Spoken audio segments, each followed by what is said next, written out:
Irang asigi maru ba horak phamdi India laingakna ing sok lising ani supna nipan da adugumba kuki militant kangku duga su sign tongna Irang asi langna bagi polisi amakak sem gre base miyam na u fangi makoibu proxy army oina 시즌라가 마이타이 미암다 란다락바 마이타이 미암다 마이타이 미암 군탁 란시는 버기 더공시 싹탁버시 아이코이나 마틱 자바 브라만 갈로네 아이코이 미암나 우버시 노모노모기 아이코이 헬락리 싹탁리버시게 이로에나 More Chusampur Kangpokpi Amadi Manipur gi Singkhong Singyada Leiriba Maitei Miyamna Khundaba Jaga Singda Adugumba India Lengakna Sijanariba Proxy Army Singsina Landaraktuna Miyoi Kayama Hatkre Yum lising kaya may thagre kun kaya tangoy ulan kre adugumba ngakpi silbina ba leitraba misam miyam dana mathwai hingana ba lanjener tuna ngasi Manipur tongan ba relic camp sing da sangjam logdana mioi lising humpu gi mathakta leiri Makoi singsi masagi mayung makaita hanjilana naba kukumina central lenga madi state lenga ka kaya harak hana wari sadana kaya rak hana thaza ba pikre adu ngasi phawda leibang nang state lenga madi central lenga na pigi ba thaza ba do Aikoi Tabu Oina Mapung Pana Uba Pangdri Adugumba IDB Singduna Mayu Makaida Hanjilakani Haibagi Tazaba Manglang Badugumba IDP Sinau Kayama Tungi Asarok Tabadagi Relic Cam the Labor IDB Sing Kayama Masamatan the Society Doduna Shijaba Kayama Sukoi Yauri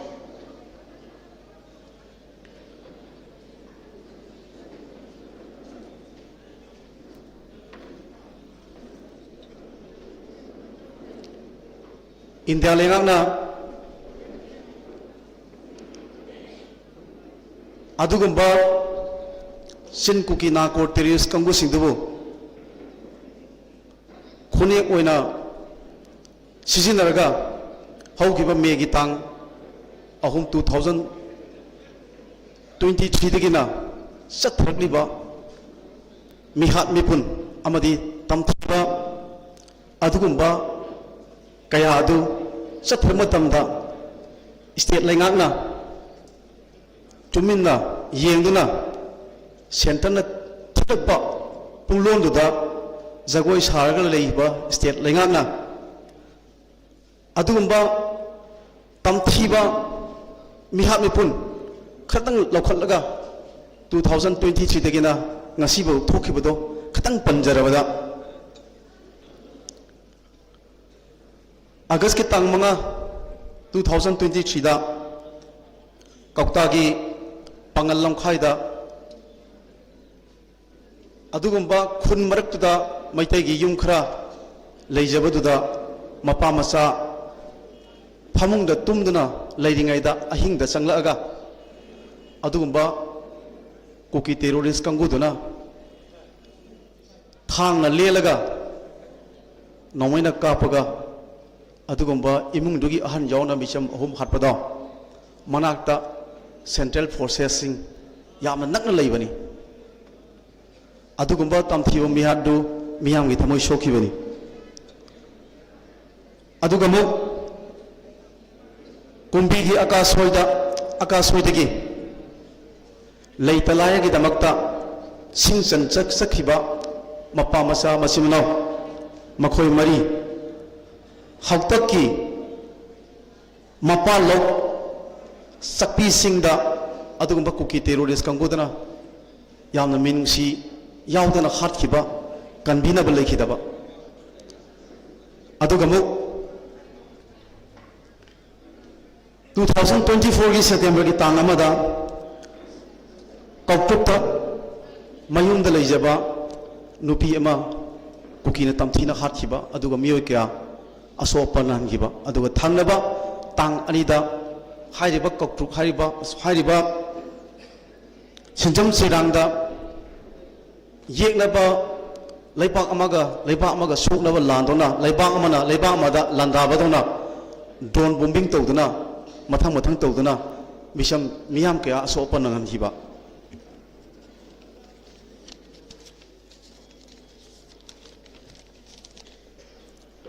ꯑꯗꯨꯒ ꯁꯦꯞꯇꯦꯝꯕꯔꯒꯤ ꯇꯥꯡ 3 2024ꯗꯅ ꯃꯣꯏꯔꯥꯡ ꯕꯖꯥꯔꯒꯤ ꯃꯌꯣꯜꯃꯛꯇꯗ ꯑꯗꯨꯒꯨꯝꯕ ꯀꯨꯀꯤ terrorist ꯀꯥꯡꯕꯨꯅ ꯂꯩꯕꯥꯛ ꯑꯃꯗ ꯂꯥꯟꯗꯥꯕꯒꯤ ꯃꯑꯣꯡꯗ rocket bomb ꯀꯥꯞꯁꯤꯟꯗꯨꯅ ꯎꯁꯣꯞ ꯃꯦꯂꯥꯒꯤ ꯊꯕꯛ ꯏꯪꯈꯥꯡ ꯁꯨꯗꯨꯅ ꯂꯩꯕ ꯑꯔꯥꯡꯐꯝ ꯑꯃ ꯔꯣꯀꯦꯠ ꯕꯣꯝꯅ ꯄꯥꯟꯗꯨꯅ ꯈꯨꯗꯛꯇ ꯁꯤꯕ ꯃꯤꯑꯣꯏ 4ꯒꯤ ꯃꯊꯛꯇ ꯑꯁꯣꯛꯄ ꯅꯪꯈꯤꯕ ꯑꯗꯨꯒ ꯅꯕꯦꯝꯕꯔꯒꯤ ꯇꯥꯡ 2024ꯒꯤ ꯅꯕꯦꯝꯕꯔꯒꯤ ꯇꯥꯡ 18ꯗꯅ ꯖꯤꯔꯤꯒꯤ ꯖꯨꯀꯔꯗꯔꯗ ꯃꯌꯥꯝꯒꯤ ꯊꯃꯣꯏ ꯌꯥꯝ ꯁꯣꯛꯈꯤꯕ ꯍꯥꯏꯔꯤꯕ ꯅꯨꯃꯤꯠꯁꯤꯗ ꯑꯗꯨꯒꯨꯝꯕ ꯁꯦꯟꯇ꯭ꯔꯦꯜ ꯐꯣꯔꯁ ꯑꯃꯗꯤ ꯁ꯭ꯇꯦꯠ ꯐꯣꯔꯁꯀꯤ ꯃꯃꯥꯡꯗꯒꯤ ꯐꯥꯔꯒ ꯄꯨꯈꯤꯕ ꯑꯗꯨꯒ ꯂꯩꯔꯤꯕ ꯃꯈꯣꯏꯅ ꯂꯩꯔꯝꯕ ꯌꯨꯝ ꯑꯃꯗꯤ ꯗꯨꯀꯥꯟꯗꯨ ꯃꯩꯅ ꯇꯨꯝꯅ ꯊꯥꯕ ꯗꯨꯀꯥꯟ ꯃꯅꯨꯡꯗ ꯗꯨꯀꯥꯟ ꯐꯝꯗꯨꯅ ꯂꯩꯕ ꯅꯤꯄꯥ 2 ꯃꯩ ꯆꯥꯛꯄꯗꯨꯗ ꯁꯤꯈꯤꯕ ꯄꯤꯛꯂꯤꯕ ꯇꯥꯏꯕꯪꯄꯥꯟꯁꯤ ꯀꯔꯤꯅꯣ ꯈꯪꯗ꯭ꯔꯤꯕ ꯑꯉꯥꯡ ꯑꯄꯤꯛꯄ ꯑꯉꯥꯡ ꯊꯥ 9ꯗ ꯁꯨꯔꯤꯕ ꯑꯉꯥꯡ ꯑꯗꯨꯒ ꯆꯍꯤ 10ꯒꯤ ꯂꯦꯡꯒꯥ ꯑꯣꯏꯒꯗꯕ ꯑꯄꯤꯛꯄ ꯑꯉꯥꯡ ꯃꯥꯒꯤ ꯃꯃꯥ ꯃꯕꯣꯛ ꯃꯈꯣꯏ 3 ꯐꯥꯔꯒ ꯑꯗꯨꯒꯨꯝꯕ ꯀꯨꯀꯤ ꯇꯦꯔꯣꯔꯤꯁ ꯀꯥꯡꯕꯨꯅ ꯄꯨꯈꯤꯕ ꯃꯇꯝꯗ ꯃꯅꯤꯄꯨꯔ ꯃꯤꯌꯥꯝꯅ ꯃꯈꯣꯏꯁꯤꯡ ꯑꯗꯨ ꯊꯥꯗꯣꯛꯄꯤꯅꯕ ꯂꯩꯉꯥꯛꯇ ꯑꯀꯟꯕ ꯈꯣꯡꯖꯪ ꯑꯀꯟꯕ ꯗꯤꯃꯥꯟ ꯀꯌꯥ ꯂꯥꯎꯈꯤ ꯑꯗꯨꯕꯨ ꯂꯥꯏꯕꯛ ꯊꯤꯕꯗꯤ ꯃꯗꯨ ꯀꯟꯕꯤꯕꯒꯤ ꯃꯈꯣꯏꯕꯨ ꯀꯟꯕꯤꯔꯒ ꯏꯃꯨꯡ ꯃꯅꯨꯡꯗ ꯁꯤꯟꯅꯕꯒꯤ ꯃꯍꯨꯠꯇ ꯏꯈꯪ ꯈꯪꯍꯧꯗꯅ ꯃꯤꯌꯥꯝꯅ ꯑꯀꯟꯕ ꯈꯣꯡꯖꯪ ꯆꯪꯁꯤꯜꯂꯒ ꯃꯅꯤꯄꯨꯔꯗꯒꯤ ꯑꯁꯄꯥ ꯂꯧꯊꯣꯛꯀꯣ ꯍꯥꯏꯅ ꯗꯤꯃꯥꯟ ꯇꯧꯗꯨꯅ ꯂꯧꯊꯣꯛꯈ꯭ꯔꯕ ꯑꯁꯄꯥꯗꯣ ꯇꯥꯡ 14ꯗ ꯑꯃꯨꯛ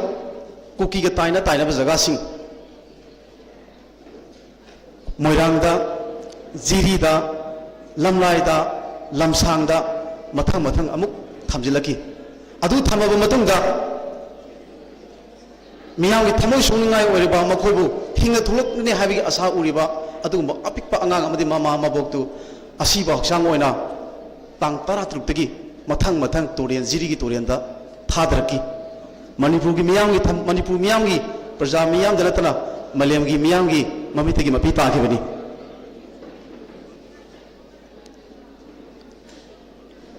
ꯑꯗꯨꯒ 2025 ꯗꯤꯁꯦꯝꯕꯔꯒꯤ ꯇꯥꯡ 16ꯗ ꯂꯥꯟꯖꯦꯟꯅꯔꯨꯕ ꯈꯨꯟꯖꯥ ꯃꯌꯥꯝ ꯑꯃ ꯐꯧꯆꯥꯎ ꯏꯈꯥꯏꯗ ꯃꯌꯨꯝ ꯃꯩꯀꯩꯗ ꯍꯟꯖꯤꯟꯖꯔꯛꯄ ꯃꯌꯨꯝꯗ ꯍꯜꯂꯛꯄꯒꯤ ꯅꯨꯡꯉꯥꯏꯖꯕ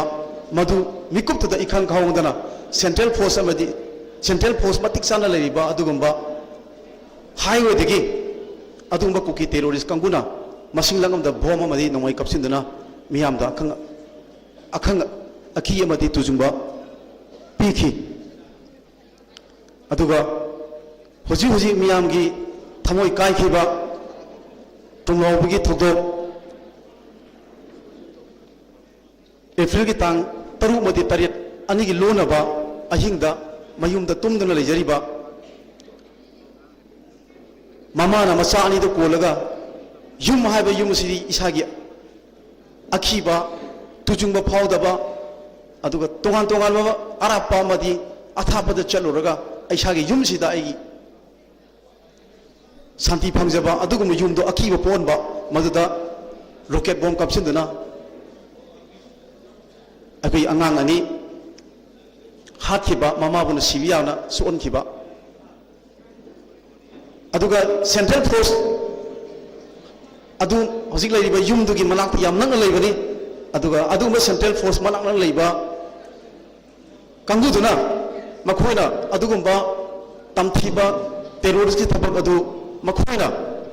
makhoi leina kari gi tamak tholibno haina thodo odobu yobu lakpa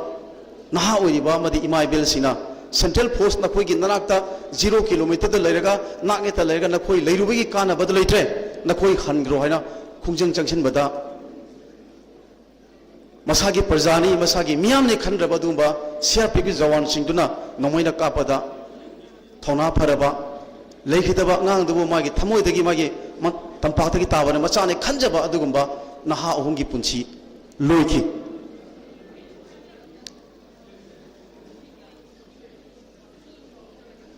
sumaina mathang mathang thopagi nungai taba pendaba kaya laimraksda haujiti amu aikogi tangkhulgi isinau singi mathakta aikoi ikui kuidana ukhul langi TM kasom litan amadi sina kaithenda yummai thaba amadi chamjarba micham kayama nomoina kapa hapa mayama mathang mathang chathama damda central force lairiba singuna micham miyam kanbigi mohutta makhoina ngalong piraga sathabagi mom miyam manipur leba miyam tapna tapna mayek singna ubu uri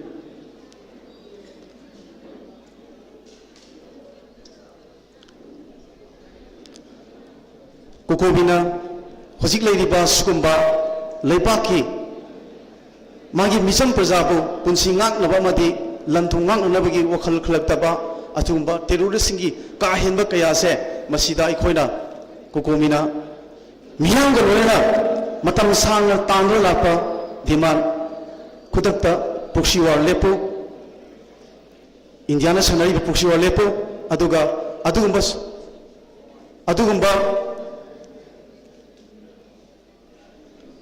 suda legiba adu miyangi apamba miyokta legiba su kudakta hantou military crackdown tawdana manipur lemai dagi kuki terrorist muthalo aduga NRC tawdana manipur dagi foreign immigrants sing maram dahlan ko haiba government da ikoina matam sangna miyam go loina ikoina makhan makha kya gi khongjang kaya sangsilaga su government na neglect tawraga lakpa प्रजागे दमक लेबा मियाम गिदरो ले हाबदे government अमखनि हाबि one थो लेतबा असिगुम कया सि उजरगा कोकोमी मदि मियामना April गी तांग कुन ग मंगादा मियामना लेंगाक तो वहंग हंगबा अचौबा नकन नकन दगी फुजिलपा अखोई वहंग हंगबा खोंजंग अम अखोइना खोंसत अम सखि मदुगी खोंसत ददा मियामनि सेंटिमेंट मियामगी पेंदबा कया लेरगसु याम डेमोक्रेटिक ओइरो मोंगदा अखोइना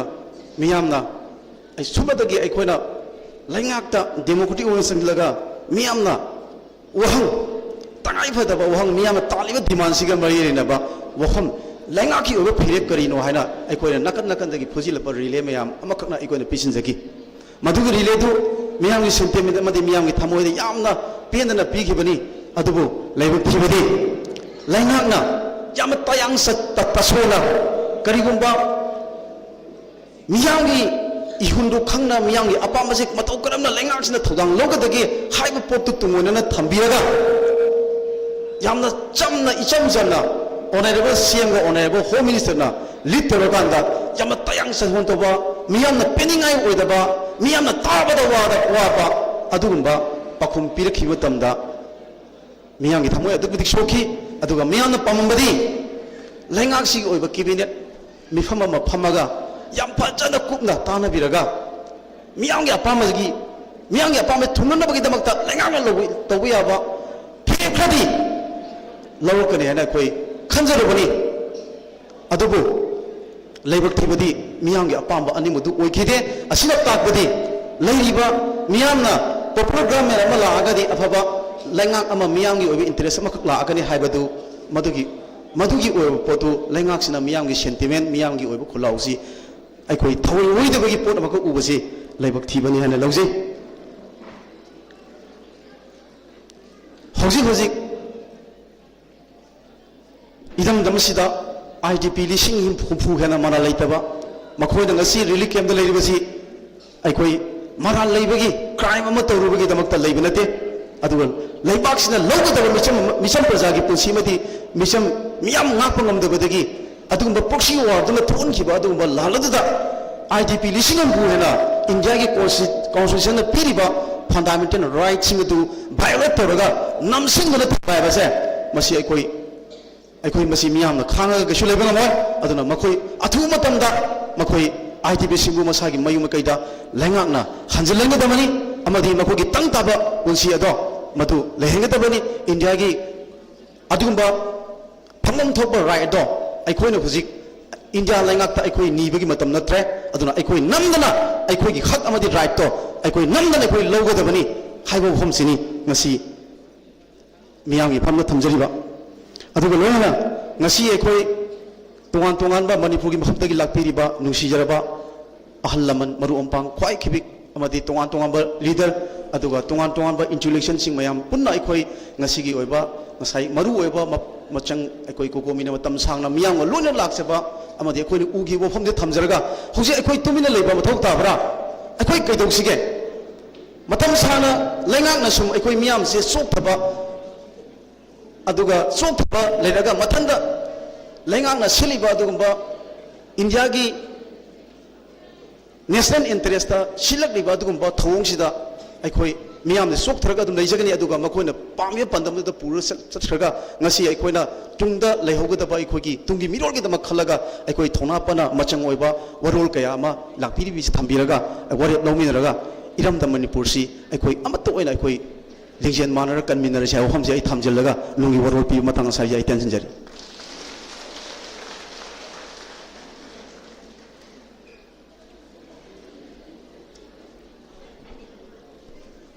थौरम असिगी मखा सथरकपा असि अखोई पैनल डिस्कशन अमा ngasiगी कन्वेंशन असिग मरी लेना अखोई थमजरी हाइरिबा पैनल डिस्कशन असिगी पैनलिस्ट असि असुकी मतिक यामखिबा हाइबा तारे मरमदि अखोई नसु लेबाकी ओबा अचौबा अकन वारिबा मा लौगदबना मरम वरगा मणिपुर के तोंगान तोंगान बा इंटेलेक्चुअल सिंगी मरक्तगी अखोई उकिल सिंगी अमदी तोंगान तोंगान बा CSO सिंगी लोइनना अखोई मतम सांगना तोंगान तोंगान बा इहो कयादा अखोई बुलमजिंग लमताक पिरकपा वजा गुरु कया अमखकना हिरम कयादा वफम कया अमखक थंबिगदबना मरम ओरगा लेंबिरगलिबा लमलमगी क्लफ की मैरा पाइबीगी अमदी तोंगान तोंगान बा एपेक्स बॉडी सिंगी रिप्रेजेंटेटिव सिंगसु मफम मसिदा साई सागी ओइबा मोड अदु थमजगे हाइदुना ताकपिरई अदुबु पैनलिस्ट से असुकी मदिक यामकिबना मरम ओरगा मयाम खुदिमक मफम मसिदा वफम सिंग अदु थमननबगी खुदोंग साबदुदी लेजद्रे हाइना मयामदु थमजरी अदुना इसा इसागी अनिंगबा अपाम सिंग अदु अइबोइना पिसन बिरगांदा होरेन अखोई वारेबदु लखत पयाबा मचंग ओइबा मियामदा सजेशन अखोई कोकोमीदा सजेशन पिबिरक पयाबा वफम सिंग लेरगदे अइबोइना पिबिननबा निंसिंगजरी लोइना ngasiगी असुमनबा पैनल डिस्कशन असिगी रिपोर्टर ओइना लेंसन बिननबा अयामबा धनंजय अखोई की कोर कमिटी की मेंबर यामना अखोई चेयर असिदा मुतंग लेंसन बिगनी अदुगा लोइना मखा ताबा थोरमसी अखोई ngasiगी asumnaba daisda लेंसन बिरिबा मॉडरेटर ngasai daisda अखोइना ककचकिबा ओजा एके सत्यजित मिंगोइना पंजरबदा ओजादा माइक्रोफोन असि अमुक सिनजरी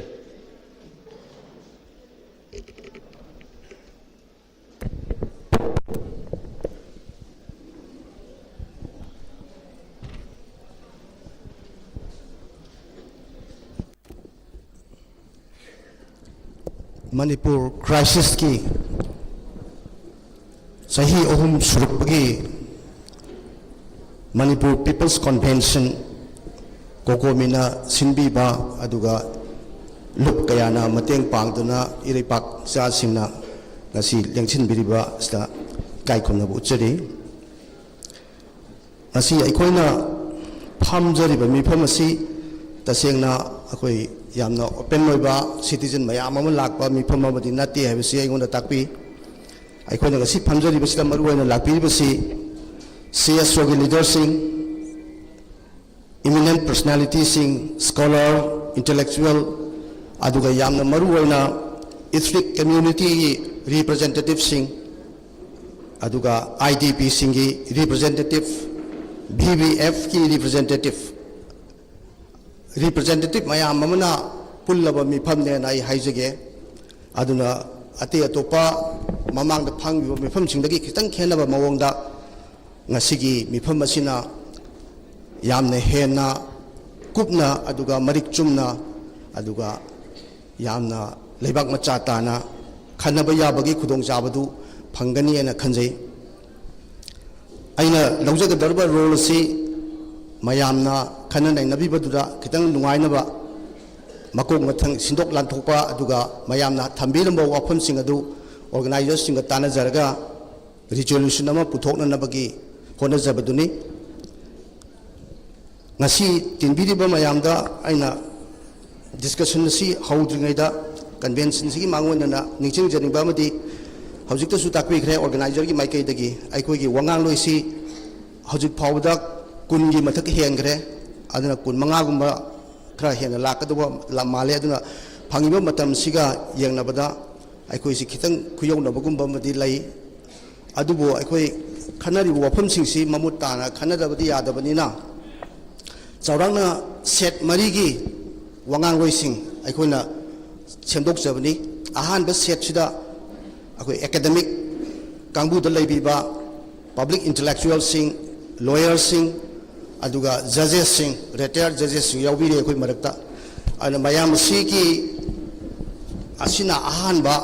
akoi wangang loi oina aikoina sinjari adu ani suba seta CSO gi leader sing maru oina civil society koigi leadership sina ani suba seta mathang da thabjage ahum suba seta community ki leadership dogan tongan ba tribe ki leadership aduga tongan ba community ki sing leadership na ahum suba set oina koi thamjage aduga sigi set sida IDP singi representative su yawbiri makoi gi su ahum suba set sida hapchan jare aduga mari suba set leijari basina isai organizer na takpi hiba akoi ngasigi daisa sida mi loina bak singang ngamoi dabunina mari suba group si individual loina kani makhara haining ba aduga group loina kani makhara haibining ba adu se da ibiraga taru tarana ibiraga akoi hayeng resolution da kai da reflect to yana ba natraga mayam khanna ba da yawa yana na ba adugi phibam da laina na ba akoi seida isin bi loina ai haijage ana set mari sigi mi singsi mathang mudang na ina koina discussion sidaida saruk yanana ba haijage adugi mathang daina muk request tamjaning basi akoi ngasigi target se ayam matam da discussion si ngasigi sidi yana target oriented oida discussion oida tawjage maram di karigi noida ayam ba public meeting sing sidi amana mangang waroisan ma pupur ko singam daba adu ngasigi phambiri basida aina mayam da thamjaning base khoi si sahi ohum surabadina khanaba chainaba siba naba mayamsi sahi ohum la abdina akoi hojik gyan tadre budhi mame haiba matam du nateba koi se tasengna thoiba thausi kaino haibasi mayek sengna khangba aduga kari torga fagadagi haibasi khangba adugi matam du yaure sahi ohum surabadina aduna mayamda wangang loi singda maruaina aina thamjaning basi ahan ba request ta aikoi gi ngasigi mifam asigi target se convention sigi understanding the crisis thoiba thodok sibu mayek sena khangba number 1 number 2 da way out si kaino finding the way out haidi akoina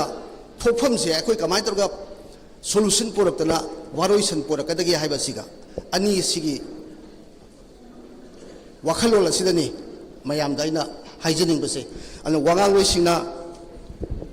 ताकपीबगी मतुंग न organiser सिंग minute कुन कुन गुम ngangbio haina ai ahan ba request tawjagi minute kun is yam do matamni aduna atai atai phaidok pidana ahan ba target ta sahi ohum sidai koina kari khangabage lesson kari kari tamabage sahi ohum sida thoib si kari no hai basima ahan ba tangkak da haibiraga ani suba tangkak tana way out se akoina karam haina thoiba akoigi awam sidagi akoi nanthok kadage kari upai tawdagi habigi yam concrete proposal adu thambiu waina ningsing jari aduna pot ani khakse haijage aduga akoina pijariba matam mayam punamaki yananaba minute kungi manungda thambiu tentak na mayam punamak cover toba yananaba sinbiu waina adumaina thamjage adu punamak sigi mamangda kokomina tawjariba ngasi phawada phammiba mamangi saida su phammi people's convention adugi mamang na su 31st ta handakida mayamgi khongchat chali aduna aikoi si warep si yam lawe warep si kungi mathai henjal e hoju phobase adu warep amata koi mapung phana pangthok pani hoji udri aduga akoi si chamam na dra dum leiri ngasi phawada sahet nari ana sigi matang saida aina wahi amatang mangjong na thamjaning bada aikoi na toriba awa se masda tangai phadana pot ani khakti compulsion oina tawdong na tholi ahan bada government of India gi complicit boy yawba irang sida masima ani suda narco terrorism gi achauba part ma yawba madam di sahi ohum lan sokna bai base pikthaba kuki kangu kharana sahi ohum lan sokna ngam banateba adubu mona sustain tawi no mai so pai dana fajana chap chana tawli bisi madam di makoi marumda finance tawba paisa piba fund piba achauba group ama layibse khoina khangaba pode adna masla narco terrorism gi narco funding gi narco economy gi achauba saroma yawe haba pot ani se khoi yam sengak padona tawi adna wangang loi singna line sida khara kitang mayam na hena line na khangna ba mawongda aduga isana khanbiba khoi gi specific agenda du kukhat piraga waroi sanda kaubidana kari torka phagadagi haibadu tang thambiramaga ngasigi discussion na se ngasigi convention se sathanaba ai sinjage kwadigi ihan hanbada ngasi convention si haudokpada aina kausanjage Dr. Dhanapir Laistram, social scientist.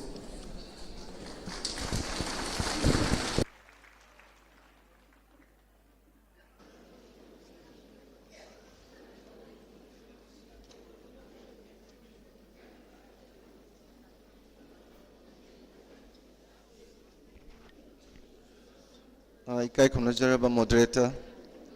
egi maru nungsijaraba AK Setajit aduga ngasigi siameno na lingsin bi bai gina YK Diren kanbena kokomi ikai khumnabu uchari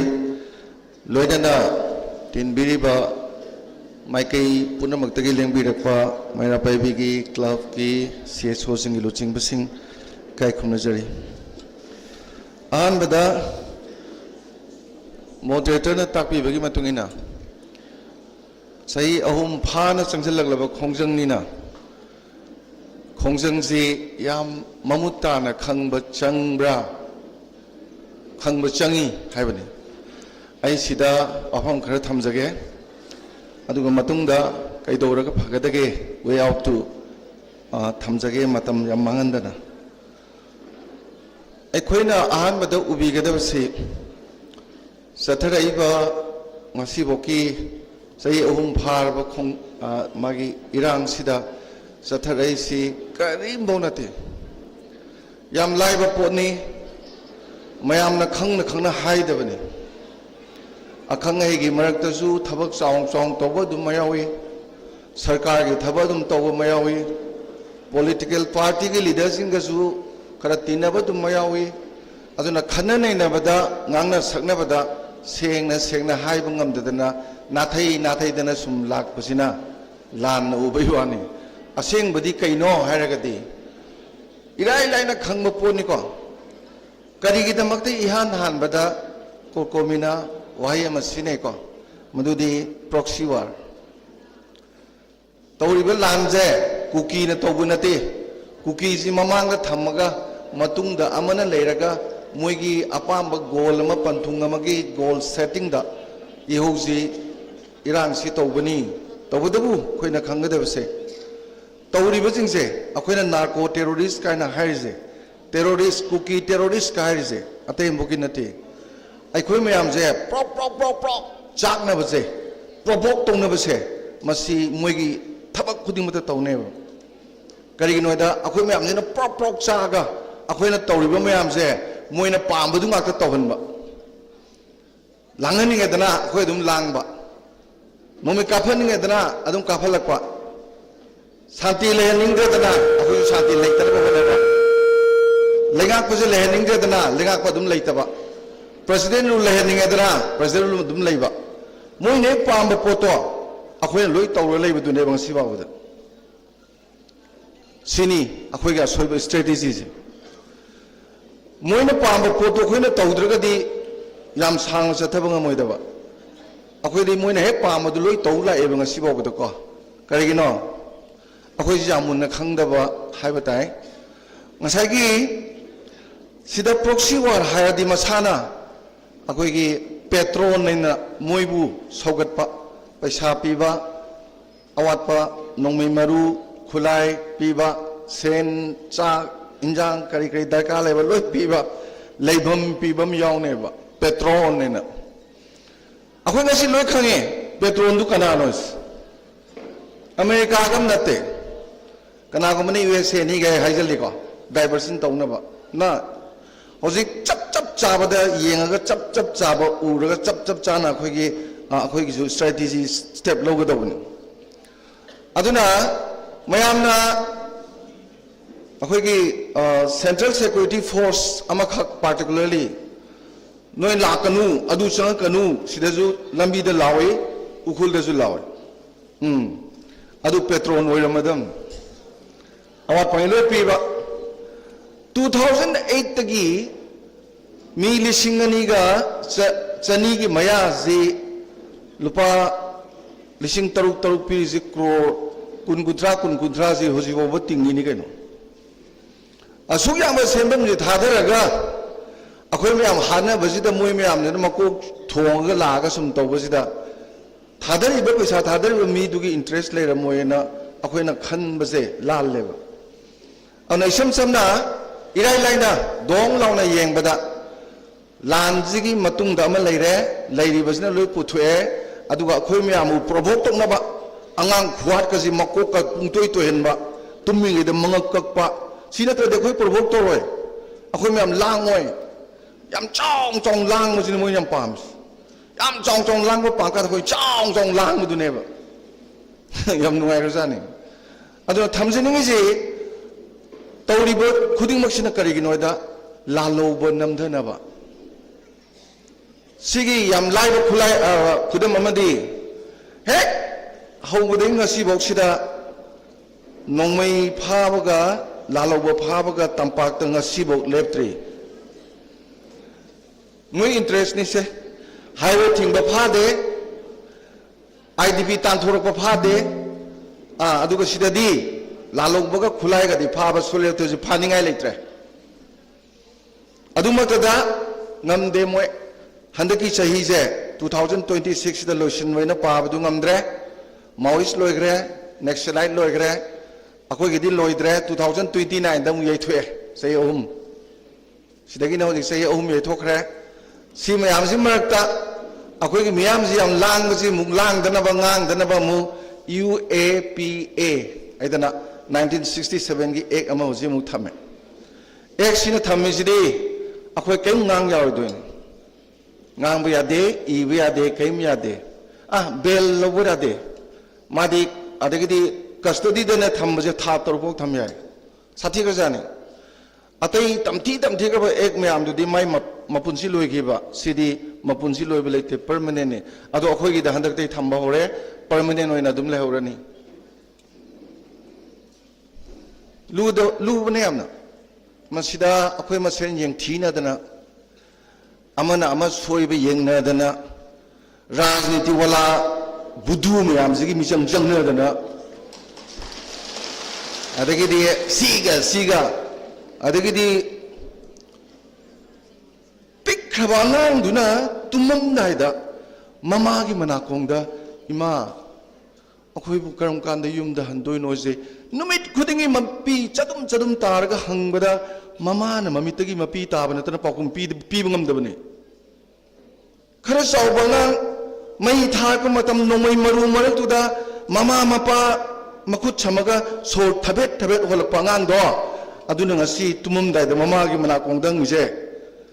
ima akhoi yum sabanga maroida yum sabanga maroida mama na ne pakum leite mamitagi pi tabana tana mama webi singjina macha inkalago pakhang aduk nungsina thamjabadu manakta lefalaga chempa kharada chini khara hapaga phi yelaga khwang di yelaga phane mache tu oida kiraga nungsigraba macha gi inkalapagi phajarba marai batuda manam namaga imagi ningthe lan chalo nangi na khunngau nangi nari pangau oidana kapna bidai pibudo khoi loi ugram latro siwa khoi loi ugram latraba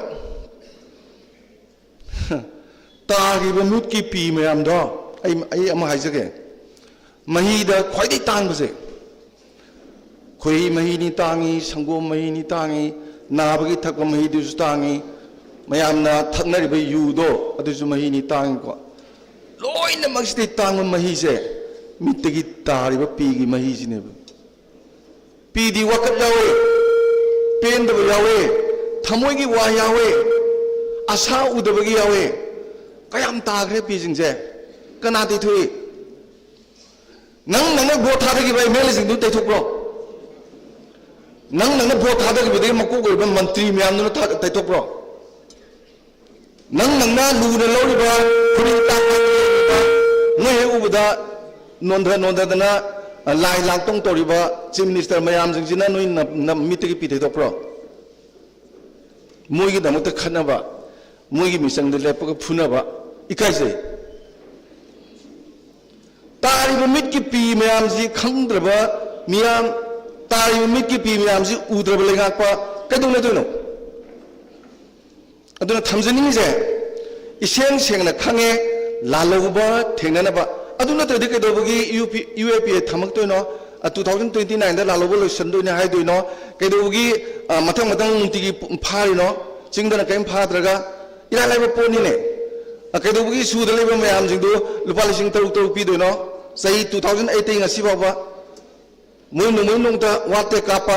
kadana pi no akoi gi din nongoi maru leito da paisa khainai duni si kong khang boni genu aduda si mayam jingji khangabani na akhoina khange Delhi na union government na lamdam jigi irang palang mayam ji loishinaba khonabada kaiduraga loishinba yagatage na khanbada Delhi na pairaga lenga ke na khalaga 2023 gi megi ohungi numit khara chatharak badagi adum moina ngasi bokto pai leigrabane aduna ni unified command moi pai ba security advisor pai ba DGP chief secretary loi la halise home je pura moi pai gram hoji ju pai si pai bi ai kam kan li ai leipak tu na irang sum leiraba ko masi pai bi ai aduna ne maitai ko ki hana ba to kanda tangphul da mo hana ba horise internal disturbance lai ni moi na pai bi hana ba ne ai sai ohum mari ga pai do wali ba pai do wali brain khange ba aduna di akhoi gi lenga ko mayam ji moi loi pai raga moi na hairak padu sum tok ba kangbu ne ba leiba leitaba chamane sigi laiba train sida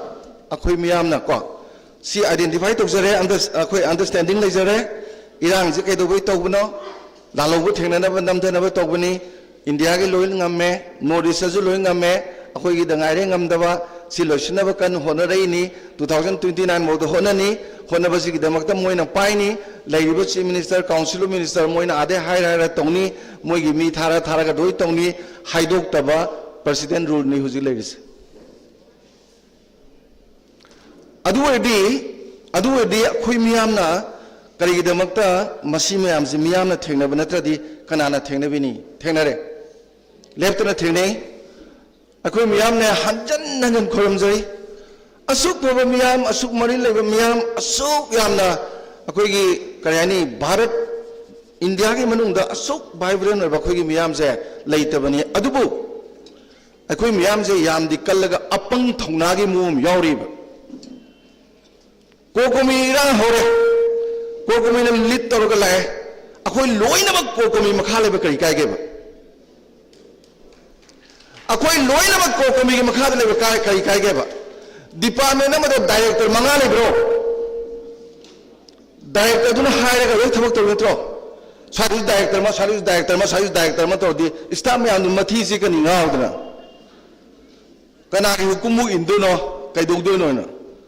अखोइजुने सरकार का जमाने ये PWD लंबी फजना सेमग water supply लोइ तोखाइबदो forester न उभयन थारेना electricity की तक कक्थबदो अखोइजु यम बेरानेबा हंदक्तगिदी आइगी वे आउट टिट कैम नते अखोई स्ट्रगल तौद्रबा सुखफंग फंगोय खोइना पावे पोसि फंगोय स्ट्रगल तौजी नंबर 1 लूप अमगी मखादा खोई लोइना लेगदबा लूप अमगी मखादा खोई लेबजिना कानाबजिना यूनिटी ऑफ कमांड नेना मोइना ने लावगदबा थेटगदबा वांगांगदबा लोइ पिरकनी मफम खुदिंगी थेटबजु माननी वांगांबगी थिमजु माननी अदुगने लोइना पफमजु फमोय सिलकनी याम फजना थौबाल लाइन ngasi अतै पोथारे लेप्ती दना मोयरांग लाइना हयेंग अतै पोथारे लेप्ते दना रैली के प्रोसेस चतोय के लोक चतोय नो हयेंग हायरकनी याम चीरबा तांजादा रैली अमा सिलकनी रैली दुगी मतुंग इन पोट वारेप लौरकनी अदुना अरोइबो ओइनी गा लाकदो रैली गा दु गाइदो नखोयदि ममांगोम द रैली मनिंगोम द रैली अदगिदी मोयरांगोम द rally see what is happening सी बखोय ज्ञान तारिरो याम नुंसीदी तौरिबा लोइनमकसे मनिपाक इमा लेपाक इमा नुंसीबिजिगी दमकता तौबने खांगे मसुंग लांगी दमकतने खांगेबा अदुना नैना ngasa याम थागचरिदो तौबदबु आइगी एपेक्स बॉडी दुगी मखादा खोय लोय लैसी पाव फाउनजी मोइना हायरागा लोइन तौसी लेप्तना तौबदा मी लोइ लेप्तना तौब दरकार लेते नोमना इम्फाल ईस्ट नोमना थौबाल डिस्ट्रिक्ट नोमना कनो खोगे बिसेनपुर डिस्ट्रिक्ट एना मयाम जु थबै गांग जु तौब याबा पोथाबा याबा वा लान जु सोर होंदोकदौनी कैनो पंगथोक थोकपा याबा नतेबा अदुना अहन बाइगी अइना पामजबा होरेन ऑर्गेनाइजेशन वारेब लो तबसु याय अदुबो अखोगी माइंड सेट लेहौजी हाइजरी बाइजे कोकोबी मिनती सिचुएशन जिने डिमांड तबदुनी फिबम जिना अखोइद डिमांड तबदुने बखोइना तबदबजे अदुबुने बा असिंग प्रजा हाइजे अदुना अहानबदा मतुंग तारकपदा अखोइ इहो तौजी तगदरबो इहो मयाम द मदु लुप अमगी मखादा लैसी मागी कमांड मयाम द खोइने इल्लदी यूनिटी ऑफ कमांड अमा खतंग लेरे स्पान ऑफ कंट्रोल लोइंगमनी अदुदा लांगे अदुदा हेंतोए लोइ चपसन मंगमनी अखोइदि कंट्रोल तंगमदेबा नुई मंगानी बन को बुजु कना कोगे नुई मंगानी बु जेनेस टाइप को गुम थोकरो मेरा पाइबी कना कना नो कोरिजे मणिपुर की एपेक्स और मेरा पाइबी कना तागे और खुदों चाब लोबो याम लेरेबा अखोइना मोंग चाद्रमनिना मीना लेंग इंजन मसी याम लेरेबा को अदुना मसीमा लौजगे अनिसुबदा आई वारे आइना मियाम दा थमजनिंग बजे आई लोशन जरागे आइना थमजनिंग बदा लोइनमकसे मसी ख्वाइदगी लाइब पोती अखोइना बुदे एब्रोगेट तो हाई को सुजे तौदे 2027 की 2025 के फेब्रुआरी सेप्टेम्बर मरीदा मोय वारी सानै अदे यानगी बा पोतो तांग ngarang नान की तांग कुंथ्रा दि याना दुग चप माने इन्फोर्समेंट तौदे लाइर पुनी केनो खुलाई में आमदु सीआरपीएफ का बीएसएफ का सिनबा अदे मोई डिजाइटे केमसी मसिंग तरे ता हंदर मनुंग संजनबा अदे दि हाईवे थादोकबा आईडीपी जिंग संगनबा अदे मोई मरकता फॉरेनर यार मदि इलीगल इमिग्रेंट्स और दि डिटेन तौबा अदे की वायलेंट एक्टिविटीज संबोक तौदबा मी हाथ पर तुप्पा खोपा म तौदबा लोरे केनो सिबु तौबिरदे अदुसी सुगी दिल्ली ने स्टेट गवर्नमेंट ने मणिपुर की मोई अहुमना हेक एग्रीमेंट तौनरिसे रिव्यू तौबदा हंदकी तांग कुंद्रा जो सी चमान तवी नामुसु तवी सुक्तौ तौदे सी तौ हायगदम सी तौबंगम ददि लेंगा कनु हायगदम लेबंगा को मिले गनु चमाने आदि लेबंगा पने सिदा तौसनबने चमाने ngang ngau ngan to akhoi nuai jabadi akhoi gi ihodane target tawdu sida chief minister lem ne khoi chief minister taw leirena tawbuna ari tawrena ado direct thomusu kanidena aduna sengna men dana ne anbada handaki tha kharasida paibiri bisda kaimok toromdrasu ne enforcement tawiba sudaleba niyom mayam je phajana ilan gibadane highway ju free chatpa yai idp ju yarani nongmai ju kamna roi kaim toroiba mase toroiba kaigino de moi pandam wali 2029 ga tharai do dugini aduna tawluna ba khoi tak patare adu hoji haiba dumaina apex samagi makha da khoi leiraga matang leptana tawtare nongma da grung toroga heta phangada sunate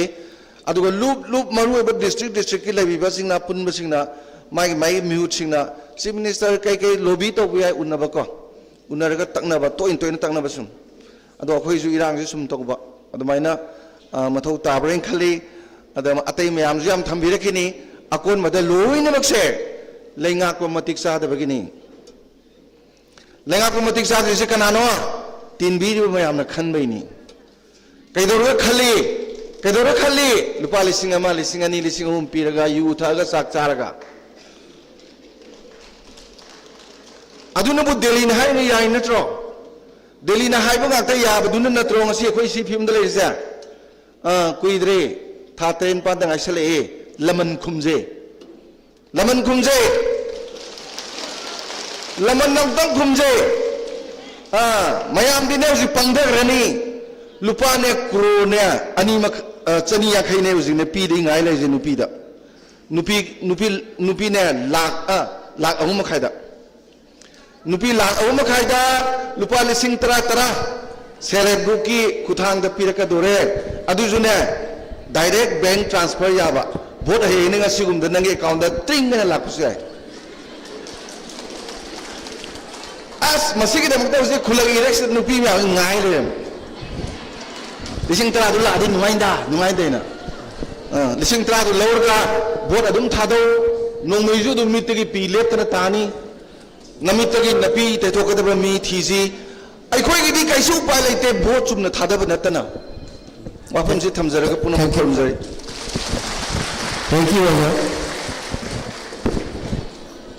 Hauji mayam yu mang da ngang bi gri bedu mayam hen khang bi re Oja Dhanabir Laistrom ni public intellectual ni Oja na takpi ram bedu point adi gata ni ahan bada aikhoi gi hojik thoi bisi maram se government of India na proxy war tawani ani subadana lainga ki matik cha da bagini aikhoi isana lan bani ani sigatani aduga Oja na takpi ram way out se sisu ani khatani ahan badana aikhoi group mayam se punjal laga leadership of gi makha da work tapsi haibani ani subadana sugi lainari basigi rules ground rules to proper enforce tausi haibani yam bhajai thank you Oja ani subada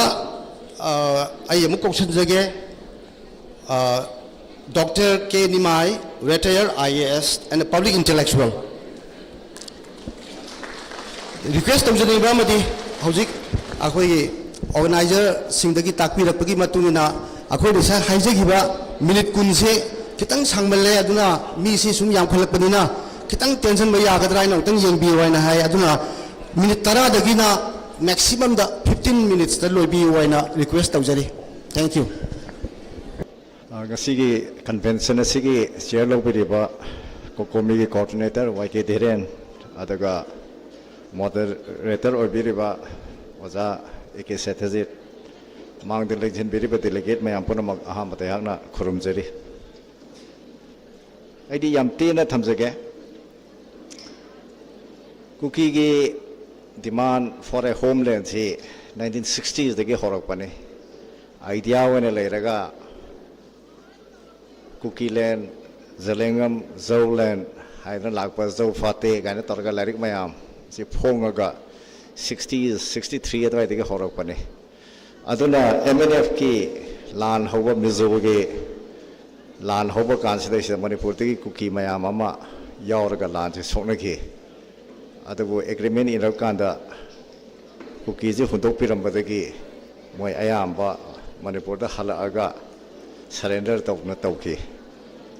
ꯑꯗ ꯃꯣꯏꯒꯤ ꯑꯥꯏꯗꯤꯌꯥꯗꯤ ꯀꯨꯏꯔꯦ ꯂꯩꯕ ꯑꯗꯨꯅ ngasi ngarang houba nate ade hojik question yam tawi thadau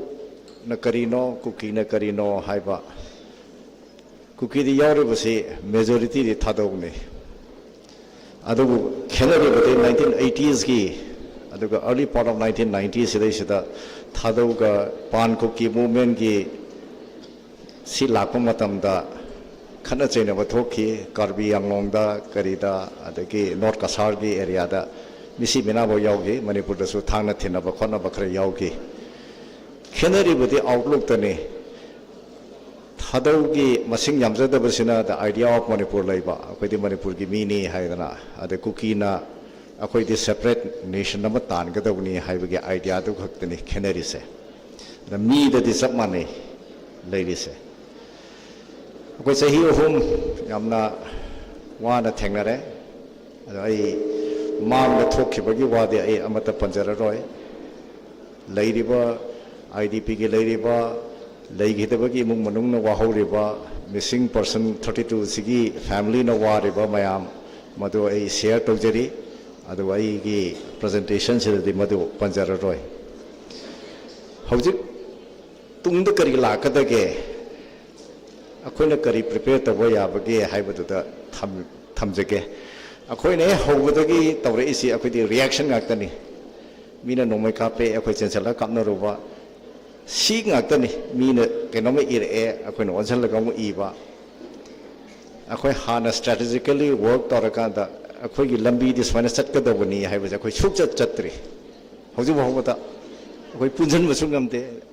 Dr. Dhanabir no bodi akoi punjan ba na hai punjalu yaroi si because of ideological difference ni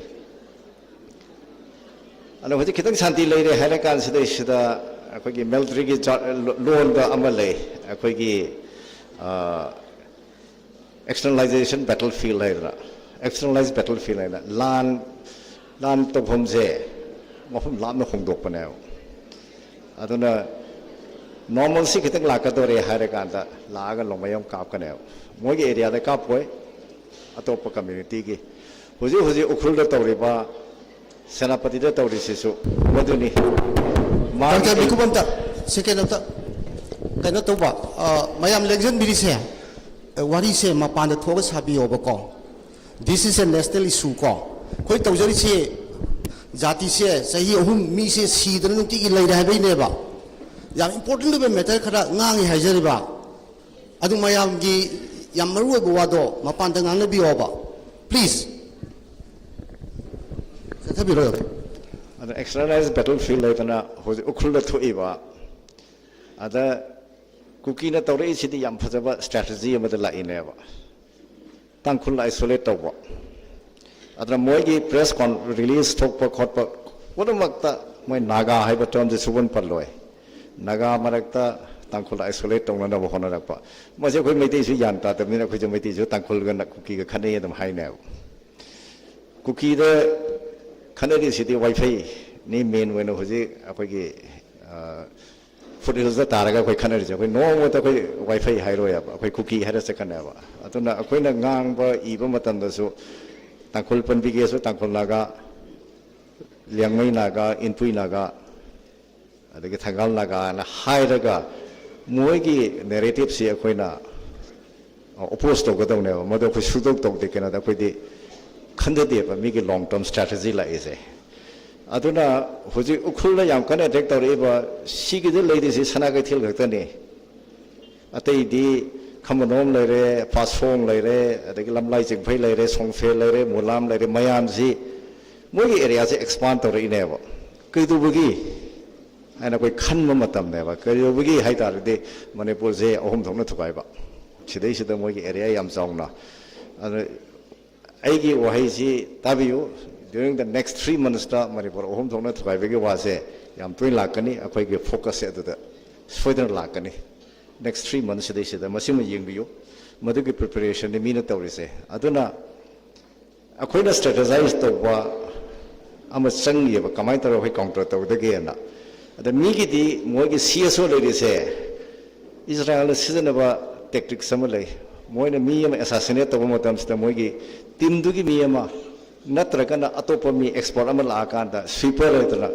Israel na hatpani khangdana ba link leitana ba na loina sweep tawthopagi system am leiaba masi kuki na sweep tawasi narrative ta tawaba moigi CSO lerima jena se TM ka somda nongoi ka pe akhoi na te asidi maitai na tawbani naga akhoi gi naga masing khana bai tawbani haidana akhoi na paw ta dre ngai da akhoi gi clarifications la within 1 hour akhoi na punga mug makhai ani le ga paw ta ba TM ka som gi incident se smaina tawi adagi hojik large scale immigration ki villages mayam immigrant ki villages le re more gi mathak adagi akhoi gi namli gi makha sidai se le re si sarkar le kham gani ai gi kalam da ina ngasi panjabani ai gi sunday gi kalam sida na sigi pressure si la pa sida ko ne kamai tor ga thingna ga dige haiba sida akoi ne international media da khang de national media da khang de drug ki poppy ge se yam kanna emphasize tor ga kaina da lan thengna ba je paisa change paisa sidai drug money na finance to bani asigi sima kakta ba so ya ro ba adona international media da karida tawrakan da sarkar de act to hanba fix wing aeroplane season ga napi hidak chai tana hat pa khot pa tawna na bagi duma akoi move to ba change illegal immigrants sima akoi thengna na bagi do sarkar dingam dre adu masima to sima akoi darkar lei akoi gi academic ki unit ama akoi mamang do jahai jagre komi da so academic unit am lei bi thambiyu singarang nahan akoi gi su group te lei basiga wari sana kan sida manipur ki chingi jaga sidi manipur ki ningthau gi makha te leram de hadron narrative se tum puthoi se any every time puthoi ne masi akoi na challenge to ba challenge to the oi da bangang ka dam mate historical record leiriba facts leiriba British ki officer ne iramba DC kait ne iramiba manipur forest ki karigi mayam sida tawra kanda akoi authentic way narrative si akoi sema matarkar leba rather than reacting mina haira kan react tabna tab akoi gi ama thamba ma sangi aduga mina piriba narrative mayam sida logically academically rationally akoi contradict to ma darkar le adon academic wing ama pangan kanba naha mayam ama gi group ama akoi sem darkar le kana akoi do mit yarak tra me lari pa ba ware akoi 70 plus ne aduna akoi na kyam kuina tawdoi no ba naha sehi kuntare kunipan kunsa manga swai gi angang mayam si akoi sena bum darkar le aduga pun akoi gi maite gi CSO pun bai si akoi honara me ngamdre yazi yaroi hojik ti maite ngak tane te ba akoi gi indigenous people mayam gi CSO mayam si akoi common platform ma tawra kan da tathok ta sin tawna kan da akoi react to ma change kaina da hojik lead to ba si nangi PS hopkip khangde guite khangde leri mayam si illegal immigrants kaktane ada moina di illegal immigrants ki favor adam lai kane adubu political party khangde dharma gi rajniti gi kari gi leri mayam se loina to kanda akoi indigenous people mayam gi akoi punjal la kanda akoi unified ki front nama sema kanda madu fight to na ma madugi lambi da koi sanction ba darkar lai madu natragadi akoi amaga sum khanara kanda kana do hoji honorable chief minister khemchana chatpada jiri da chatle makha da nimini humni lega na kai mai da akoi gi petrol tanker la ngai kapsul la sanapati chatlu re akoi gi trong law we da ngai kapsul la ukhul la chatlu re TM ka songa litan ga marak da ngai kapsul la sini indicate tawridi normal si je sulak la ningte haibane aduna madugi akoina counter si tomna ba ꯑꯩꯈꯣꯏ ꯁ꯭ꯇ꯭ꯔꯦꯇꯦꯖꯤꯀꯦꯜꯂꯤ ꯑꯩꯈꯣꯏ work ꯇꯧꯕ ꯑꯃ ꯗꯔꯀꯥꯔ ꯂꯩ ꯁ꯭ꯇ꯭ꯔꯦꯇꯦꯖꯤꯀꯦꯜꯂꯤ work ꯇꯧꯗꯅ ꯑꯩꯈꯣꯏꯅ ꯆꯍꯤ 3ꯒꯤ ꯃꯃꯥꯡꯗ ꯊꯣꯛꯅꯒꯦ ꯑꯗꯨꯃꯥꯏꯅ ꯁꯨꯝ ꯃꯤꯅ ꯇꯧꯔꯛꯄꯗꯨꯗ ꯔꯤꯌꯦꯛ ꯇꯧꯔꯒꯗꯤ ꯑꯩꯈꯣꯏ ꯑꯗꯨꯝ ꯅꯪꯒꯟ ꯂꯩꯕꯥꯛꯇ ꯇꯥꯔꯒ ꯑꯗꯨꯝ ꯂꯩꯒꯅꯤ ꯑꯗꯨꯅ ꯑꯩꯈꯣꯏ ꯃꯌꯥꯝ common platform ꯑꯃ ꯁꯦꯝꯃꯒ all indigenous people not only the Meiteis ꯇꯧꯔꯀꯥꯟꯁꯤꯗ long termꯗ ꯁꯤꯒꯤ ꯁ꯭ꯀꯣꯔꯁꯤ ꯀꯃꯥꯏꯅ ꯇꯧꯔ ꯊꯦꯡꯅꯒꯗꯒꯦ ꯍꯥꯏꯕꯗꯨ ꯃꯗꯨꯒꯤꯗꯨꯗ ꯑꯩꯈꯣꯏꯒꯤ ꯀꯣꯀꯣꯃꯤꯅ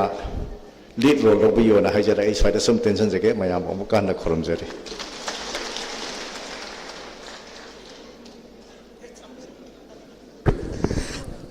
Thank you, Dr. Akinmai, retired IAS. Matamsu chapchana haibire, yam fazana takfirami. Dr. Nimai na takfiram basi audibility di kitang wat khare. Tung da phambanara keno nakungsi am na hona jabani adu kitang mayam tabi ba record to bi di phade reporter sing fazana to bi bra. Aina khangja hoboda yam na koi specific keno se koi strategic countermeasuring tawam change na haibani yam samna maramdi asongi nakandagi tawaiba kainosi yamna akoigi strategic planning number tawai haibe wani ana masigi strategic planning ase aikoina respond toge hairagadi sapchana akoigi funding da khangde academic team mama semaga akoigi response phajana tawiyana naba akoi hojik tawisi haphazard oina matam matamgi ngahak ngahak tawsigi muhuta strategic planning ama tawa change na takpibani ahum soda kausan jage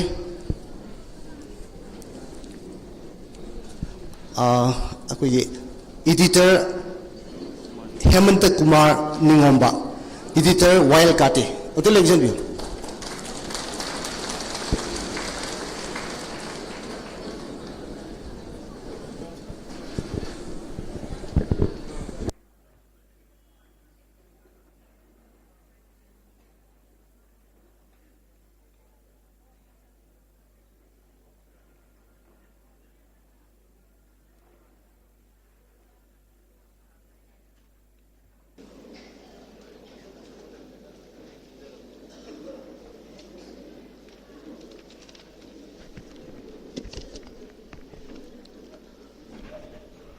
ꯃꯤꯌꯥꯝꯒꯤ ꯑꯣꯏꯕ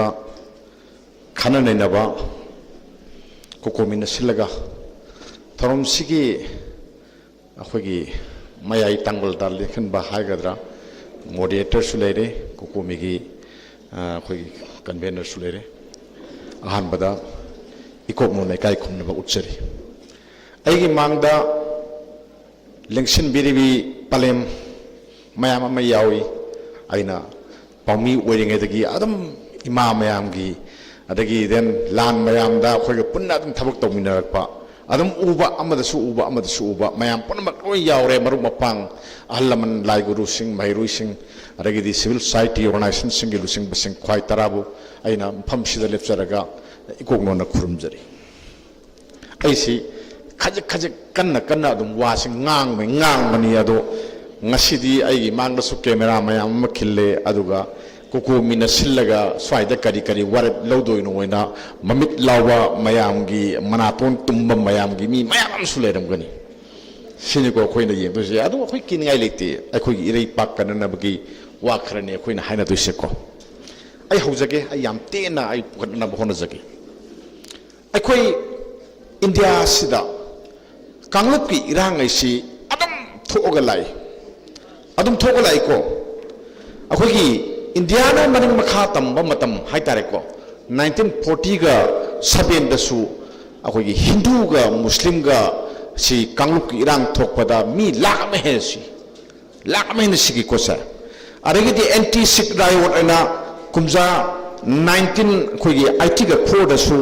mi si akhoi sikh mayam si lising nipan gi mathak da siki adegi di ngam naitana hoji so mi si ko aina pando si kudam ani khakni khudam ani sina akhoi hoji more dagi lanjelaga leiriba then Susampur dagi lanjelaga leiriba Kangpupi dagi lanjelaga leiriba sing marai baksina leptoini ain hajam ngisi khudam ani si kaino har kanda khoi kumja 20 khoi 90s dida haitare ko 1990 gi swai sida Kashmir da Kashmir Pandit Koba Kangu Oma Lerami. Macam Hindu ni ko, masing di yam taba. Masing si Kashmir sida hari, talai, kanana. Extremist mayam, extremist itu kanano, hari kanta, ngasagi kanugi Muslim gi adugumba kulai pai ba Kangu dona hari ni. Kalau untuk kita lakpa, Pakistan untuk kita lakpa, Amerika kita lakpa, mayam toroga, matang hari. Harpada kadugi bu imung tumna harpayawi akang ba mayam hali waja oi ba mayam hali maru mi mayam je harpada gi mi lising nifu gi matakta mafam du leiba ngam dara moisi seli ko matam du da India ka me na moi ngak pangamte then admai tawdana hojik phawba moi do mafam du da hanjan mangamdri sahi de kaya sure sahi kutra sure hanjan mangamde ko mayam khangbiu ko aina ngasi hajaramise ngasagi IDP sing oina leiriba akoi hajalan biu ina demand torba kamu du da naina hongnam ni ko hajarise si makhangbiu sahi ni phugi maya da farabani Kashmir Pandit Singh na mayum da hanbangam da ba adu miti mayum da hanna bagi dum da ke dore India ga men hek ari bagi thadari ne ba force mayam ma adu sang mangam de simle ko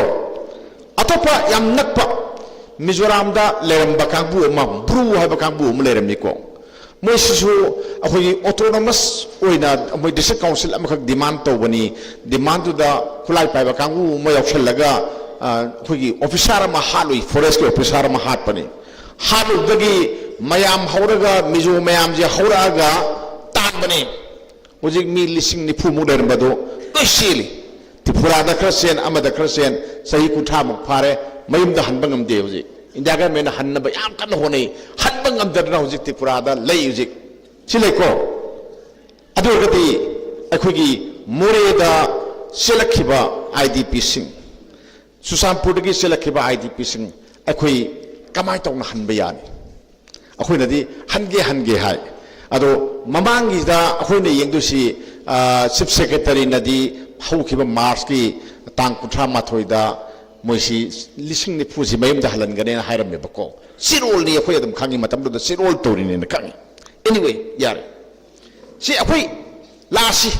akhoi thengna ba ba thengnare lan mayam ma thengnare awaba mayam man nange aduna awaba taraba mayam do akhoi adam saruk yaraga lai ngasi su saruk yazari akhoi na ado akhoi awaba tare sahi ahum hawre sahi ahum sida akhoi kai dawrage haba am thabiu ne akhoi kari tawrage miyam kari ware lawrage sin hek hairaga Manipur kai bi yaroi natra akhoi Manipur kangadabani kannabde kai dawi kai tawti hoju ko ba akhoi gi ware lete maitai gi ware kai chakhlage sini mi gi ware lay bai du ko dawre thai na mawang ngai digi hawna akhoi gi cookie len na dum lak photo je cookie len na dum lay ko adagidi mathang lan si tolkana takul mayam talai sini ko mogi lam oina ba lam mulai ni lam pakto ini je khoi loi khangi maitai gi de ke dawre akhoi na adam hai sep Manipur si aina pisak pi ngai aina satra oi ngai mai oi ngai da em sugi matung ilaga akhoi su long lip Manipur ana mito mian sa hangi ga da bane na dum laur ga lai ho chuk so ko dum laur ga lai di ado ai gi surun bhokta masi laur ga lai doi da sine ba ko adu akhoi gi warep lai ta bagi dagi thorai ne ba ko akhoi gi warep ama lehen bam chang kari gi no akhoi da Susampur mai kai da more mai kai da kaino singna cookie singna separate administration piu adagi den mugi mapa mapu gi lamni har kanda akhoi da sauri se kari gi no maitai na sauri se kari gi no Manipur kai bi yaro he se kari gi no akhoi mem na mem khango ba ko sigil lam se Manipur ni hai ni kai no ai gi ipai pu mayam na Burma dagi atai lifak mayam dagi makut takulai paraga thang paraga mapunsi kalaga ngalai balam do adu Manipur ni hai bane ba adu gi halla man santu na ngalai photo mui laga mugi lamne na haraga arda khoina Manipur kalon sai da lagdu si kari no sine ko aduna hosi akhoi yam haire military crackdown to hai ko tawti aduga then suspension of operation se machine se advocate to sanahan ga nu hai ko tawde yaroi adu di lansi yero mapangan sum kalli ku kino sum kalli aku ni soli kali gino mayang sai do hai re ai mang hai bi mayam ai so jik pande ya de panni pali ni ko mapu amalai mapu tu na lan sin linkali ni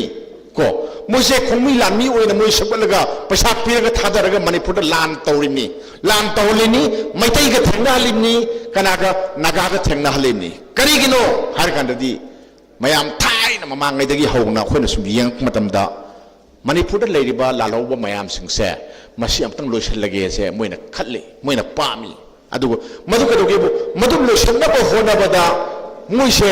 khulai oina sina da ba ya da dagi sina reine masigi lansing sig wai se mayam khangbiu brahma da so adum tawi khoi sida so dum tawi hoje kadore 20 kaya hare man 19 29 hare ko 29 bhau man da loisanni hare loisanna na bagi padam kadore thaba kari kari tawre media masan mele ko hoje media masan mele advisory ama thoe hojekti bangi paw hapa yaroi hagale natra lalo ko thokpa paw hapa yaroi hagale hai ko se then sina kadoge bu yam thuna 20 khoi gi 29 phawi manungda khoi gi kalle thore hai single maribak sire ba pawmi mayam ama jail changba horkani mayam khabi ko fa ba hokdoi ko pawmi fa ba horkani adu madu ki ba ka bu tumina legini moi hai ba dum ingani sima number 1 number 2 masagi UAPA act ko masidi hadang ba sanara ba ekni hadagi ekni ko manipur se dum sanai hojik se dum sanai ai mase aina haibadi thajar roi koi koren senior advocate tamam mani nadi loin khang mani khali hadagi hongna dum sanaba pot amani hojik sanai ni ko hojik mona tang ama thoga hojik puthore sana sana na puthoi ni ko aigi meng hemanta kawe se hojik CM thoga aigi mi hemanta kawe na puthor pani man da seli bi sendi karino che kelini kana da keli kukomi section lu amuko section lu civil society organization me am section lu noi si makha da phar na ba thorang soi tor kani selu ko majuda khoi kai dog dagi su khana bi ho gamena tawai ji karo akhoi bu thukai ba akhoi bu yakai ba se yakai ba adu den moina pa ba lambi du da lahan ba sini ko sila ka da ka dore punamaki langi ba mayam se kanana lang mano haragadi india ka mena lang mani adu den manipur government sida ka dore moji sumna sum thambani government amoina thambani thammini ko mogi thabak to tawunnabugi damakta aduna ne koi mayam da another president rule amani na khoina harise sineba ko aduna nuina swaida khoi state minister da phanayam na complaint torosu phanayam na wakatlasu madu mana ngamba podate manamdi mapu pale masu mapu pan khabani ko mayam khambiu ko mapu tuna haibu to loi tawdoini aduna sila kan sida khoi kedore manipur si hojik lalhol ko sigi irang sil loisalanna bagi damakta ohum thokpa pami ohum thokpa sida geographical area da ohum thokpadi tawdabasu yai adubu thamoi di wakhalon di ohum tholle nagana nagagi lam kuki na kuki gi lam maitai na maitai gi lam maina ohum thokna thugai ri se masi mugi pandam amagi saruk amani akoi kamai thengnani koi kamai thengnagadi sinebo masi akoina ohum thokna thugari basi kamai thau thengnagani habadu akoi khanasi simatamda hojikti awaba taba awama sha langba lan thengnabada naga thengnare then maitai awaba mayongnare naga awaba mayongnare gadi nasin nanaw ne so khoi tam phange akoi di thaina mangadi akoi dum hairak lakpani akoi di sil nawni akoi di kai di hokkono masagi takphul gi khundung gi horpani ge na khoi bo dum hairak laine bako akoi setliba pijat saksa then lining di maramda atai maram mayam amada akoi si tangkhul gi amnak na mafam amane na haire tangkhul means naga ga naksan na mari leine haire ad akoi isli naw ne se hojiti naga so dum haire dana haire badina son badina taba kanna system na solba samuji kaliko mayam pun makambi ngoni samuji kaliko tinghangam yu kana solidana akoi tinghangam yu holini mi khongsi aduna ka dore tinghangam yu holaga thammi base nagaga aikoga punna movement tawgadabani punna thengaminagadabani akoi tongana thengnaba yaroi naga matar tongan thengnaba yaroi maitai na karigi no ngasi sam solise amu yesi ko atopa mari koi laise maitai akoi si sam solise kai no akoi si pangle yaudaba aduna den nungsane di haiba sari taklaba mapanggal yaudaba khong bangamdraba dum banung sa oiraga leire karigino haragada ꯑꯩꯈꯣꯏꯁꯦ ꯄꯨꯟꯕ ꯉꯝꯗꯦ ꯄꯨꯟꯗꯦ ꯋꯥꯔꯦꯞ ꯂꯧꯕ ꯍꯩꯇꯦ ꯍꯥꯏꯕꯗꯨꯅꯤꯀꯣ ꯑꯩꯈꯣꯏ ꯋꯥꯔꯦꯞ ꯂꯧꯅꯅꯕꯒꯤꯗꯃꯛꯇ ꯋꯥꯔꯦꯞ ꯄꯨꯟꯅ ꯂꯧꯃꯤꯟꯅꯕ ꯑꯃ ꯆꯪꯉꯤ ꯃꯁꯤ ꯈꯣꯂꯥꯎꯗꯤ ꯃꯌꯥꯝ ꯑꯗꯨꯝ ꯑꯣꯏ ꯊꯕꯛꯇ ꯑꯣꯟꯊꯣꯛꯄ ꯉꯝꯗꯦ ꯑꯗꯨꯅ ꯊꯕꯛꯇ ꯑꯣꯟꯊꯣꯛꯅꯕꯒꯤꯗꯃꯛꯇ ꯑꯩ ꯉꯁꯥꯏ ꯑꯍꯜ ꯂꯃꯟ ꯃꯌꯥꯝꯁꯨ ꯊꯝꯕꯤꯔꯝꯃꯤ ꯑꯩꯅ ꯑꯝꯇ ꯍꯥꯏꯖꯅꯤꯡꯉꯤꯀꯣ ꯀꯣꯀꯣꯃꯤꯅ ꯊꯧꯕꯨ ꯑꯣꯏꯕꯤꯔꯣ ꯑꯇꯩ ꯑꯇꯩ ꯁꯤꯚꯤꯜ ꯁꯣꯁꯥꯏꯇꯤ ꯑꯣꯔꯒꯅꯥꯏꯖꯦꯁꯟ ꯃꯌꯥꯝꯁꯨ ꯈꯣꯝꯕꯤꯔꯣ ꯈꯣꯝꯃꯒ ꯑꯦꯅꯥꯂꯥꯏꯁ ꯇꯧꯅꯅꯕ ꯂꯥꯟ ꯑꯃ ꯑꯩꯈꯣꯏ ꯂꯥꯟ ꯑꯃ ꯃꯥꯌꯣꯛꯅꯔꯦꯗꯅ ꯂꯥꯟꯁꯤ ꯏꯟꯗꯤꯌꯥ ꯒꯃꯦꯟ ꯑꯣꯏꯕ ꯌꯥꯏ ꯀꯨꯀꯤ ꯑꯣꯏꯕ ꯌꯥꯏ ꯑꯩꯈꯣꯏ ꯂꯥꯟ ꯑꯃ ꯃꯥꯌꯣꯛꯅꯔꯤ ꯑꯩꯈꯣꯏ ꯅꯨꯡꯉꯥꯏꯐꯝ ꯈꯪꯗꯕ ꯄꯨꯟꯁꯤꯔꯣꯜ ꯑꯃꯗ ꯂꯩꯔꯦ ꯑꯗꯨꯗꯤ ꯑꯩꯈꯣꯏꯒꯤ ꯂꯥꯟꯁꯤꯒꯤ ꯃꯥꯒꯤ ꯃꯥꯏꯀꯩ ꯑꯃꯁꯦ ꯑꯩꯈꯣꯏꯅ ꯑꯦꯅꯥꯂꯥꯏꯁ ꯇꯧꯕ ꯑꯃ ꯆꯪꯉꯤ ꯅꯩꯅꯕ ꯑꯃ ꯆꯪꯉꯤ ꯑꯗꯨꯒ ꯃꯊꯪꯗ ꯃꯣꯏꯅ ꯄꯣ ꯀꯔꯤ ꯀꯥꯡꯉꯛꯄ ꯌꯥꯏ ꯃꯣꯏꯅ ꯀꯥꯡꯉꯛꯄ ꯄꯣꯗꯨꯡꯗꯨ ꯑꯩꯈꯣꯏꯅ ꯀꯥꯎꯟꯇꯔ ꯀꯔꯤ ꯇꯧꯅꯤ ꯗꯦꯟ ꯑꯩꯈꯣꯏ ꯀꯃꯥꯏꯅ ꯇꯧꯔꯒ ꯆꯨꯡꯁꯤꯟꯅꯔꯒ ꯀꯔꯤ ꯇꯧꯔꯒ ꯑꯩꯈꯣꯏꯅ ꯑꯩꯈꯣꯏꯒꯤ ꯏꯔꯩꯄꯥꯛ ꯀꯟꯕ ꯉꯝꯅꯤꯒꯥꯏꯁꯦ ꯃꯁꯤꯒꯤꯗꯃꯛꯇ ꯋꯥꯀꯤꯡ ꯀꯃꯤꯇꯤ ꯑꯃ ꯁꯦꯝꯕ ꯑꯃ ꯆꯪꯉꯤ ꯑꯄꯨꯟꯕ ꯋꯥꯀꯤꯡ ꯀꯃꯤꯇꯤ ꯑꯃ ꯀꯔꯝꯕ ꯑꯦꯅꯥꯂꯥꯏꯁ ꯑꯦꯟ ꯗ ꯋꯥꯀꯤꯡ ꯀꯃꯤꯇꯤꯒꯤ ꯒ꯭ꯔꯨꯞ ꯑꯃꯈꯛ ꯁꯦꯝꯕ ꯆꯪꯉꯤ ꯃꯅꯤꯄꯨꯔꯗ ꯀꯣ ꯃꯤꯗꯤ ꯄꯥꯌꯥꯝ ꯌꯥꯝꯗꯕ ꯃꯤ ꯌꯥꯝꯃꯒꯗꯤ ꯋꯥ ꯌꯥꯝ ꯌꯥꯝꯃꯤ ꯀꯣ ꯑꯗꯨ ꯁꯦꯝꯃꯤ ꯑꯗꯨꯅ ꯃꯣꯏꯒꯤ ꯂꯤꯁꯤꯡ ꯃꯈꯥꯗ ꯑꯩꯈꯣꯏꯒꯤ ꯇꯧꯒꯗꯕ ꯊꯕꯛ ꯃꯌꯥꯝꯁꯦ ꯕꯟ ꯇꯧꯔꯦ ꯕ꯭ꯂꯣꯀꯦꯠ ꯇꯧꯔꯦ ꯑꯣꯔ ꯄ꯭ꯔꯣꯇꯦꯁ ꯇꯧꯔꯦ ꯃꯣꯏꯒꯤ ꯃꯈꯥꯗ ꯑꯩ ꯇꯧꯕꯅ ꯐꯕ꯭ꯔꯥ ꯍꯥꯏꯅ ꯈꯜꯂꯤ ꯑꯗꯨꯗ ꯃꯌꯥꯝꯅꯗꯤ ꯍꯥꯏꯅꯤ ꯑꯗꯨꯒꯤꯗꯣ ꯀꯣꯀꯣꯃꯤꯁꯤꯅ ꯃꯥꯡꯗ ꯂꯩꯔꯒ ꯃꯥꯒꯤ ꯃꯁꯥ ꯑꯣꯏꯅ ꯃꯈꯥꯗ ꯊꯝꯃꯒ ꯀꯣ ꯑꯗꯨꯝ ꯊꯕꯛ ꯇꯧꯔꯁꯨ ꯌꯥꯏꯀꯣ ꯑꯩ ꯍꯥꯏꯖꯔꯤꯁꯦ ꯃꯣꯏꯗꯨꯅ ꯂꯤꯠ ꯇꯧꯕꯤꯌꯨ ꯍꯥꯏꯕ ꯅꯠꯇꯦ ꯀꯣꯀꯣꯃꯤꯗꯒꯤ ꯂꯤꯠ ꯇꯧꯕꯤꯌꯨ ꯍꯥꯏꯕ ꯅꯠꯇꯦꯀꯣ ꯃꯣꯏꯒꯤ ꯃꯈꯥꯗ ꯀꯣꯀꯣꯃꯤꯅ ꯃꯊꯛꯇ ꯂꯩꯔꯒ ꯃꯣꯏꯒꯤ ꯃꯈꯥꯗ ꯋꯥꯀꯤꯡ ꯀꯃꯤꯇꯤ ꯑꯃ ꯑꯦꯅꯥꯂꯥꯏꯁ ꯋꯤꯡ ꯑꯃ ꯅꯍꯥ ꯃꯌꯥꯝꯒꯤ ꯑꯃ ꯇꯧꯔꯒ ꯑꯩꯈꯣꯏꯒꯤ ꯍꯥꯏꯔꯦ ꯍꯧꯖꯤꯛ ꯁꯁꯄꯦꯟꯁꯟ ꯑꯣꯐ ꯑꯣꯄꯔꯦꯁꯟꯒꯤ ꯋꯥꯔꯤ ꯁꯥꯟꯅꯕꯗꯣ ꯃꯗꯨꯗ ꯀꯔꯥꯏꯗꯒꯤꯕꯨ ꯃꯣꯏꯒꯤ ꯆꯤꯡꯒꯤ ꯂꯝꯁꯦ ꯃꯩꯇꯩ ꯅꯤꯡꯊꯧꯒꯤ ꯃꯈꯥꯗ ꯑꯃꯨꯛꯇ ꯂꯩꯔꯝꯗꯦꯅ ꯍꯥꯏꯔꯤꯅꯤꯀꯣ ꯑꯃꯨꯛꯇ ꯂꯩꯔꯝꯗꯦꯅ ꯑꯗꯣ ꯁꯤ ꯀꯅꯥꯅ ꯃꯗꯨ ꯔꯤꯌꯦꯛ ꯇꯧꯗꯣꯏꯅꯣ ꯀꯅꯥꯅ ꯃꯗꯨꯕꯨ ꯑꯩꯈꯣꯏꯒꯤ ꯄꯥꯎꯈꯨꯝ ꯄꯤꯕ ꯉꯝꯕ ꯑꯩꯈꯣꯏꯒꯤ ꯒ꯭ꯔꯨꯞ ꯀꯅꯥ ꯂꯩꯒꯦꯕ ꯀꯅꯥꯝ ꯌꯥꯎꯔꯣꯏꯕ ꯃꯣꯏꯅ ꯍꯥꯏꯕꯗꯣ ꯑꯗꯨꯝ ꯇꯥꯁꯜꯂꯒ ꯑꯩꯈꯣꯏꯅ ꯈꯜꯂꯦ ꯑꯉꯥꯎꯕꯅ ꯍꯥꯏꯕ ꯄꯣꯠꯄꯨ ꯀꯩꯗꯧꯋꯦꯒꯦ ꯃꯣꯏꯅ ꯍꯥꯏꯕ ꯋꯥꯕꯨ ꯑꯣꯏꯅ ꯂꯧꯋꯦꯕꯀꯣ ꯄꯥꯎꯈꯨꯝꯗꯨ ꯈꯨꯝꯍꯧꯕ ꯇꯥꯔꯒꯗꯤ ꯃꯣꯏꯅ ꯍꯥꯏꯕꯗꯨ ꯆꯨꯝꯃꯦꯅ ꯂꯧꯗꯣꯏꯅꯤ ꯅꯠꯇ꯭ꯔꯥ ꯑꯗꯨꯅ ꯇꯁꯦꯡꯕꯗꯤ ꯃꯗꯨ ꯑꯔꯥꯟꯕ ꯄꯣꯠ ꯑꯃꯅꯤ ꯑꯔꯥꯟꯕ ꯄꯣꯠ ꯑꯃꯅꯤ ꯃꯃꯥꯡꯉꯩ ꯃꯣꯏꯗꯤ ꯀꯣꯟꯅ ꯆꯪꯉꯛꯄꯅꯤ ꯃꯅꯤꯄꯨꯔꯗ ꯂꯩꯔꯤꯕ ꯃꯌꯥꯝ ꯂꯣꯏ ꯈꯪꯉꯨꯔꯦꯀꯣ ꯑꯗꯨꯅ ꯌꯦꯜꯍꯧꯃꯤ ꯃꯌꯥꯝ ꯑꯃ ꯂꯩꯔꯝꯃꯤ ꯑꯗꯨꯒ ꯃꯣꯏꯅ ꯑꯩꯈꯣꯏꯒꯤ ꯅꯤꯡꯊꯧꯒꯤ ꯃꯈꯥꯗ ꯂꯩꯇꯦꯅ ꯃꯣꯏ ꯀꯅꯥꯏ ꯃꯈꯥ ꯂꯩꯔꯝꯒꯦ ꯃꯣꯏꯕꯨ ꯀꯔꯤꯒꯤꯅꯣ ꯃꯣꯏ ꯁꯥꯒꯩ ꯂꯩꯔꯝꯗ꯭ꯔꯤꯁꯤ ꯀꯔꯤꯒꯤꯅꯣ ꯃꯣꯏꯗꯤ ꯗꯣꯡꯉꯦꯜ ꯍꯥꯏꯗꯤ ꯗꯣꯡꯉꯦꯜ ꯑꯃ ꯂꯨꯆꯤꯡꯕ ꯑꯃꯒꯤ ꯃꯈꯥꯗ ꯃꯣꯏ ꯆꯥꯎꯔꯛꯄꯅꯤ ꯍꯥꯏꯕꯅꯤ ꯃꯣꯏ ꯃꯄꯥ ꯃꯄꯨꯗꯨ ꯗꯣꯡꯉꯦꯜꯅꯤ ꯑꯗꯒꯤ ꯗꯦꯟ ꯑꯗꯨ ꯑꯗꯥ ꯃꯌꯥꯝ ꯂꯩꯔꯤꯁꯤꯡꯗꯨ ꯃꯣꯏ ꯃꯃꯤꯡꯗꯨꯗ ꯃꯣꯏ ꯁꯥꯒꯩꯅꯦꯕ ꯅꯠꯇ꯭ꯔꯥ ꯍꯥꯏꯕ ꯃꯣꯏ ꯄꯨꯔꯦꯟꯅꯦꯕꯀꯣ ꯑꯗꯨꯗ ꯂꯥꯛꯄ ꯄꯣꯠ ꯑꯃꯅꯦꯕ ꯁꯤ ꯄꯣꯠꯁꯤ ꯂꯩ ꯑꯗꯨꯅ ꯑꯩꯈꯣꯏꯅ ꯍꯟꯗꯛꯀꯤ ꯂꯥꯟꯁꯤꯗ ꯃꯌꯥꯝ ꯑꯃ ꯁꯤꯔꯤꯁꯤꯡꯁꯦ ꯃꯩꯇꯩꯅ ꯃꯌꯥꯝ ꯑꯃ ꯁꯤꯔꯤꯁꯤꯡꯁꯦ ꯂꯥꯟꯊꯣꯡ ꯁꯤꯟꯕ ꯍꯩꯍꯧꯗꯕꯗꯒꯤꯅꯦ ꯂꯥꯟꯊꯣꯡ ꯑꯃꯇꯪ ꯁꯤꯟꯕ ꯐꯖꯅ ꯁꯤꯟꯁꯤ ꯑꯗꯨꯒ ꯗꯦꯟ ꯑꯩꯈꯣꯏꯅ ꯊꯦꯡꯅꯒꯗꯕ ꯂꯥꯟ ꯀꯃꯥꯏꯅ ꯊꯦꯡꯅꯒꯗꯒꯦꯗꯣ ꯑꯝꯇ ꯂꯦꯞꯊꯣꯛꯁꯤ ꯅꯣꯡꯃꯩ ꯀꯥꯞꯄꯛꯑꯦ ꯍꯥꯏꯔꯒ ꯑꯩꯈꯣꯏꯅ ꯆꯪꯁꯤꯜꯂꯒ ꯅꯣꯡꯃꯩ ꯀꯥꯞꯄ ꯌꯥꯄꯣꯟꯇꯦ ꯍꯧꯖꯤꯛ ꯃꯇꯝꯗ ꯅꯠꯇ꯭ꯔꯥ ꯑꯩꯈꯣꯏ ꯄ꯭ꯔꯣꯇꯦꯁ ꯇꯧꯅꯤ ꯍꯥꯏꯔꯒ ꯄ꯭ꯔꯣꯇꯦꯁ ꯃꯐꯝ ꯃꯥꯡ ꯈꯪꯗꯅ ꯄ꯭ꯔꯣꯇꯦꯁ ꯇꯧꯔꯒ ꯑꯩꯈꯣꯏ ꯃꯁꯦꯜ ꯆꯩꯅꯕ ꯑꯩꯈꯣꯏ ꯃꯁꯦꯜ ꯋꯥꯃꯤꯟꯅꯕꯒꯤ ꯄ꯭ꯔꯣꯇꯦꯁꯇꯨ ꯀꯥꯟꯅꯗꯦ ꯂꯝꯕꯤ ꯊꯤꯡꯉꯦ ꯅꯨꯃꯤꯠ 5ꯅꯤ ꯊꯤꯡꯖꯤꯜꯂꯦ ꯂꯝꯕꯤ ꯊꯤꯡꯉ ꯀꯩꯗꯧꯔꯦ ꯃꯤ ꯀꯞꯄ ꯌꯥꯎꯔꯦ ꯑꯩ ꯀꯔꯤ ꯆꯥꯗꯣꯏꯅꯣ ꯍꯥꯏꯕ ꯑꯃ ꯌꯥꯎꯔꯦ ꯑꯩꯈꯣꯏ ꯃꯁꯦꯜ ꯐꯨꯅꯔꯦ ꯑꯩꯈꯣꯏꯅ ꯇꯧꯔꯤ ꯄ꯭ꯔꯣꯇꯦꯁꯇꯨꯗꯤ ꯀꯅꯥꯅ ꯇꯧꯔꯤꯅꯣ ꯒꯚꯔꯟꯃꯦꯟꯇ ꯇꯧꯔꯤꯔꯥ ꯀꯨꯀꯤꯗ ꯇꯧꯔꯤꯔꯥ ꯁꯦꯟꯇ꯭ꯔꯦꯜ ꯒꯚꯔꯟꯃꯦꯟꯇ ꯇꯧꯔꯤꯔꯥ ꯅꯠꯇ꯭ꯔꯥ ꯑꯗꯣ ꯑꯩꯈꯣꯏ ꯃꯁꯦꯜꯗꯤ ꯐꯨꯅꯕ ꯃꯐꯝꯗ ꯂꯥꯛꯑꯦꯕ ꯑꯀꯣꯟꯕꯗꯗꯤ ꯁꯤꯃ ꯈꯪꯕꯤꯔꯛꯑꯣ ꯑꯗꯨꯒ ꯂꯥꯁ ꯑꯩꯒꯤ ꯑꯔꯣꯏꯕ ꯋꯥꯐꯝꯅꯤꯀꯣ ꯒꯚꯔꯟꯃꯦꯟꯁꯦ ꯃꯌꯥꯝ ꯈꯪꯕꯤꯌꯣ ꯃꯤꯅ ꯂꯣꯏꯈ꯭ꯔꯕꯅꯤꯀꯣ ꯃꯤꯅ ꯂꯣꯏꯕꯅꯤ ꯑꯩꯈꯣꯏꯒꯤ ꯃꯅꯤꯄꯨꯔꯒꯤ ꯃꯤꯌꯥꯝꯒꯤ ꯂꯩꯉꯥꯛꯅꯦꯅ ꯄꯥꯏ ꯍꯥꯏꯕꯩ ꯋꯥꯅꯤ ꯃꯤꯒꯤ ꯂꯩꯉꯥꯛꯅꯤ ꯂꯩꯔꯤꯁꯤꯀꯣ ꯃꯣꯏꯅ ꯊꯕꯛ ꯇꯧꯅꯕ ꯊꯝꯕꯅꯤ ꯇꯣꯂꯣꯞ ꯊꯝꯒꯨꯝꯖꯥꯅꯤꯗ ꯑꯩꯒꯤ ꯌꯨꯝꯗ ꯊꯝꯒꯨꯝꯖꯥꯅꯤ ꯊꯝꯈ꯭ꯔꯕꯅꯤ ꯑꯗꯨꯅ ꯍꯟꯗꯛꯇꯤ ꯃꯤꯌꯥꯝꯒꯤ ꯂꯩꯉꯥꯛ ꯑꯃꯒꯤ ꯇꯉꯥꯏ ꯐꯗꯕ ꯑꯃ ꯂꯥꯛꯏ ꯃꯇꯝ ꯀꯨꯏꯗ꯭ꯔꯦꯀꯣ ꯉꯁꯥꯏ ꯑꯣꯖꯥꯗꯅꯁꯨ ꯍꯥꯏꯔꯝꯃꯤꯗꯨꯅꯤꯀꯣ ꯑꯗꯨꯅ ꯀꯃꯥꯏꯅ ꯃꯤꯌꯥꯝꯕꯨ ꯅꯨꯡꯁꯤꯕ ꯃꯤꯌꯥꯝꯒꯤ ꯊꯕꯛ ꯇꯧꯒꯗꯕ ꯑꯩꯈꯣꯏꯒꯤ ꯑꯣꯏꯕꯁꯦ ꯈꯜꯂꯧꯁꯤꯅ ꯑꯩ ꯁꯤꯝꯇꯪ ꯍꯥꯏꯖꯔꯒ ꯃꯌꯥꯝ ꯂꯩꯀꯥꯏꯅ ꯊꯝꯖꯔꯤ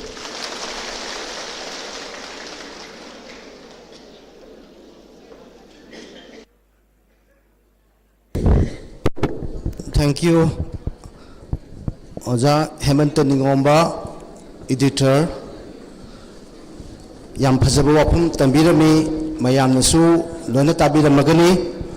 Ojana thambirami basida editor gi wafum sida yam maruana suggestion tawbirambasi ahan bada IDP singsi pak hanbanga moy yamna complex oiba phibam amada leigre aduna akhona tawgadabasi editor na takpirambada kwagi ahan bada akoigi alliance of working committee gumba haiba mayamgi apunba ma semaga hawjiki leiba chathariba lanpham masi phajana analysis taraga ꯐꯖꯅ counter ꯇꯧꯕ ꯑꯗꯨꯒ ꯂꯤꯁ of action ꯑꯃ ꯐꯖꯅ ꯁꯦꯝꯃꯒ ꯑꯗꯨꯒꯤ ꯃꯈꯥꯗ ꯄꯨꯟꯅ ꯆꯠꯃꯤꯟꯅꯕ ꯑꯗꯨꯒ ꯑꯔꯣꯏꯕꯗ ꯑꯐꯕ ꯒꯕꯔꯟꯃꯦꯟꯠ ꯑꯃ ꯂꯩꯕ ꯉꯝꯅꯅꯕꯒꯤꯗꯃꯛꯇ ꯑꯐꯕ ꯂꯩꯕꯥꯛ ꯅꯨꯡꯁꯤꯕ ꯃꯤꯑꯣꯏꯁꯤꯡ ꯈꯟꯁꯤꯅ ꯍꯥꯏꯕꯅꯤ ꯌꯥꯝ ꯅꯨꯡꯉꯥꯏꯖꯩ ꯃꯊꯪꯗ ꯑꯃꯨꯛ ꯀꯧꯊꯣꯛꯆꯒꯦ NG Akhiu Foothills Naga Coordinating Committee की लीडर ने रोंगमई ट्राइब की इशू लीडर ने ओजा NG Akhiu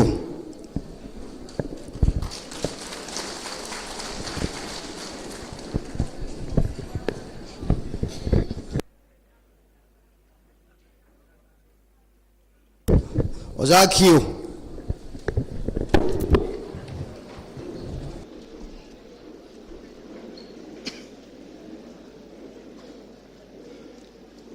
अहानबदा अखोई कोकोमी की कन्वेनर अमसुंग अहल लमन लाई गुरु इमा इबेन सिंह असिदा लेंबिरिबा इसिन इनाव पुमनमक खुरुमजरी अईगी मिंग से NG Akhiu कवे अइना फुटहिल्स नागा कोऑर्डिनेशन कमिटी की कन्वेनर नि अखोईगी एडवाइजर सिंह अखोईगी अहल लमन सिंहना अइबु यावरुरो हाइदुना थारकपनि अखोई चाही अहुम फाना अखोई मणिपुर क्राइसिस चथरिबो मैम से मैम लोइन खंगी अशोक अपन अवा अना सीबा नाबा कयाम अखोई मैम से खांगबदा वारखरबा ngमरक्त्रबा टाइमिंग दो लाखरबगी असिगुंबा प्रोग्राम पुंफम दो अखोई पुनबनीना आई दुम हाइजगे अखोई से हौजिक से करी तौबगी इरांग से अदुम सांगथरिब्रा हाइबा मतमदा अखोई इचिन इनाव मैतै सुंगाइरे नागा सुंगाइरे ओजा यामनबा सात्रा अमफाव लेत्रे अदुना लुसिंगिबा अखोई कोकोबीना हायरदी यारे हायना मैम लौसी ओजादो यामनगनु अखोई नागा सिंगददी कमाइन तौगे हैबदा हाइबदा फाव थोकते मखुत सिंगगा थोरकपनि अदुबु इसिनि नाव तंपाकची मीसिंगदी पंगसोंगदा सोंगबनि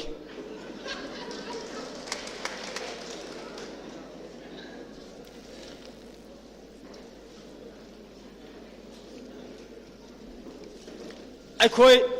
FNCC ना Foothills Naga Coordination Committee ना करी गिदमक लेपखतपनो हाइबो मतमदा अहानबददी illegal immigrant कुकी सिंगा इचिनि नाव मैतै सिंग से खनब्रा ना लास्ट खलम्मे अदुबु लास्ट दे अखोई indigenous ओइबा मी सिंगबु अतमना टारगेट तोरकपा अखोई की लम मुल्लकपगी मरमना अखोई FNCC की Foothills Naga की एरिया दसु मोइना फुबा चैबा मी हात फाव यावनरबनी अदुना अखोई से मिकअप थोक्तबा यादे हाइदन अखोई से लेपखतपनी अखोई Foothills Naga Coordination Committee दा नोंमाइजिंग Foothills यावे तांखुल नागा Foothills यावे कौबुरु Foothills यावे इनपुई Foothills यावे रोंगमई की Foothills यावे असि मयामसिना अखोई की तंपाक की मचिन सिदा फोर्ट्रेस अमा ओइना अखोइना लेरिबा जगा सिंगसिनी अखोइना गवर्नमेंट दा अखोइना डिमांड तवी अदु डिमांड दि करिनो हाइबा मतमदा Foothills area सिदा अखोइगी इंडिजिनियस की जगा दुदा सु केम हाइबसे थंबा यारोय हाइदुना अखोइना गवर्नमेंट दा डिमांड तोबुनी अदुगा अनी सुबदा मोइना मफम मरांग खंगदबा अखोइगी इंडिजिनियस येहौमी की परमिशन यावदना लंबी पंगसेम सेमबकपा असिगुंबा मैम से मोइना टाइगर हाइबा जर्मन हाइरो पंगथोन सोनजेलिबा अदु टाइगर दो सादो मपानदा थोदि सिकपा ताबनी मोइदि जंगल दा लेगदबदो मपानदा थादोरकपा अदु खगनते हौजिक अखोइ मणिपुर दा ड्रग्स की प्रॉब्लम से लेरे खाइना असोमदा Foothills की एरिया सिंगदा ꯑꯩꯈꯣꯏꯒꯤ ꯖꯒꯥꯗ ꯑꯩꯈꯣꯏꯒꯤ ꯂꯝꯗ ꯄꯣꯄꯤꯁꯦ ꯊꯥꯔꯦ ꯈꯪꯅ ꯈꯪꯅ ꯑꯩꯈꯣꯏꯅ ꯖꯒꯥꯁꯦ ꯑꯁꯤ ꯂꯩꯔꯦ ꯈꯨꯠ ꯇꯥꯛꯄꯤꯕ ꯐꯥꯎ ꯀꯔꯤꯁꯨ ꯇꯧꯕꯤꯕ ꯉꯝꯗ꯭ꯔꯦꯅ in terms of 100 crores ki thaarak leire mafam sida leire si mi leire adu ada leire takpiyu akhoi mi puthoken haiba phau karisu tawbidena akhoi na di government da moise chief minister ni minister myam ni mla myam ni achau asang ni tawba ngamma mi ne wakal liba last di moi kangbu se saukidar oire leiramina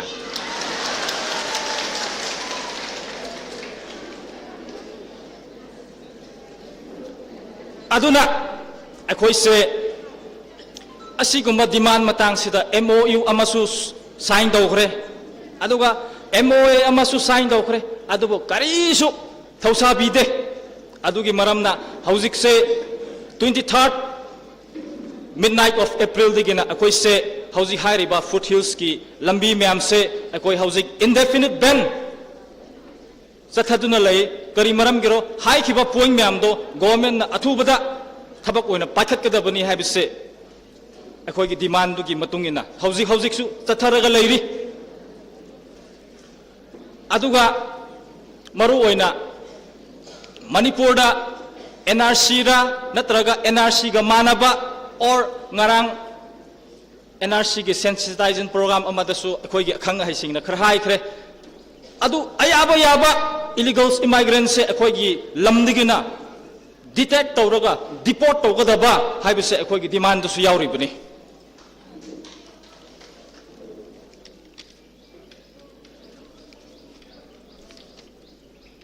haujik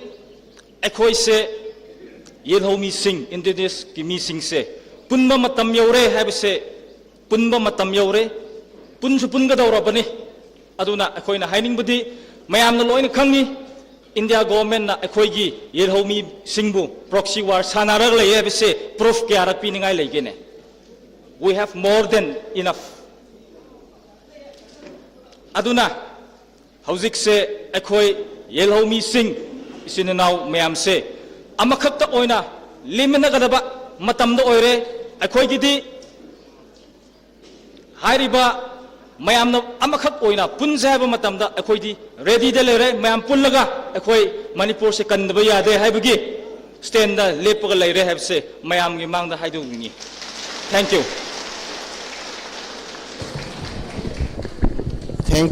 Oja MG Akiu, convener of the Foothill Naga Coordinating Committee.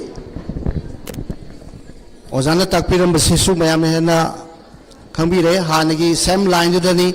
aduga aroibada yam kan stress tobiram basi aikhoi mayam punjunaba tribe indigenous tribe sing aduga Meitei sing Meitei pangal punamaki apunba force ama sembasina haujiki khwadigi hena maroiba tanja sigi tawhum thokpani haibasi takpirame mathangda ai amuk tawsinjage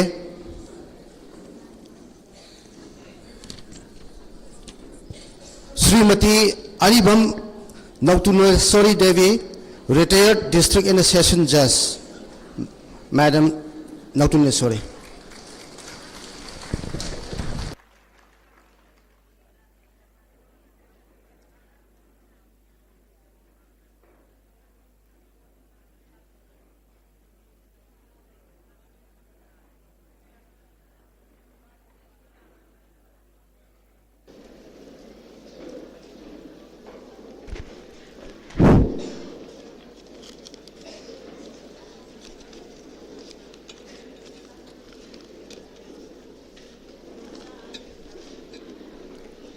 ngasi akhoi kokomi na sinduna akhoi na thar May 2023 da thokiba thodok tubu ningsing bagi palan pangthok leba sida akhoi ngasi dais da phambiriba kokomi gi coordinator amadi oza moderator bu ikai khomna bu usari amadi pulapna subsin jarega timbiriba miyam pumna makpo ehan khurumjari akhoi na kari haigani 2023 gi maduda thokpa sidai sida akhoi na matamdugi paliba sarkar na hairam miko intelligence lapses leire security failure oikhre adana because of the lapses and the failure mara leijadraba akhoi gi misam praja singsina nangliba awa se akhoi ngasi face toraga leiriba praja akhoi myamna lauriba peace phanghangadabani asumba phanghangadabani akhoi bu constitutional gi madude piba provision du gi safeguard guarantee tobudui matungina akhoi myam se madu gi khudong saba loi phanggadamne ngang tauriba akhoi na thamjaning badi karino khwai maru oina mission di ignorance of law thawai da se mission di yaiba adubo salaried person oina government gi servant oina leiriba singsidi law ngataba sugya yadeba district administrator Churasampur amadi superintendent of police ki mathakta mathau thoksadaba amadi dereliction of duty negligence of duty gi karamba departmental inquiry tawdana initiate tawrage ba leibak sida leiriba law sigi matungena makhoi bu responsible fix tawdana masidai sida makhoi bu book tawdana leigrabra heba matamnu da thopa thogdok tagi bheri romda laaga retaliation tawrubadagi di apamba pamdaba tahai uhoidaba mayam thoeraga madugi maramda factual thing do amu narrate tawdraga su akhoina ngasi mayam loina khangeba akhoina lauri Pahalgam da thopa thodokta terrorist ki attack da government of India na khudakta retaliate tawga terrorist sing sida operation sindore na pangthoga makhoi gi hai singba angamba do ulli akhoi ju yai akhoi ju we do support it hoyare zili da angam masa ahum yauna nupi taru hatkiba amadi trongro bi da ngaram da hatkiba do India government gi mana pangbra sine ba na lawri base masik law violation si kanano ngasigi illegal immigrant singsina sang erga su singsida leiriba singsida tawraga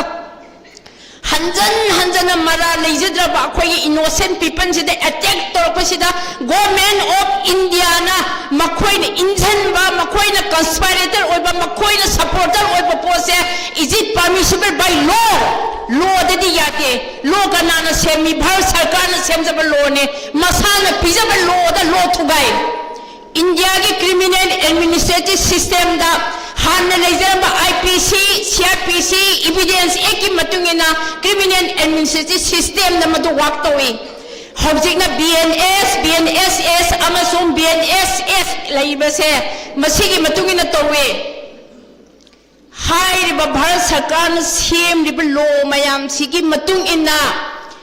mi ama hatpase kanana yai kanam yade accept court of session na madu kaida haibano Indian penal court haibane Indian penal court BNS the yobane ba mi hatpa yabase mi amu ba siro na dandi bi ba yaba mi hatpa yabase court of session khatane te yadeba Indian Penal Code, Criminal Procedure Code, Indian Evidence Act, Samdura Matungda, Indian Penal Code, the 302 and the 303, the period of murder. Amana Asama murder, death sentence, speaking of Nihai. Amana Kanana Halaga, convict oil have a life imprisonment, Amana Mi Halaga, Dimabu Hatokadova Nihai, say, Lord, the Yobo Port, Niakona Hibanati. Madugi Lord. Hojik paliba BJP government sina BNS semdol amatanda hojik ti madugi lodo kari haina amu hairage na haibada madu section 1031 and the section 1032 and the section 303 adana amamu hakal eba amamu hakal eba se kaino na haibada mi amabu mi manga dagi natraga ahen mi na halaga di mabu death sentence bi ni adana Handak Trongwabi the Toiba Angani Hatpa, Madude retired Toraga civilians in the pain and the Samsa Loga Siat Pay, the Kappa even say 103 course to Panda, Madu Sakas in a Mamit Udadana, Mana Panga Karigi, the legal process of Molokati Hive say, it is my question to the present government. Lona Mi Hatpa, Manipur, Akoisu Aloisale. ingau ngaure wakhanse nungaitare court na mi hatpa yare halu haidana death sentence pi khababudi Indian legal system se ngasi phawa death row da le ba hojik phawa hatre ba sei manga taluk che whereas constitution guarantee pi ga inna singna leijagadabni haiba matsa sing angang sing tumna na leijababudi phona halak pasida Manipur sarkar na tuminna leiba karigino sineba hamgise aduna di jiri da hat pasu subject to correction CRPF na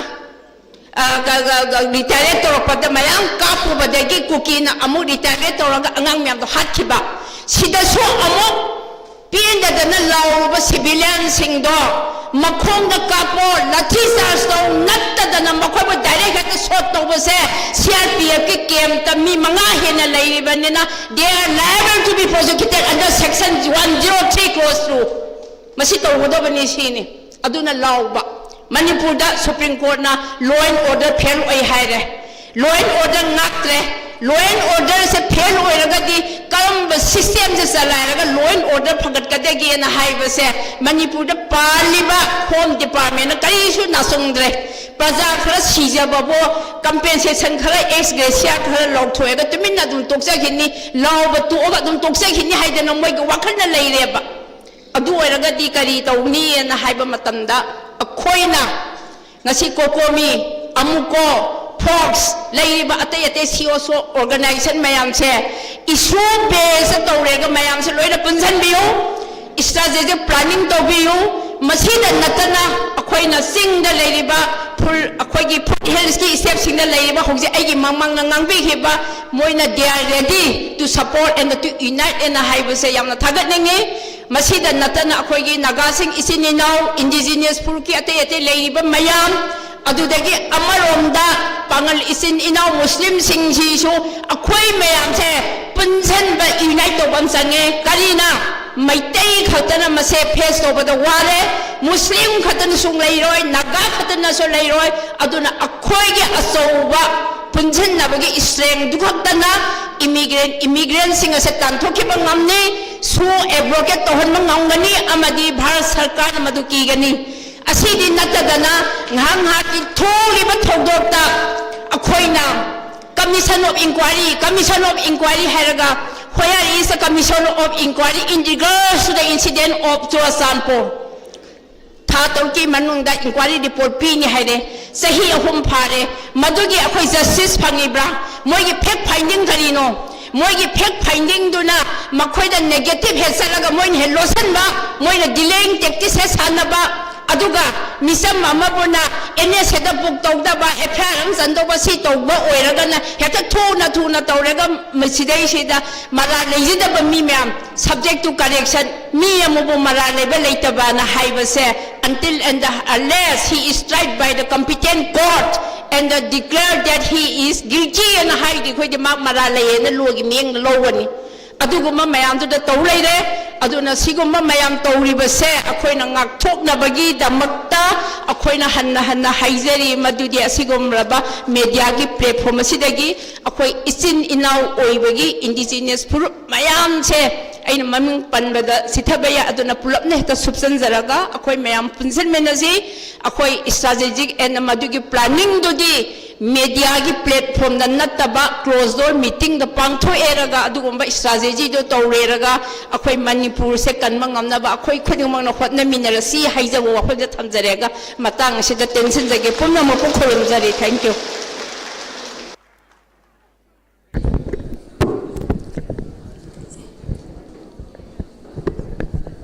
Thagachari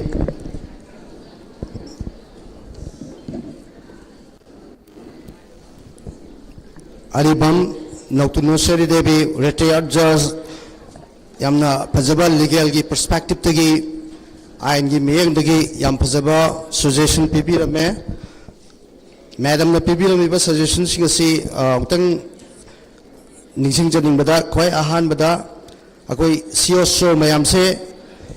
pulu ina chumna haibana tabada yam Pajaba akoi perspective of the thambirame issue based the pull ina si yam Pajaba suggestion laujai issue based the pullaga work to pull to win na bai basi atai mayam na su ꯄ꯭ꯔꯤꯊꯤꯕꯤꯒꯤ ꯃꯐꯝ ꯈꯨꯗꯤꯡꯃꯛꯇ ꯌꯥꯝ ꯇꯧꯅꯕ ꯄꯣꯠꯅꯤ ꯑꯗꯨꯅ ꯄꯥꯟꯗꯝꯅ ꯈꯦꯠꯅꯕ ꯂꯩꯔꯒꯁꯨ ꯏꯁꯨꯗꯨꯗꯗꯤ ꯑꯩꯈꯣꯏ ꯄꯨꯟꯅꯒ ꯊꯕꯛ ꯇꯧꯕ ꯌꯥꯏ ꯁꯤꯃ ꯑꯅꯤꯁꯨꯕꯗ ꯑꯩꯈꯣꯏ ꯀꯝꯃꯨꯅꯤꯇꯤ ꯄꯨꯝꯅꯃꯛ ꯄꯨꯟꯅꯅꯕ ꯇꯥꯛꯄꯤꯔꯝꯕꯁꯦ ꯌꯥꯝ ꯐꯖꯩ ꯃꯩꯇꯩꯒꯤ ꯑꯗꯨꯒ ꯃꯅꯤꯄꯨꯔꯒꯤ ꯇ꯭ꯔꯥꯏꯕ ꯃꯌꯥꯝꯒꯤ ꯑꯗꯨꯒ ꯃꯩꯇꯩ ꯄꯥꯡꯒꯜꯒꯤ ꯄꯨꯝꯅꯃꯛꯅ ꯀꯝꯃꯨꯅꯤꯇꯤ ꯄꯨꯝꯅꯃꯛ ꯄꯨꯜꯂꯒ ꯑꯍꯨꯝꯁꯨꯕꯗ ꯁ꯭ꯇ꯭ꯔꯦꯇꯦꯖꯤ ꯑꯃ ꯁꯦꯝꯕ ꯏꯁꯩ ꯍꯥꯟꯅꯁꯨ ꯇꯥꯛꯄꯤꯔꯝꯃꯦ ꯑꯩꯈꯣꯏ ꯗꯣꯛꯇꯔ ꯑꯥꯔ ꯀꯦ ꯅꯤꯃꯥꯏꯅ ꯇꯥꯛꯄꯤꯔꯝꯃꯦ ꯆꯞ ꯃꯥꯟꯅꯅ ꯁ꯭ꯇ꯭ꯔꯦꯇꯦꯖꯤ ꯑꯃ ꯁꯦꯝꯕ ꯀꯝꯃꯨꯅꯤ ꯁ꯭ꯇ꯭ꯔꯦꯇꯦꯖꯤ ꯑꯃ ꯁꯦꯝꯕ ꯉꯁꯤꯒꯤ ꯊꯣꯛꯏꯕ ꯈ꯭ꯔꯥꯏꯁꯤꯁ ꯑꯁꯤꯗ ꯌꯥꯝ ꯐꯖꯕ ꯄꯣꯠꯅꯤ ꯑꯗꯨꯒ ꯑꯍꯥꯟꯕꯗ ꯑꯩꯈꯣꯏꯒꯤ ꯂꯤꯒꯦꯜ ꯃꯦꯇꯔꯁꯤꯁꯨ ꯑꯩꯈꯣꯏ ꯂꯧꯈꯠꯄꯁꯤꯁꯨ ꯇꯥꯛꯄꯤꯔꯝꯃꯤ ꯃꯊꯪꯗ ꯑꯩ ꯑꯃꯨꯛ ꯀꯧꯁꯟꯖꯒꯦ ꯑꯩꯈꯣই ꯃꯅꯤꯄꯨꯔꯒꯤ ꯏꯁꯨ ꯀꯌꯥꯗ ꯌꯥꯝꯅ ꯃꯔꯨꯑꯣꯏꯕ ꯋꯥꯐꯝ ꯀꯌꯥ ꯄꯨꯊꯣꯛꯄꯤꯗꯨꯅ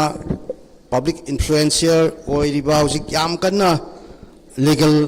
ꯑꯩꯈꯣꯏ ꯑꯣꯄꯤꯅꯤꯌꯟ ꯄꯤꯕꯤꯔꯤꯕ ꯏꯌꯥꯝꯕ ꯈꯥꯏꯔꯦꯝꯕꯅꯤ advocate former acting chairperson Manipur Human Rights Commission please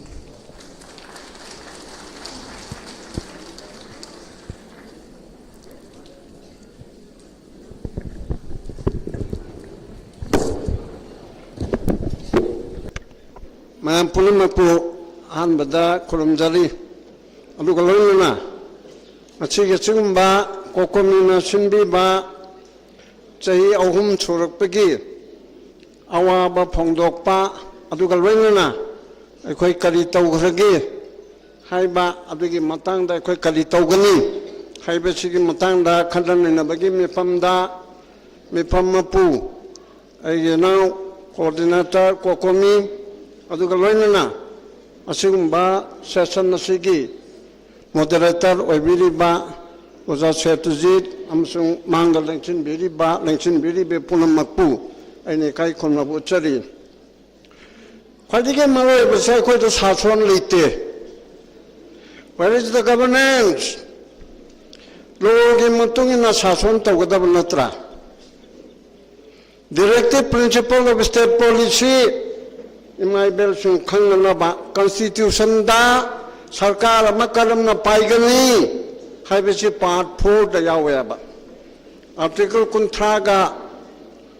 5ꯗꯒꯤꯅ 33ꯗꯒꯤꯅ 50 ꯐꯥꯎꯕꯁꯦ Directive Principle of State Policy ꯀꯔꯤ ꯍꯥꯏꯔꯤꯕ welfare state ama semnanaba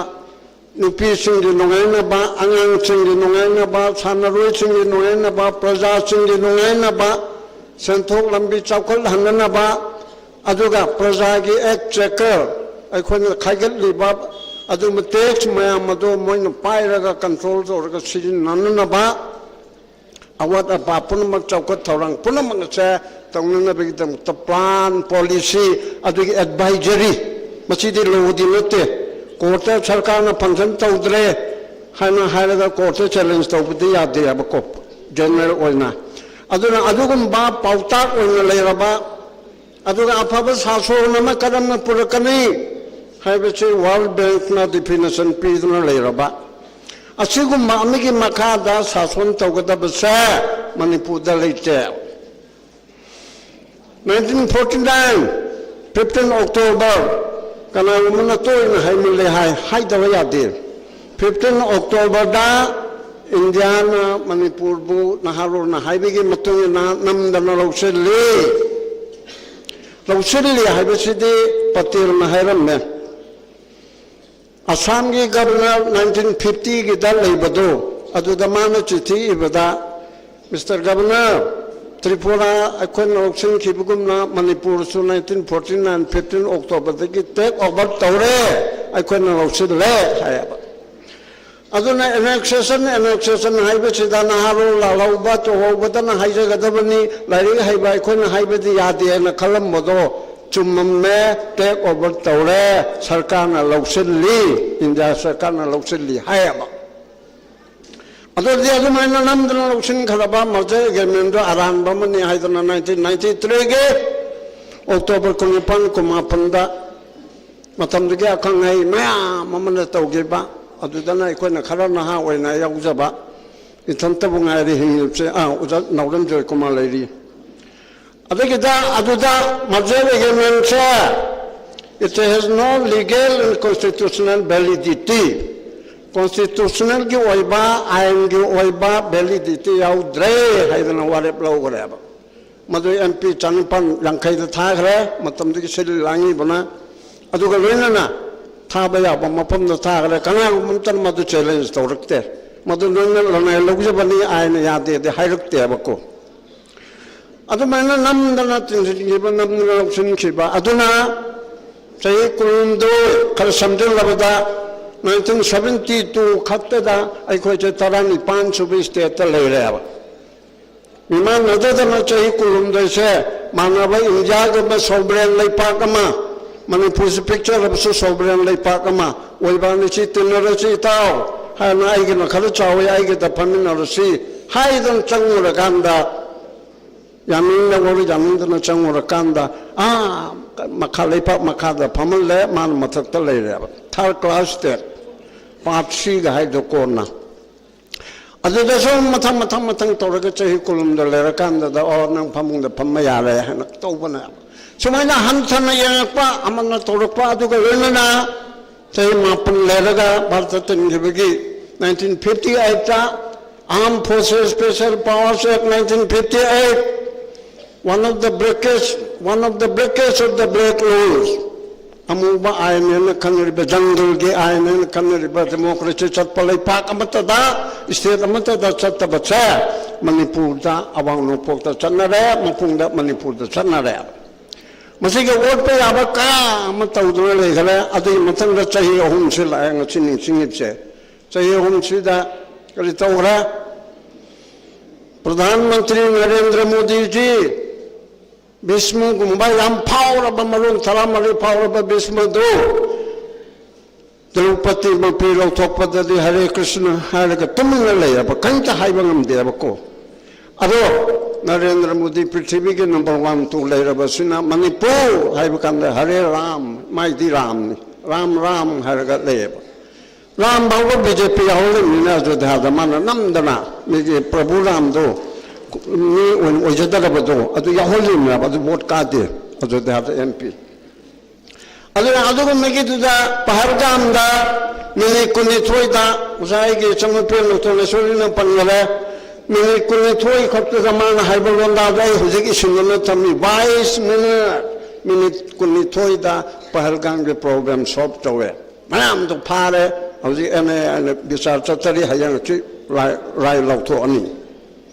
Adugumba mi kuntaro Pahalgang gi terrorist kharabu phaina terrorist haibase afaba dinate ko adubu Manipur gi yangnaru bata Pahalgang gi terrorist di nupi angang da khut tha de nupi angang tan thoga noi Modi da tamucho ko nupi angang da khut tha de han thadore but here Manipur da di angang macha tha manga gi chahi manga gi adu da nate jiri da Tahi Amigi, Tahi Nipangi, Mayam Mumle, Tumling, and the heart took it to Mayam, the higher rate, Ram Legaleba.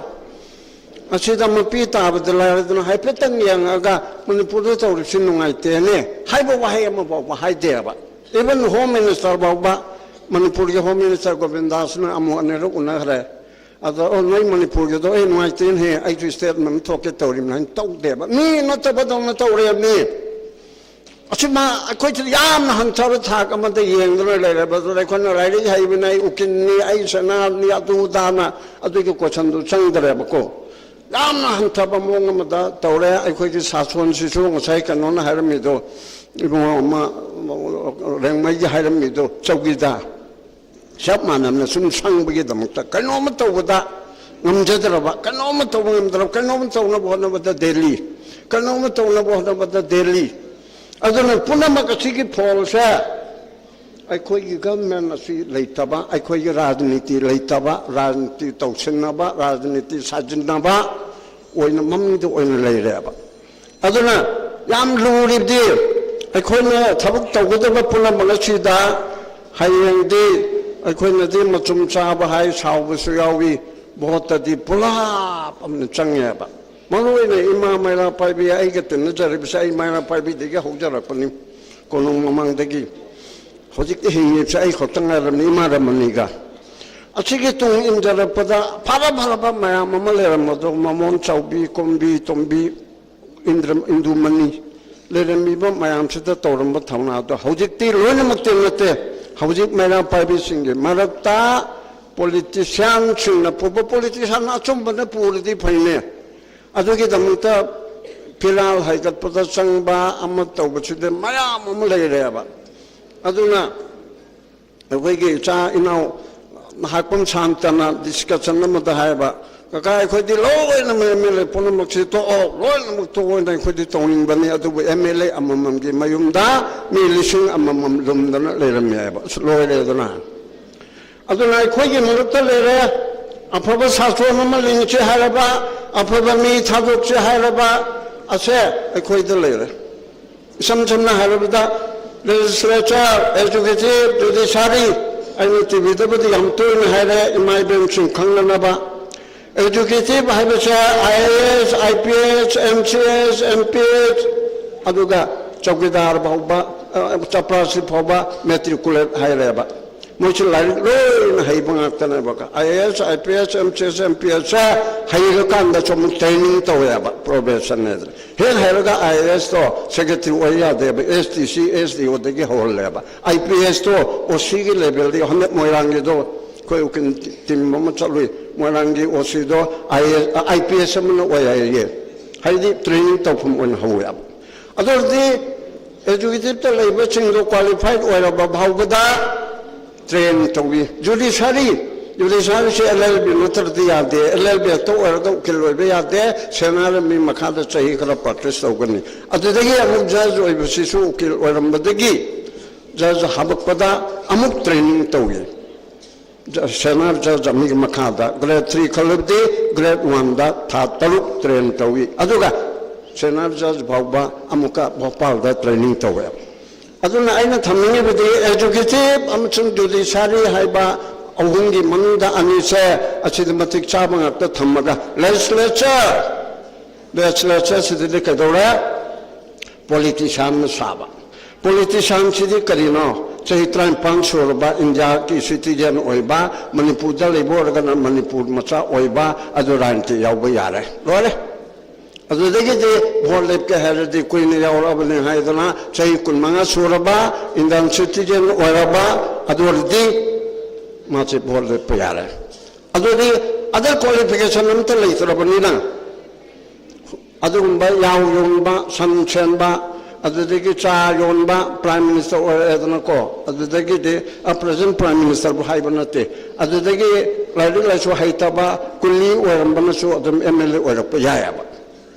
Masih यहालिसे करेगिनो Sissu question में हम तोरे अखोय के assembly के कनके constituent assembly के debate यावरे अहलमना हाइबने मसी अखोय represent तोगसे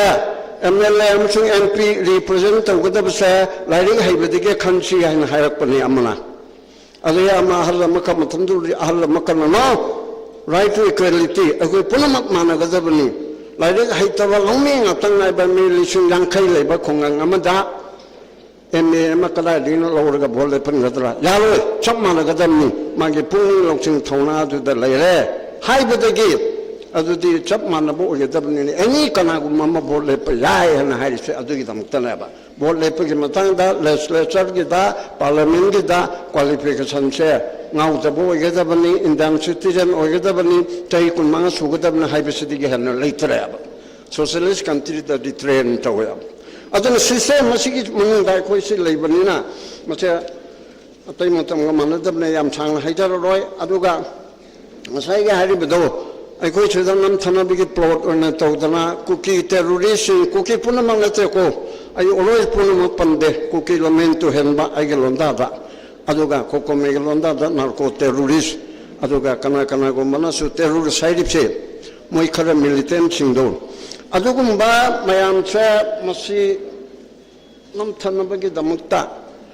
नमथबगी मुहुत्ता मोयबु योखतनबा हाइतारे मोयबु योखतनबा अखोय Manipur के लालौबा नाहरुल सिंहबु 29 भोग मनुंग थिंगनी हाइबनाबा Maoist की थिंगले खोले अदनको अद खेना बमलेबा मणिपुर के लाल हौरी बसा मोयबु कनबनते आई लालौबा छौगत पनते को ꯑꯗꯣ ꯃꯅꯤꯄꯨꯔꯒꯤ ꯂꯥꯜꯍꯧꯕꯁꯤꯗꯤ ꯇꯦꯔꯣꯔꯤꯁꯇꯤ ꯅꯠꯇꯦꯕ there are no terrorists ꯃꯣꯏꯗꯤ insurgency aduga kharana belligerency yaubasu yaurabnebako adu sarkarna lepkadabdinate insurgency haibasidi magi manipur gi oriba phibam nuchina maning tamba marom dom lepnana ba magi hanigi phibam du hanjinjage haidana khulai pairaga changba arm politics tawbado adune aba insurgency harise aduga terrorist haibasidi ning tambaka khangde tamdabagi khangde akoi drug tharo aduna na ko terrorist haise drug ki popi na chingba mayam je tharaga madudigi phangakpa pesa koti lising humphuduna nomai leiba aduga moi machen tawraga government gi mathakta lal hauba di ning tambagi nate ekta naiba ot pa moina apamba pandam si phangna ba tawba adu terrorist na ba to strike terror in the minds of the people asi hanaki anuba bharatiya nyay sanhita BNS ki section 113 chamaga tarom de yauramneba adang layamantana haibadu maina UAP Act Unlawful Activities Prevention Act 1967 da 43 ASA 2008 tagi chanara abneba adu chanara ba 43 ASA hanadi leiraga mapangal hapchinba hanal leirmiba aduda mathak STPO gumamna mipam phungamba inspector gumamna ngamambado hojikti head constable ki thakna phaba yare haibna head constable amana chungarabadi ma lalawga mari lani natra UAP ki mari lani na phaba yare samna halabda singjamli ki mai ber maya mamana akan ba protection na tawbada moirang degi mera paibi group amna mateng pangwada noi singjamai ki mina te aduna noi si UAP akta phare haibi yaba adugo malana sinna ba yaba pot ama 43A sida hape tawbudi hana laibani aduda designated authority haibase akoi head constable bhaubana mi phaba yahanmegi pot ase anu order thorakpaduda anu basida hachilakpana ba ko empower torpa hanigi do matok sang pot amana ba aduna hojike akoi che kalmai toraga yagadage habige muntang da hojike na ko kumena hangi bu hang torukta idi lai na khallina government of India da takna ba haibini aham bigi do proxy wa tawdana indigenous people singa se namthana bo hotna ba si mayukta manipur sarkar na takchila roi daga see what is harm Chief Minister na my cabinet tawraga my party tawraga all political party gi ozaibo be koro nara koro ozoi koro akoi mam chalaga government of India da hamin ru si prime minister da si yadabra ya aduge laigidra bangang amni adugi dawba adugi tangkhul gi chuchi gi ba adugi matang da akoi military crackdown tawba si yadabra aina khangdabagira military crackdown tawba haibisa Chief Minister na Unified Command gi chairman ni mana nate hajal su yaro lo da pibi matuna Unified Command haibisa karigino lairiba India gi army CRPF BSF aduga jeklai lairiba mam sigi controls India government taweba but Manipur da tharakpadadi state da tharakpadadi Unified Command ni chemak mai mage tongan discipline le jabanina army na mahaini CRP na mahaini Assam Rifle na mahaini madu coordinate to coordinator asikanano Chief Minister oigadamne asiki coordinator se mamanda khangda dana mano ohelle hay mami do ohelle ye Chief Minister na dum oigadamni adu mamang di ohen gidraba aduna Unified Command se to khaina leire boininga Unified Command le becha Chief Minister masa da yaujaba mage makut ye deba aduna ne aina nang lokselo aina haibe laina tum oijari ne man noma hayabako aduna Unified Command adugi makhada hujike angan haliba tang taruk tare ki lona ba ain da haliba do madu tang taret ki nungdang waramda haibo officer mayam se kawraga mana haigadabni hayengi pungi pan bhaugi munungda tang ni pan gi pungi pan bhau munungda me apaching do loina ba pharu oda sala de adu da khinde hagi kaligi muto kuna alimundinna roza haiban pimasama BSF na agent mangalaga hatu ya asida mantamdiga IGP or DGP laitri IGP dana sa BSF na tawune se khange aduna adudi phar udana moidi phar ya ro central ki process ni adudi nai bilai lok thok tare lok thok pa makte na te ko bilai lok thoga nang the central service ni na nang ko na bilai lok thok pu chumni la li do ko na to gane hojik ki de lok thok kani ai na hai bi do sal phajar ke har ga nongal ga phar ga priya adu purelga adai di chi ro central home ministry da no chong chong na phar hai go hai ga tawe to adugi mi to gumna handaki leriba angang ani hatpa adagi tangkul ani hatpa masida mana military crackdown toro hanaki sida aro betan toro hai chin ni ge mun butorak tre ai yaro hai na hai bada na no ai toro na hai gadra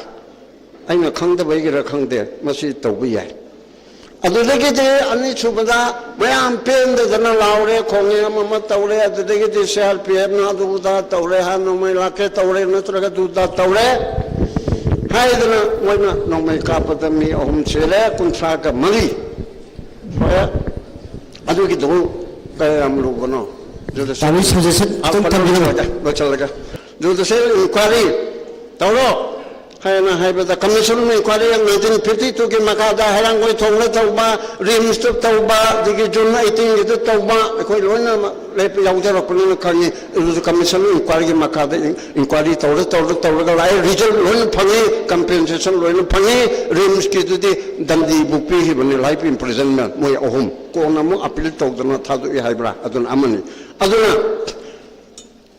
inquiry chida yang kana beta hoi amakal nokten serena haibadu chumni akhoi churchan ba thorak pa thodok chigi inquiry lamba commission do ite lamba natabam no oi khare lamba da ba mana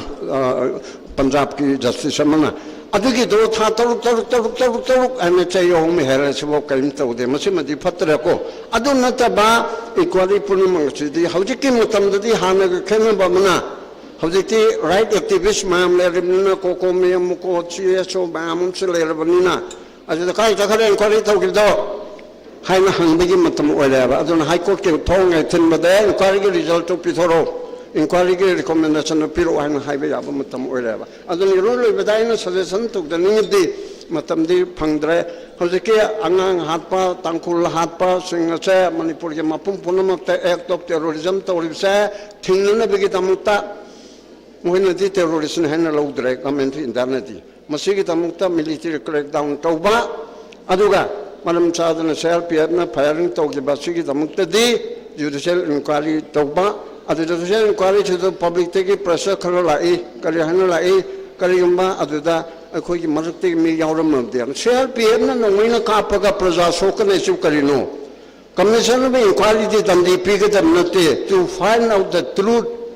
kari ki tamutan nang no me kapi no moina lam helak padige kape adu kapu du di kaptel di adabra hai du thin na bane aba bring fire to yadra tear gas kape yadra lati sas to yadra nong kuna to yadra kapte yadra su makada kapo dai manga su ko supreme court ne pire ba manga su do kapo dam yam han kaptil di kari no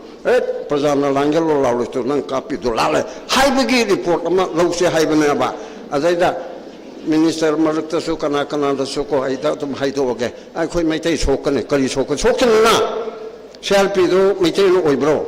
selfie copy ba do mai tai la ba adu se dan di functiono mai tai na te ba adu na marakta kana man ning sa tv ba khot bi yaw da na phone da kari da adu in quality to da kai bel ro tra chungai kai de inquiry to ga to find out the truth adu puthokadam ni adu ga loina sai iro loi bedai na thamning se hojil leriba sason hojil leriba politics mata asuni da ko hingba yalo roi adu ga manipur bodi kai di kai ko amtang hai hodre article 363 lai so hi bi singna article 363 of the constitution of India asina manipur ga tripura ga gi merger agreement tawgiba adu ga treaty tawgiba sidi article 3 na semdok pangamde simantan lai ho khamun se ko ai among the lawyers mon ta su kup na khangnadri thijin ba madi changna le ba ko directly haider so merger agreement ka mari laina ba point amada india ki constitution ki provision amatana sokpa ya de haina mamai de yorim na ba as a former chief secretary ai now na ba so na ꯂꯥꯟꯅ ꯈꯟꯗꯅ ꯇꯧꯔꯝꯃꯦ ꯑꯗꯨ ꯀꯣꯟꯅ ꯁꯦꯡꯗꯣꯛꯅꯕ ꯇꯥꯀꯥꯟꯗ ꯑꯣ ꯃꯃꯩꯗ ꯑꯃ ꯌꯥꯎꯔꯦ ꯍꯥꯏꯔꯒ ꯃꯥꯁꯨ ꯀꯣꯟꯅꯗꯤ ꯌꯥꯒꯤꯌꯦꯕꯀꯣ ꯑꯗꯨꯅ ꯑꯥꯔꯇꯤꯀꯜ 363ꯅ ꯃꯅꯤꯄꯨꯔ ꯊꯨꯒꯥꯏꯕ ꯉꯝꯗꯦ ꯑꯗꯨꯃꯛꯄꯨ ꯊꯨꯒꯥꯏꯅꯕ ꯁꯨꯝ ꯀꯨꯀꯤꯁꯤꯡꯗ ꯍꯨꯏ ꯑꯉꯥꯎꯕꯗꯧꯅ ꯊꯥꯖꯤꯜꯂꯒ ꯁꯨꯝ ꯂꯣꯏ ꯇꯤꯟꯅꯕ ꯌꯥꯗ꯭ꯔꯕꯅꯤꯅ ꯀꯣꯟꯁꯇꯤꯇ꯭ꯌꯨꯁꯟꯁꯦ ꯁꯦꯝꯗꯣꯛꯑꯒ ꯊꯨꯒꯥꯏꯔꯁꯤꯔ ꯍꯥꯏꯅ ꯍꯥꯏꯔꯛꯀꯗꯣꯔꯤꯕꯅꯤ ꯆꯦꯛꯁꯤꯟꯗꯕꯗꯤ ꯌꯥꯗꯦꯕ ꯑꯗꯨꯒ ꯀꯥꯏꯒꯗꯦ ꯍꯥꯏꯗꯤ ꯈꯟꯕꯤꯔꯨꯔꯣꯅ ꯁꯨꯡꯀꯥꯏ ꯀꯥꯏꯔꯣꯏ ꯄ꯭ꯔꯥꯏꯝ ꯃꯤꯅꯤꯁꯇꯔꯁꯨ ꯍꯥꯏꯔꯤꯗꯣ ꯑꯗꯨꯅ ꯑꯩꯈꯣꯏ ꯃꯌꯥꯝ ꯄꯨꯟꯁꯤꯟꯕ ꯗꯔꯀꯥꯔ ꯂꯩ ꯑꯩꯅ ꯌꯥꯎꯖꯕ ꯇꯔꯥꯒꯤ ꯁꯦꯁꯟꯅꯁꯨ ꯀꯣꯀꯣꯃꯤ ꯍꯣꯏ ꯑꯃꯨꯛꯀꯣ ꯍꯣꯏ ꯐꯣꯛꯁ ꯍꯣꯏ ꯅꯣꯏ ꯄꯨꯜꯂꯨ ꯏꯁꯨꯗ ꯄꯨꯜꯂꯨ ꯉꯁꯤꯁꯨ ꯃꯌꯥꯝ ꯍꯥꯏꯔꯗꯅ ꯑꯣꯔꯒꯅꯥꯏꯖꯦꯁꯟ ꯑꯃ ꯑꯣꯏꯅ ꯄꯨꯜꯂꯨ ꯍꯥꯏꯕ ꯅꯠꯇꯕ ꯏꯁꯨꯗ ꯍꯧꯖꯤꯛ ꯄꯨꯜꯂꯒꯗꯤ ꯊꯦꯡꯅꯔꯤꯕꯅꯦ ꯑꯃꯨꯛꯀꯣꯅ ꯃꯥꯒꯤ ꯇꯣꯉꯥꯟꯅ ꯆꯠꯇꯦ ꯐꯣꯛꯁꯅ ꯃꯥꯒꯤ ꯇꯣꯉꯥꯟꯅ ꯇꯧ ꯏꯁꯨꯗꯤ ꯑꯝꯇ ꯅꯠꯇ꯭ꯔꯥ ꯏꯁꯨꯗꯤ ꯑꯝꯇꯅꯤ ꯑꯩꯈꯣꯏꯒꯤ ꯃꯦ 3 ꯆꯞ ꯃꯥꯟꯅꯅ ꯇꯧꯋꯦꯕ ꯑꯗꯨꯕꯨ ꯊꯕꯛ ꯇꯧꯔꯛꯄꯗ ꯃꯅꯤꯄꯨꯔ ꯕꯟ ꯅꯠꯇ꯭ꯔꯒ ꯑꯗꯨ ꯇꯧꯁꯦ ꯍꯥꯏꯔꯗꯤ ꯄꯨꯜꯂꯒ ꯀꯣꯀꯣꯃꯤꯅ ꯍꯦꯗ ꯀ꯭ꯋꯥꯇꯔ ꯑꯣꯏꯔꯣ ꯑꯃꯅ ꯑꯣꯏꯔꯣ ꯇꯧꯔꯒ ꯄꯨꯜꯂꯒ ꯆꯠꯃꯤꯟꯅꯁꯤ ꯍꯥꯏꯕ ꯋꯥꯐꯝꯁꯤ ꯊꯝꯃꯒ ꯂꯣꯏꯁꯤꯟꯖꯒꯦ ꯊꯦꯡꯛ ꯌꯨ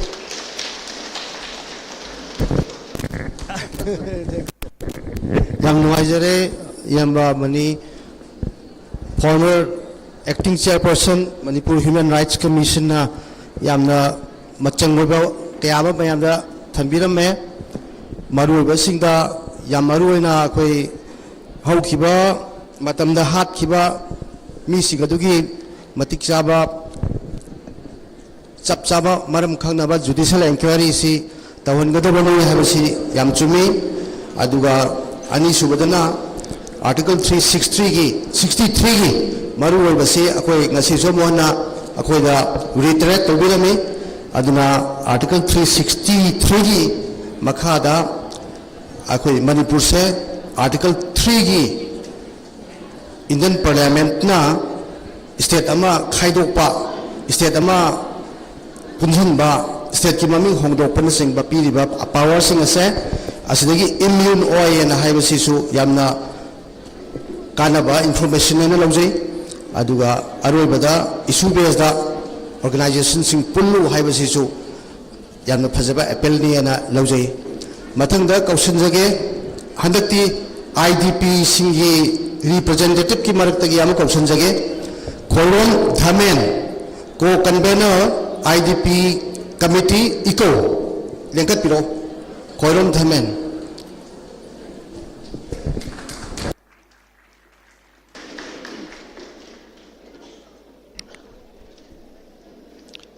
अहम मक्तुदा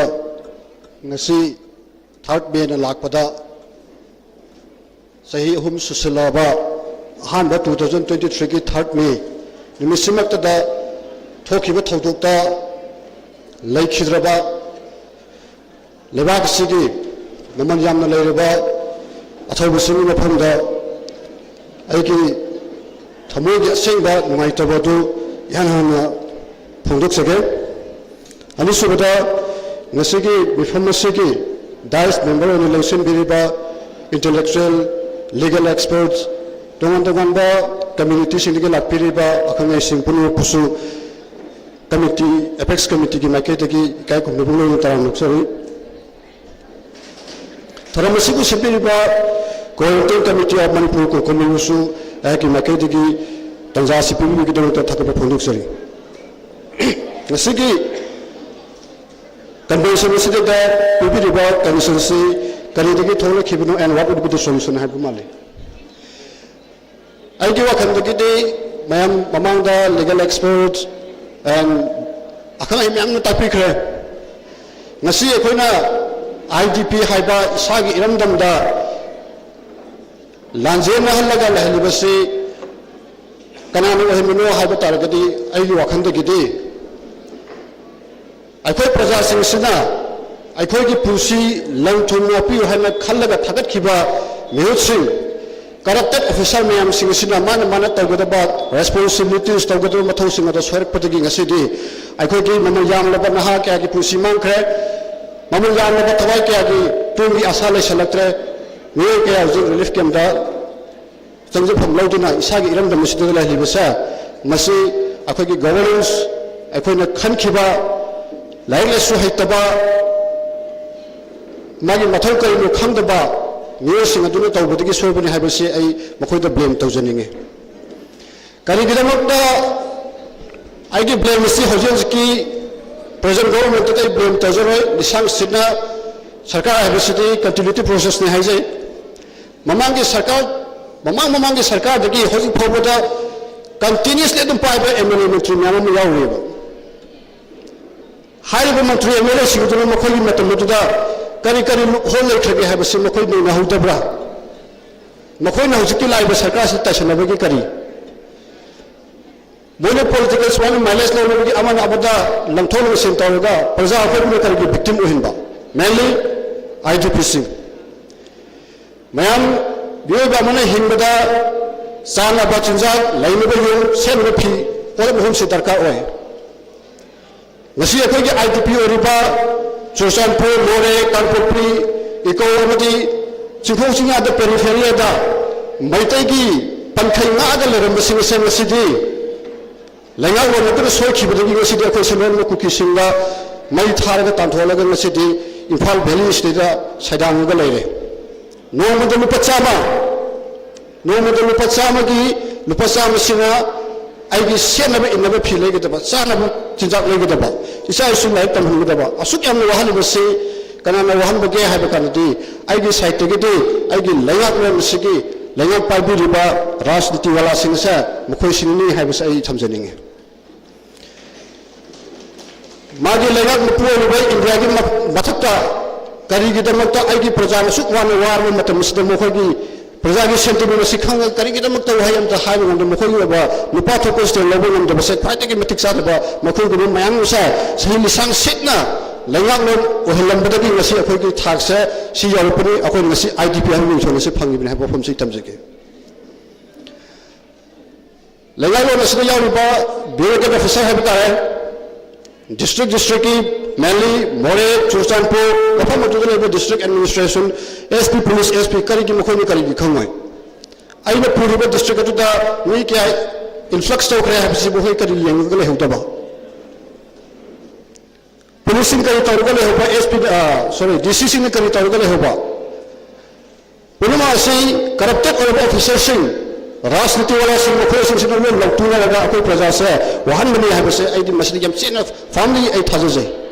आई को वखलंदा अदुना नसी अखोना अवाब तारिबा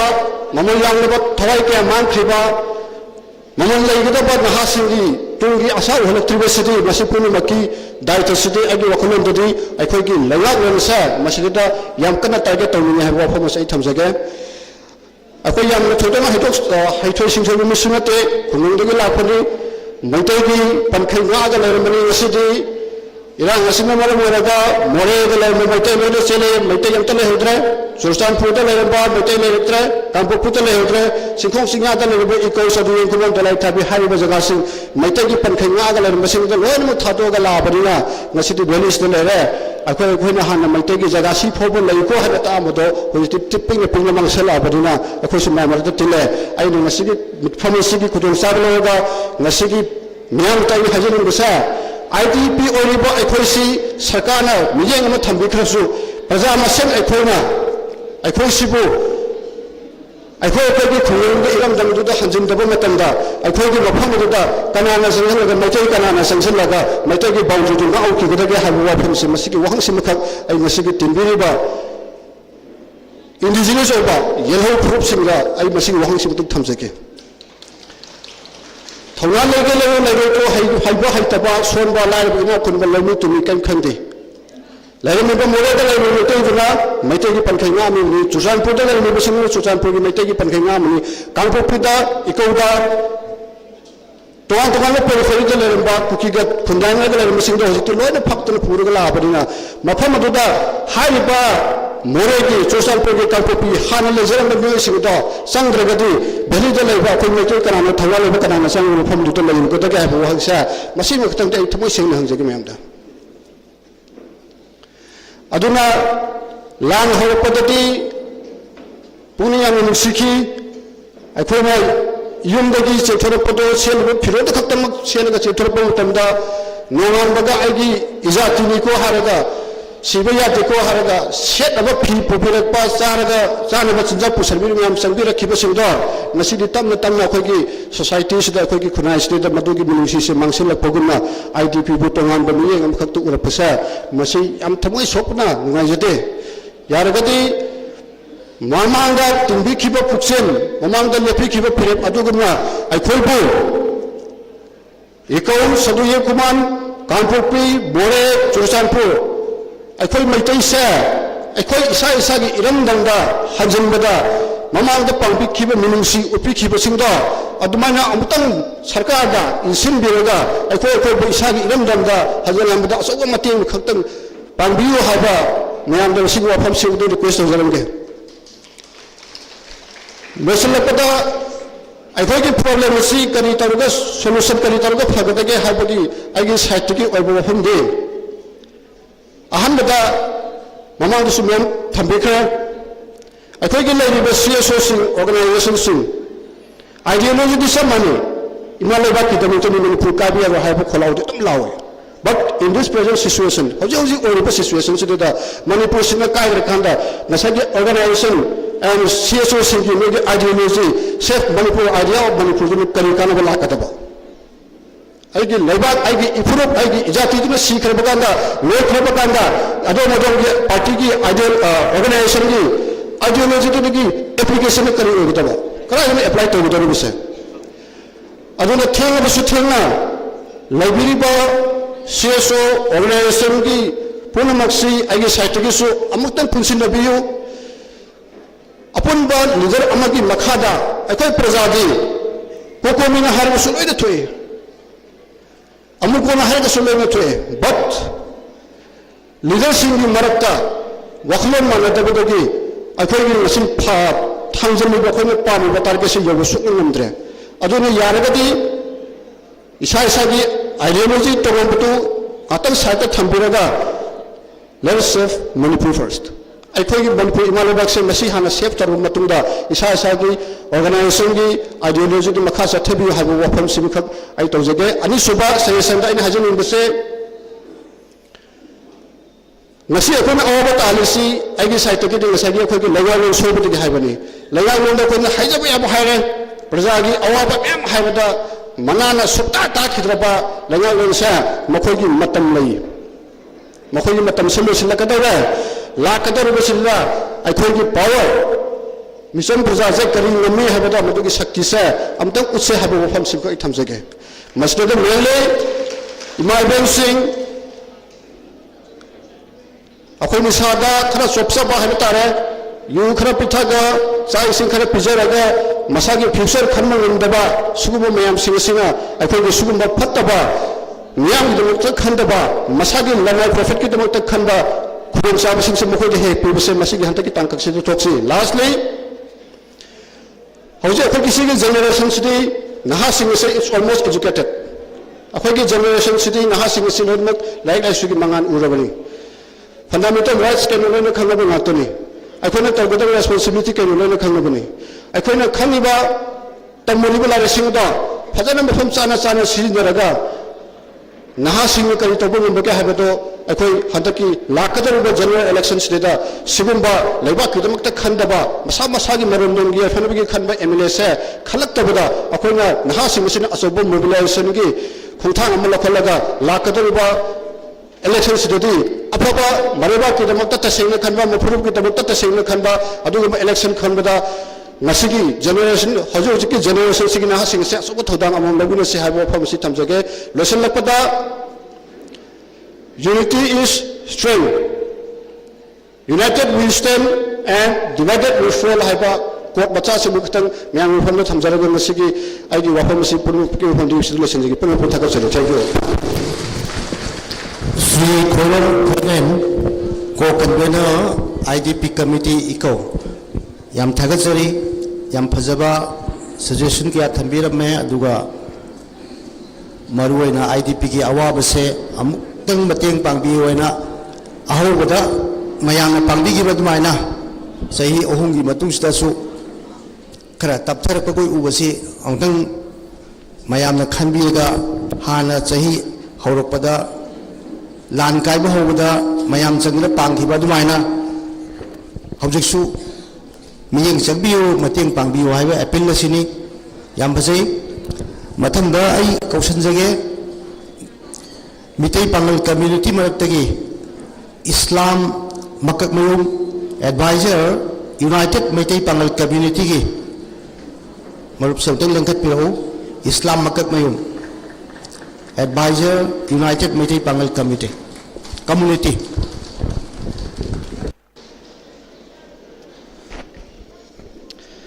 asigi sigung loba convention asida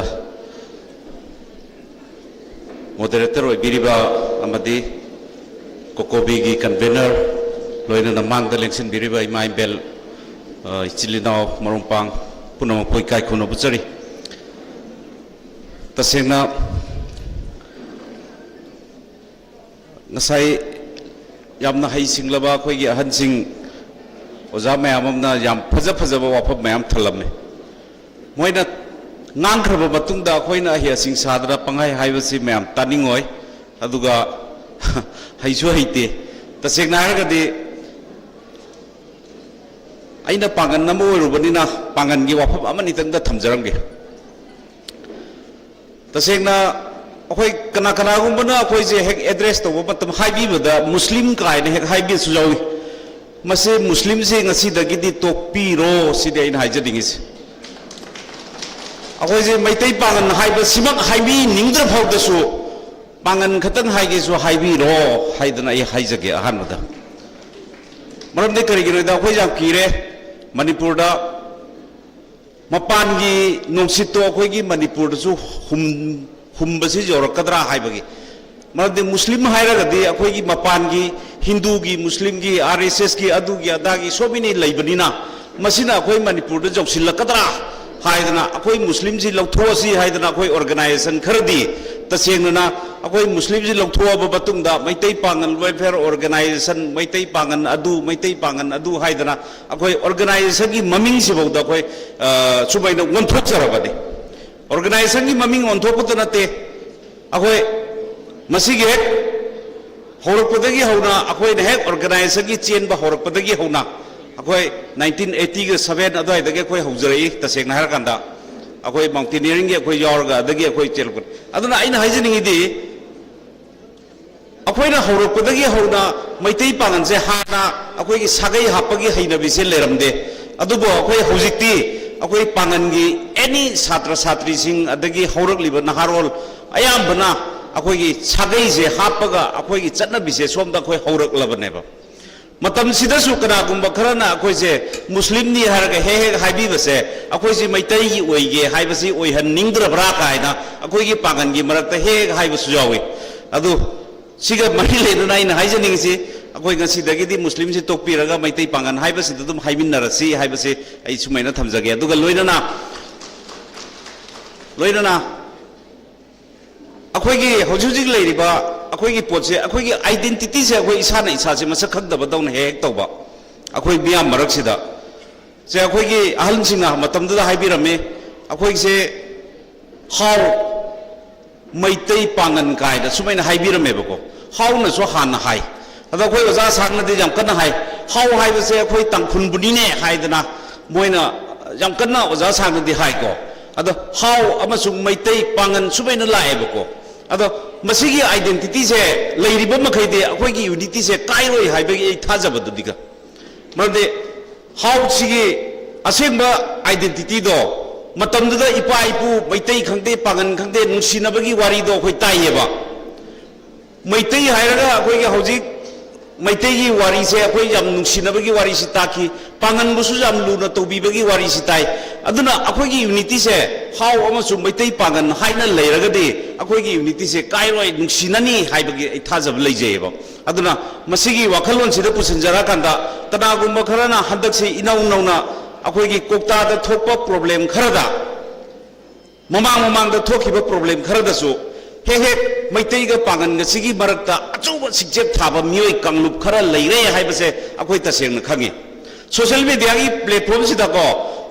guli chara ga toribra number 4 ka pibra kari no khangda ba phamung de hippaga ne makho thangalaga heta kupi namba hayena chok chok chok tan namaga pakta to thagalakpa ban mana haining ba je pangai ta haining ba masida community abagi mayokta kari hairi community amana kari khankhidi myoi duna hairaga atop mina kari khankhidi makhoi gi thamoi da nungai ga nungai ro dra kai se chi akoi chukan khanna dre akoi gi community mayam se ngasai gi tension na bada mai bai gi kari no wakhalo na bada loina leina ba dawna tawre ba ado sigi marak sida tangai phadana hadak kokta da thoki ba thodok tu da kokta se akoi khangi kokta aduki mati wai kokta da leiri ba pangan chi aduki mati wai khange ba adubu kokta na khoi su ai gi se kokta gi mi jaw ba jaw da ba jai khangdre kokta na khoi su tase na ka da mina hai ba wa se lobi ga nu hai ba si mai ahan ba da appeal tau jari pramde kokta gi pangan sing sida ngahak laitana chijep tharaga pangan gi marak tani ko ai hajar se kuki na bo hajil laga tawri bra kana kana no anybody madu akhoi khangdre ado subai na tawga community sing sigi marakta kokta dagi he he horakpa number 4 gi guli gi haragana maraga mada kana uma mafum khar dagi harakpa akhoi mafum sing dai panjaroi ga heng aigonda kainu kinu lakko sulai ai haijar roi ge bako tase na haraganda sumai tawdana akhoi gi pangan se aduki mati awabo ere hujiki matamda aduna wari base kokna nabagi damta akhoi kari tawsigi haidana akhoi gi united metai pangan committee gi mai kai dagi organization asina sillaga akhoi jam faja faja ba tawdana ba honai tawsu tawi adubo nghaktang gyan tai kana gum kharana kadai dena ta phamaga social media da me ta thagal kani aduna marum warga community singi marakta heta wakai thinga heta torba nahan loi graba kokta gi wafam do hojik probe hek leptri social media sida gang na base hai graba akhoi gi pangan gi chinau sing si jobo ko asa hai graba ni moina social media da thagat pagi hai na base adagi sida kana gum sentimental oi ba maitai gi ichinau sing gi marakta gi heta khummaga padu makhoi ani khata khumde ba ko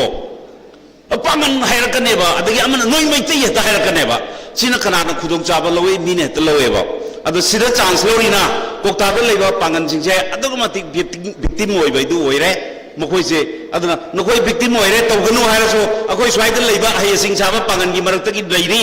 mi uja mi leiri ba ko pangan gi marakta boi se chalaga heta thingai si the heta tawruba aduna nasai phagadabu malamba kokta gi pangan do heta bring heta horakpa adai akoi german road lagi ka haigale ne sibu hai hai da ba de na akoi thamoi da di khanjai ba ko aduna sumai tawdana akoi masegi marakta unity leitaba sina maram oraga akoi se he he thogan da thodok je thokadra hai bagi akibu do akoi leijai aduna masi thoktana na bagi dabakta akoi hona bin se tobotabu ngasi ko kombina lobiri ba daita se ai mamang da so akoi dum hai jabani akoi gi ai gi nawa thoba chakraba athoba leirigai matamdagi hauna mana convener oirigai matamdagi yamba yaradi akoi gi kokomida pangan gi representative ama phobu jawdre aduna pangan gi representative ama khatang hapsi ama khata thabiro haibase haikibane aduba akoina hojik thara kanda khannari haibagi thakta leiri hapte habaktri sumai tawdana aina haijaningi pangan khaktagi wana taba kokobina achoba daita lobiraga manipur da leibiriba community punamuksigi platform ngata sembiyoba platform ka sembiyo adugi platform da leiriba community ethnic community mayam se punsal laga madu da warep tu logseba matam da loriba warep to madu channa na ba koi community punam no honna mina seba akoi gi swai da kana gum kharana phamina re adu swai da imphal manung gi district ki ngasai han jing jam phaja ba kenu di haibira be adu sumai da na akoi na decision si lobo matam da akoi yahodra banina loriba decision da akoi karino khagogdreba khagogdrobnina akoi agitation ama lakpa matamda issue amagi movement ama lakpa matamda akoi pause phawna hudabadna maram oraga akoi karigum marakta khudong thiba nangge to bu yaweba se nahan ahan ba hek thokpa tronglawbi gi si thokpa nungan baga bansi lilongda ahan ba taweba lilongda mai pairaga ban tawbi lawba hujabado aineba adu mai tawdra tawruriba aise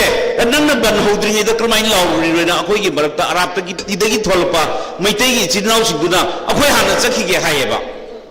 sumai tawdna akoi lawriba decision se akoi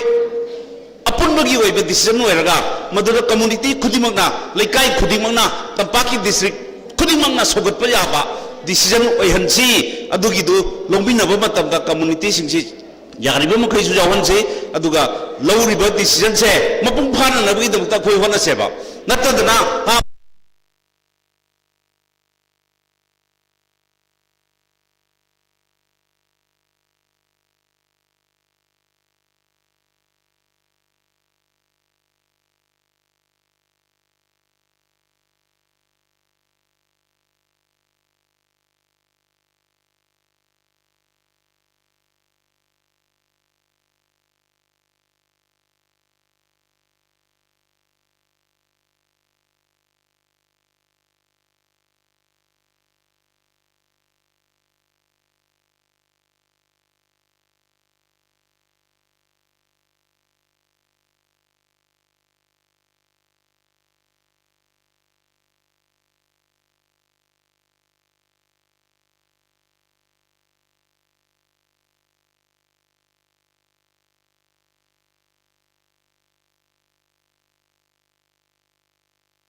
ꯑꯗꯨꯅ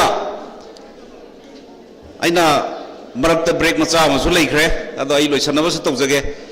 ꯌꯥꯔꯤꯕ ꯃꯈꯩ ꯑꯩꯈꯣꯏꯒꯤ organisation ꯃꯌꯥꯝꯁꯦ ꯏꯁꯨ ꯕꯦꯁ ꯑꯩꯈꯣꯏꯅ ꯄꯨꯜꯂꯕ ꯃꯇꯝꯗꯇ ꯑꯩꯈꯣꯏꯒꯤ ꯄꯨꯟꯕ ꯉꯝꯒꯅꯤ ꯍꯥꯏꯕꯗꯣ ꯌꯥꯝ ꯆꯨꯝꯃꯤ ꯑꯈꯪ ꯑꯍꯩꯁꯤꯡꯅ ꯇꯥꯛꯄꯤꯔꯝꯕꯒꯤ ꯃꯇꯨꯡ ꯏꯟꯅ ꯑꯩꯈꯣꯏꯁꯨ ꯃꯗꯨꯗ ꯃꯇꯨꯡ ꯏꯟꯖꯕ ꯑꯣꯏꯅ ꯑꯣꯔꯒꯅꯥꯏꯖꯦꯁꯟꯁꯤꯡꯁꯤꯅ ꯍꯟꯗꯛ ꯇꯧꯒꯗꯧꯔꯤꯕ NRCꯒꯤꯕꯨ ꯑꯣꯏꯔꯣ ꯑꯗꯒꯤ ꯁꯦꯟꯁꯁꯀꯤꯕꯨ ꯑꯣꯏꯔꯣ ꯑꯦꯅꯤ ꯂꯥꯛꯀꯗꯕ ꯇꯧꯒꯗꯕ ꯏꯁꯨ ꯃꯌꯥꯝꯁꯦ ꯃꯁꯤꯒꯤꯁꯤ ꯑꯩꯈꯣꯏꯅ ꯉꯁꯥꯏꯒꯤ ꯑꯣꯔꯒꯅꯥꯏꯖꯦꯁꯟ ꯃꯌꯥꯝꯁꯦ ꯃꯥꯒꯤ ꯑꯥꯏꯗꯦꯟꯇꯤꯇꯤ ꯃꯥꯒꯤ ꯀꯩꯅꯣ ꯂꯩꯕꯅꯤꯅ ꯄꯨꯜꯂꯨ ꯌꯥꯗ꯭ꯔꯒꯁꯨ ꯉꯁꯥꯏꯒꯤ ꯏꯁꯨ ꯕꯦꯁꯇꯨꯗ ꯑꯣꯔꯒꯅꯥꯏꯖꯦꯁꯟ ꯃꯌꯥꯝꯁꯦ ꯄꯨꯟꯁꯜꯂꯒ ꯃꯥꯒꯤ ꯔꯤꯄ꯭ꯔꯖꯦꯟ ꯇꯧꯅꯔꯀꯥꯟꯗ ꯑꯩꯈꯣꯏ ꯃꯃꯥꯡꯉꯩꯗ ꯑꯩꯈꯣꯏ ꯇꯧꯈꯤꯕ ꯑꯩꯈꯣꯏ ꯊꯦꯡꯅꯩ ꯀꯣꯀꯣꯃꯤ ꯁꯦꯝꯗ꯭ꯔꯤꯉꯩꯒꯤ ꯃꯃꯥꯡꯗ ꯑꯩꯈꯣꯏ ꯂꯩꯔꯝꯃꯤ ꯃꯦꯟꯄꯦꯛ ꯑꯗꯨ ꯑꯗꯥ ꯁꯣꯃꯤꯅꯤ ꯑꯩꯈꯣꯏ ꯂꯩꯔꯝꯃꯤꯕ ꯑꯣꯔꯒꯅꯥꯏꯖꯦꯁꯟ ꯃꯌꯥꯝꯗ ꯄꯨꯟꯁꯜꯂꯒ ꯑꯩꯈꯣꯏ ꯊꯕꯛꯁꯦ ꯌꯥꯝ ꯐꯖꯅ ꯃꯥꯏꯄꯨꯅꯅ ꯄꯨꯔꯒ ꯆꯠꯂꯒ ꯗꯦꯜꯂꯤ ꯇꯥꯟꯅ ꯆꯠꯂꯒ ꯑꯩꯈꯣꯏ ꯏꯁꯨ ꯃꯌꯥꯝ ꯑꯩꯈꯣꯏ ꯃꯥꯏ ꯄꯥꯛꯅꯕ ꯍꯣꯠꯅꯈꯤ ꯄꯥꯛꯄ ꯌꯥꯎꯈꯤ ꯄꯥꯛꯇꯕꯁꯨ ꯌꯥꯎꯏ ꯑꯗꯨꯃꯥꯏꯅ ꯇꯧꯗꯅ ꯑꯩꯈꯣꯏ ꯍꯧꯖꯤꯛꯁꯦ ꯑꯗꯨꯒꯤ ꯃꯑꯣꯡꯗꯨꯗ ꯑꯩꯈꯣꯏ ꯏꯁꯨ ꯕꯦꯁ ꯑꯣꯔꯒꯅꯥꯏꯖꯦꯁꯟ ꯃꯌꯥꯝꯁꯦ ꯄꯨꯟꯁꯜꯂꯒ ꯑꯩꯈꯣꯏ ꯆꯠꯃꯤꯟꯅꯔꯒꯗꯤ ꯑꯩꯈꯣꯏ ꯃꯥꯏ ꯄꯥꯛꯄ ꯉꯝꯅꯅꯕ ꯍꯣꯠꯅꯕꯗ ꯑꯆꯧꯕ ꯗꯥꯏꯇ ꯂꯧꯖꯒꯦ ꯍꯥꯏꯕ ꯋꯥꯐꯝꯁꯤꯇꯪ ꯊꯝꯖꯔꯒ ꯑꯩ ꯁ꯭ꯋꯥꯏꯗ ꯁꯨꯝ ꯂꯣꯏꯁꯤꯟꯖꯔꯒꯦ ꯃꯌꯥꯝ ꯄꯨꯝꯅꯃꯛ ꯊꯥꯒꯠꯆꯔꯤ ꯌꯥꯝ ꯐꯖꯈ꯭ꯔꯦ ꯏꯁꯂꯥꯝ ꯃꯀꯛ ꯃꯌꯨꯝꯗ ꯊꯝꯕꯤꯔꯝꯕ ꯋꯥꯐꯝꯁꯤꯡꯁꯤ ꯌꯥꯝꯅ ꯄꯨꯛꯅꯤꯡ ꯂꯧꯁꯤꯡ ꯑꯣꯏꯕ ꯌꯥꯕ ꯋꯥꯈꯜꯂꯣꯟ ꯉꯥꯛꯇꯅꯤ ꯌꯥꯝ ꯃꯔꯨꯑꯣꯏꯅ ꯃꯨꯁꯂꯤꯝꯒꯤ ꯃꯩꯇꯩ ꯄꯥꯡꯒꯜꯒꯤ ꯃꯅꯤꯡꯗ ꯃꯨꯁꯂꯤꯝ ꯍꯥꯏꯕꯁꯤ ꯂꯧꯊꯣꯛꯑꯒ ꯃꯩꯇꯩ ꯄꯥꯡꯒꯜ ꯉꯥꯛꯇ ꯍꯥꯏꯔꯁꯤꯅ ꯍꯥꯏꯕꯁꯤ ꯌꯥꯝꯅ ꯁꯦꯟꯁꯤꯕꯜ ꯑꯣꯏꯕ ꯑꯗꯨꯒ ꯌꯥꯝꯅ ꯗꯦꯃꯣꯀ꯭ꯔꯦꯇꯤꯛ ꯑꯣꯏꯕ ꯋꯥꯈꯜꯂꯣꯟꯅꯦꯅ ꯂꯧꯖꯩ ꯃꯊꯪꯗ ꯀꯧꯁꯤꯟꯖꯒꯦ doctor Thiyam Bharat associate professor centre for Study of Social Inclusion, Manipur University.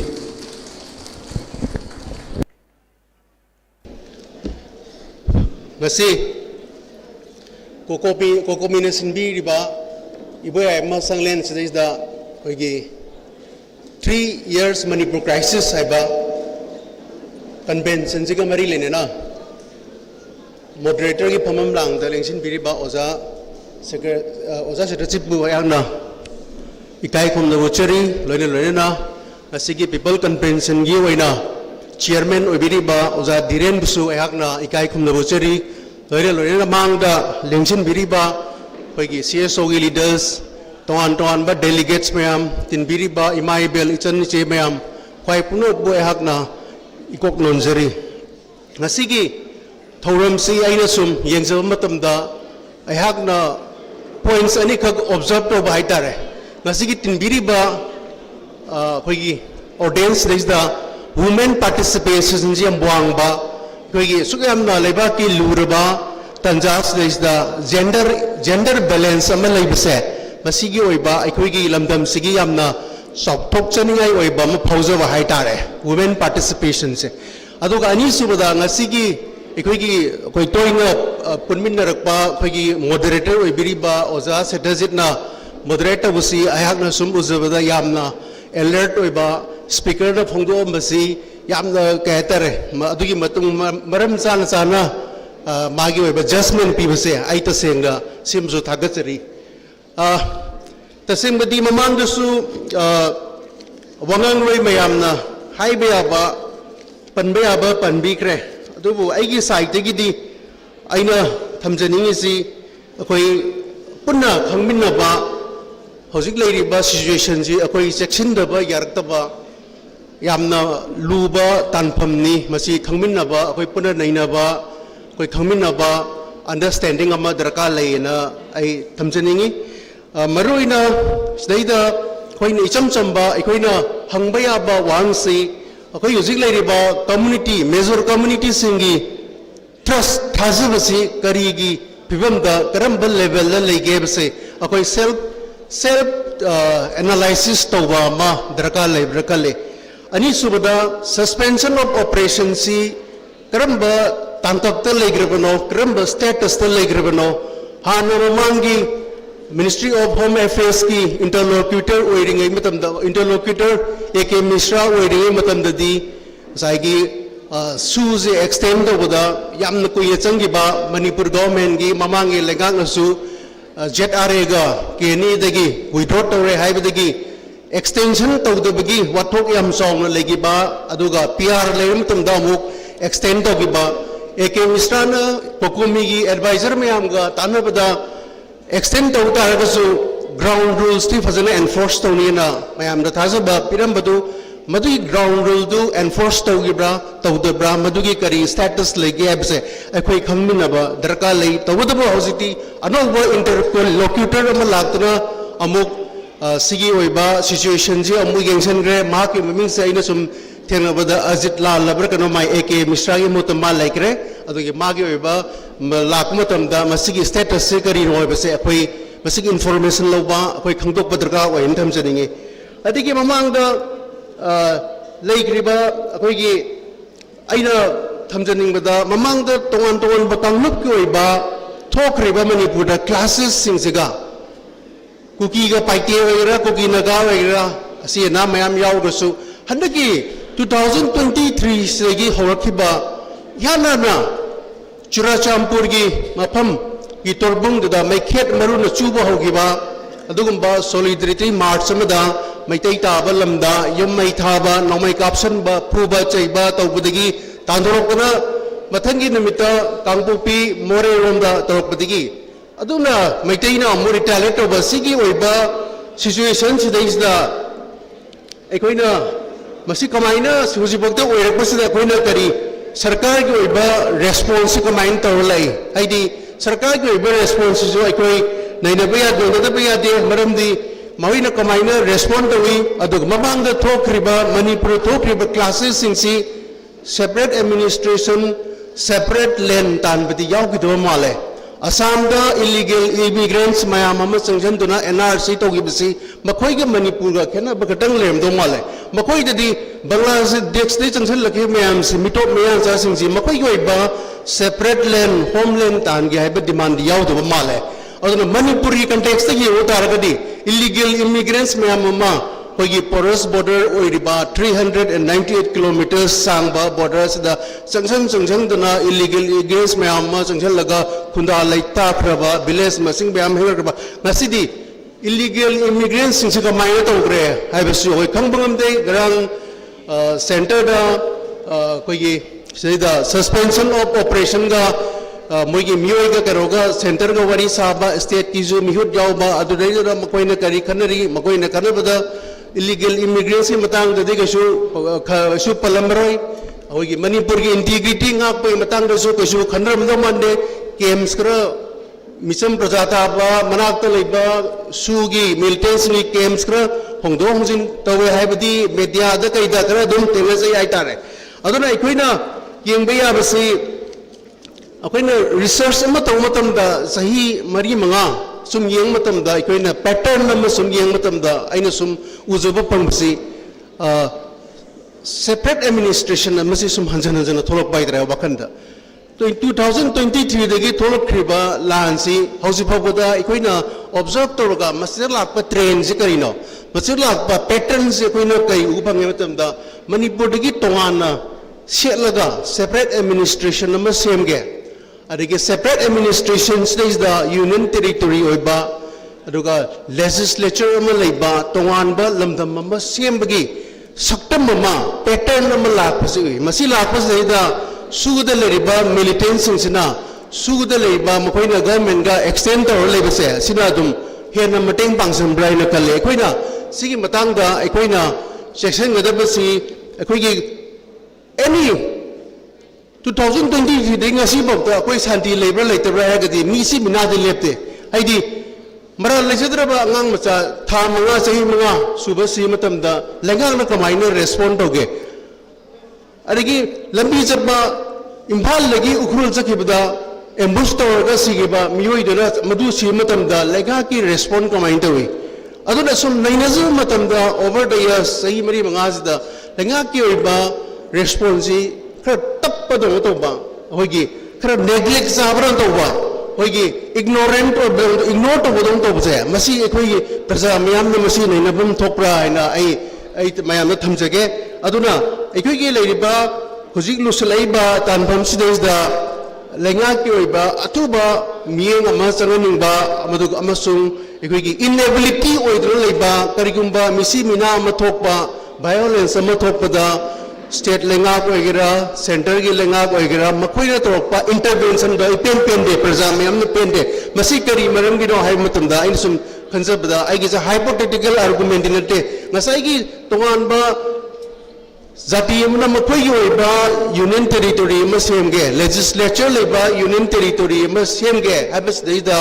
ꯌꯥꯝꯅ ꯅꯥꯀꯣꯏꯅꯅ ꯁꯧꯒꯠꯂꯒ ꯂꯩꯕ꯭ꯔꯥ ꯉꯁꯤ ꯑꯩꯈꯣꯏꯒꯤ CSO ꯂꯤꯗꯔꯁꯤꯡꯅ NRC ꯆꯠꯅꯍꯟꯒꯗꯕꯅꯤ ꯁꯦꯟꯁꯁ ꯇꯧꯗ꯭ꯔꯤꯉꯩ ꯃꯃꯥꯡꯗ NRC ꯆꯠꯅꯍꯟꯒꯗꯕꯅꯤ ꯍꯥꯏꯕꯁꯤ ꯊꯦꯡꯊꯔꯕꯗꯤ ꯉꯝꯕꯗꯧꯅ ꯇꯧꯏ ꯕꯠ ꯕꯣꯔꯗꯔ ꯐꯦꯟꯁꯤꯡ ꯇꯧꯕꯤꯌꯨ ꯑꯣꯏꯅ ꯃꯤꯌꯥꯝꯅ ꯂꯥꯎꯕ ꯃꯇꯝꯗꯤ ꯕꯣꯔꯗꯔ ꯐꯦꯟꯁꯤꯡ ꯇꯧꯕ ꯉꯝꯗꯦ ꯇꯣꯉꯥꯟ ꯇꯣꯉꯥꯟꯕ एरियादा तारीबा मणिपुर की लोकैदा लेरिबा बॉर्डर फेंसिंग तौबीबना अखोइगी CSO मियामना लावगा लापदो मदुदी डिले तौबदी ngami aduga ngasi karigi delay तौबंगमिनो ngसाइगी लेरिबा अखोइगी सदैदा उथुरैबा पैटर्न से अखोइ खंगदबे यादे लेनदबे यादे तोंसनबा कांगलुपता तोंसनबा यावब्रा यावदबरा अदु पॉलिसी मेकर तोंसनलिब्रा हाइबसु अखोइ खनदबे यादे ngasiदी अखोइना NRC हाना चनालु सेंसस अदुगा तो हाइबसु अखोइ मसी अखोइ पोस्टपोन तौबा ngambadong toeba लेगाकना बट बॉर्डर फेंसिंग तो वे यारोदी लेगाकना तौदबा ngamreba बॉर्डर पास इशू तौरगा इदि निमित्रांगनी तौरगा सोमबकंदा CSO मैम लावरिबदु रिजेक्ट तौबा ngami अदुगा सोमनाकनदी अखोइना करी हाइतरे तौरुबा मियामगी ओइबा खोंजंगदा अखोइदा पेनिंगाई ओइदबा मलेबसे मसीसु अखोइना हौक्रिबा सही खर सिदैदा उबा अखोइना मसीगे पैटर्न हाइतरे मसी अखोइना खनमिनरगा मसीदैदा अखोइगी लेंगाकी ओइबा यामना इफेक्टिव ओइबा इंटरवेंशन दमा दरकार लई अमसुंग मसीदैदा अखोइगी ट्रस्ट अमा मांगे बसे मसी कमाइना हंजलंगदगे बसे मसी अखोइ मुन्ना खमिनबा नैनबा अदुगा अखोइगी मणिपुर की टेरिटोरियल इंटीग्रिटी अमसुंग एडमिनिस्ट्रेटिव इंटीग्रिटी काइदबा हाइबा मसीगी कनोसिदी अखोइगी पीरियड्सदी अदुम लेतना लेरगा अखोइ होजिती मसियुंबा थ्रेट अमा लाइबा सस्पेंशन ऑफ ऑपरेशन सैदा मटेंग पांगसदना मखोइगी ओइबा मिलिट्री ऑर्गेनाइजेशन कललकपा तोहान तोहान मोंगा अखोइ होजिक ꯀꯔꯤ ꯇꯧꯔꯤꯅꯣ ꯈꯪꯗꯦ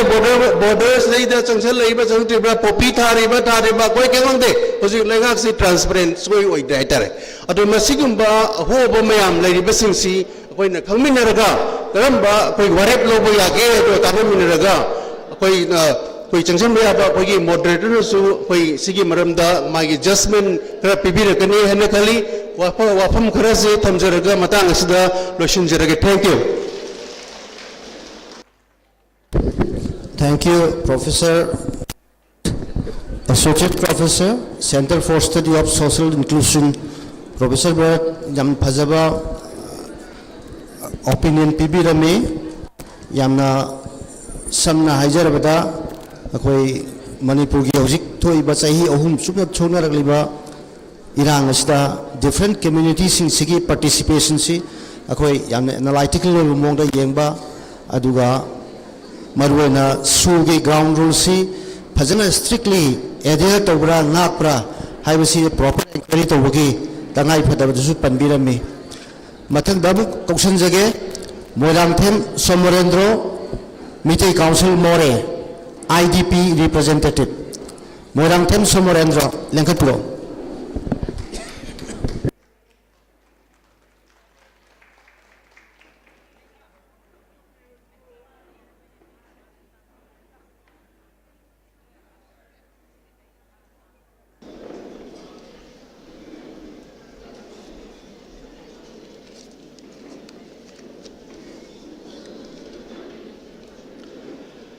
Kai khumnabda matik charaba akhoigi ngasigi function asigi moderator oibiba oja amadi kokomi gi president loinana yam khang heiraba akhoigi eminent personality sing icheisal imaibel ichelenau kwai punamak pu subsinjaraga han mamaktada khogone kai khumna bochari aina thoidokna yamna hayu daga su ngasai mamanga khoi dagi hena khang heraba mayam na yamna macha khaina takpirame aduna ai IDP gi representative amoina more dagi ai IDP romda ayamba aina karigumba khara mate khara ai mayam da haijage ai khoi gi ngasi me tang ahum mabase masina hek lak pasida Third May habasi hek haibada aikhoigi IDP More Chuchangpur Kangpokpi amadi Loizi Loyagi Ikaugi Torbung Banglagi hek kuki ga hek taina ba ching hek taina ba mafam singdagi chensilanglaga hojek akhoigi Imphal da mayai sida loina leiminariba IDP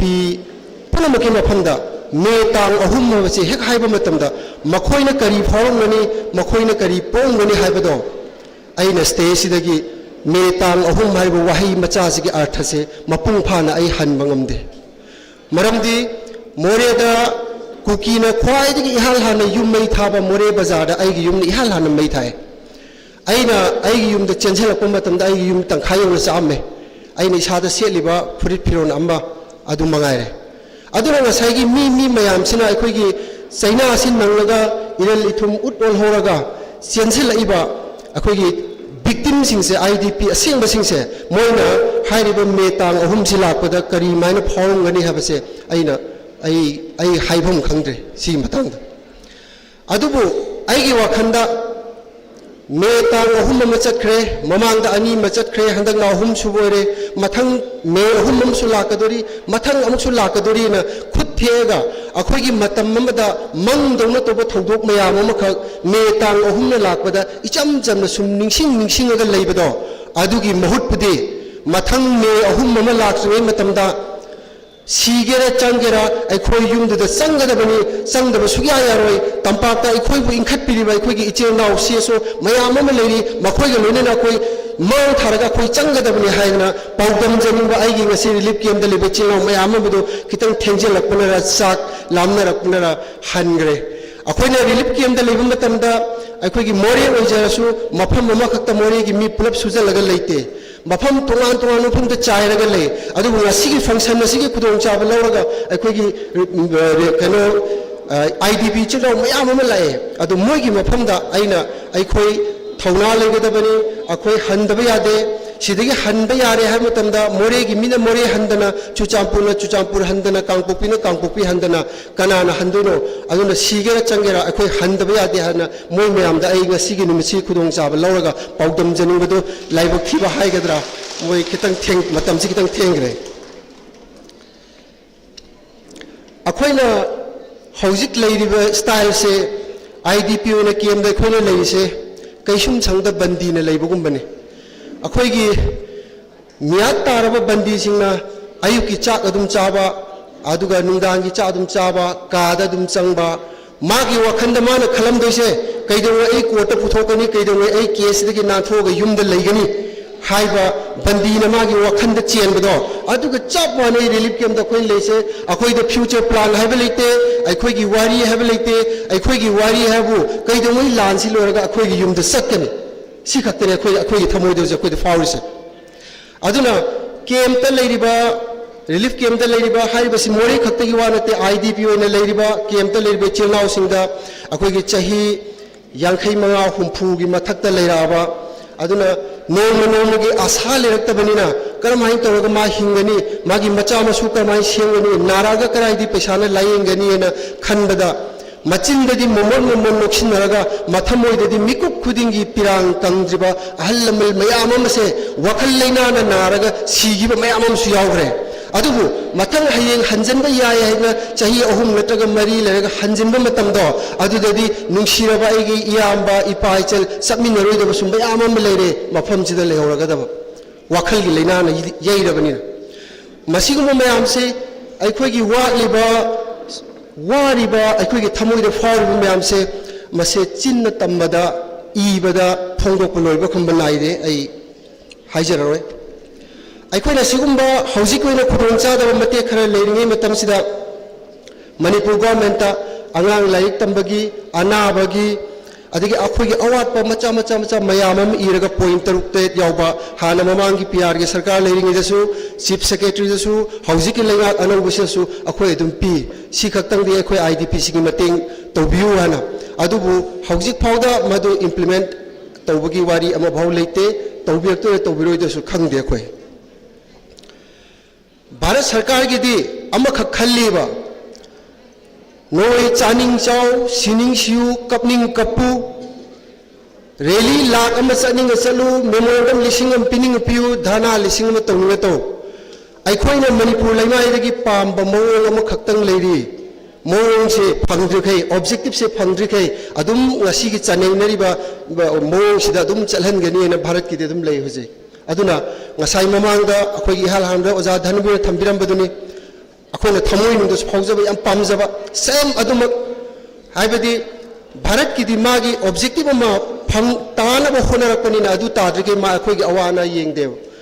अदुबु लूरिबदी मागी objective दुदी अखोइ IDP मयाम अदुगा innocent people मयाम पीगदबा objective तिनते मदुदी मोय अंगम थाक्ता मोय मोयमसेन हाइना जगदबनी आई याम कायनदी पनिंगदे अदु मागी objective तु लौबगी नमादा cookie सिंगु सिजनरगा चमजरबा पुंसी मयाम ओनरगा मसिदा मफम Marang खंगंदना लेरिबा मयामसे मसीसी खल्लु मतमदा सीगेरा चंगेरा अखोइ मांग थारगा कैदोंगै अखोइ yum हंजलंदोइनो कैदोंगै लानसि लुहेमदोइनो न अखोइ मिको खुदिंगी हाइनिंगे मोयगे मफमदा हौजिक येगो अखोइगी उखुल रोता अखोइगी नागा सिंगा अमु नागा चिलाव सिंगा अमु कुकी सिंगा अमु होहल्ले अदुना लंबी चप्पा मी सिंगसु मोयना एम्बुस तोक्सलक्तना कयाम हाटखरे लानसि अमु थोगलक्तना विवेक सॉरी अखोइगी विलेज वॉलंटियर फोर्स निसु हाई अदुगुंबा कयामसु सीगरे अदुबु अखोइना वीडियो फुटेज मयाम अमु उजेबा इरांग खितंग थोरकु मतमदा मोय चिंगनुदुदा मी चाम लैबा चनी लैबा यामबिदे चौवा लैबा अदुगुम मफम सिंगदुदे इंडियन सिक्योरिटी फोर्स मयामना क्वेश्चन लगले अदुगा मोरेदा अखोइ मी लिसिंग मरी मुक लैबा चुचामपुर लिसिंग 32 मुक लैबा कांगपुर लिसिंग मुक लैबा पेरिफेरी एरिया गे याम लैरि मयामसे सिदी इरांग थोरकु मतमदा सिक्योरिटी फोर्स अमतना नोय लैगो चाइबो युमदो चाकचग्रसु लेमोरिबो मयामसे अखोइ लोइना नातने हाइदना ngasi बाउदे इंडियन सिक्योरिटी फोर्स अमा फमना अखोइबु कनबिरखिदे अखोइ थोरकु मतमदा अदुना अखोइसे मोइना मोइगी केमदा पुसलगा पुथोनब होनरपदा मोइगी अरोइबि मथौना फुदोखि अदु कनबिनब होनबदा मथौना मचा मतंग फुदोमबदि थमोइसि याम पेलमगदबने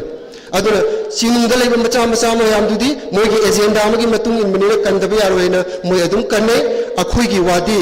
मोइना हांदगी लापिंगेदगी मोइना पामिबा मैतेगा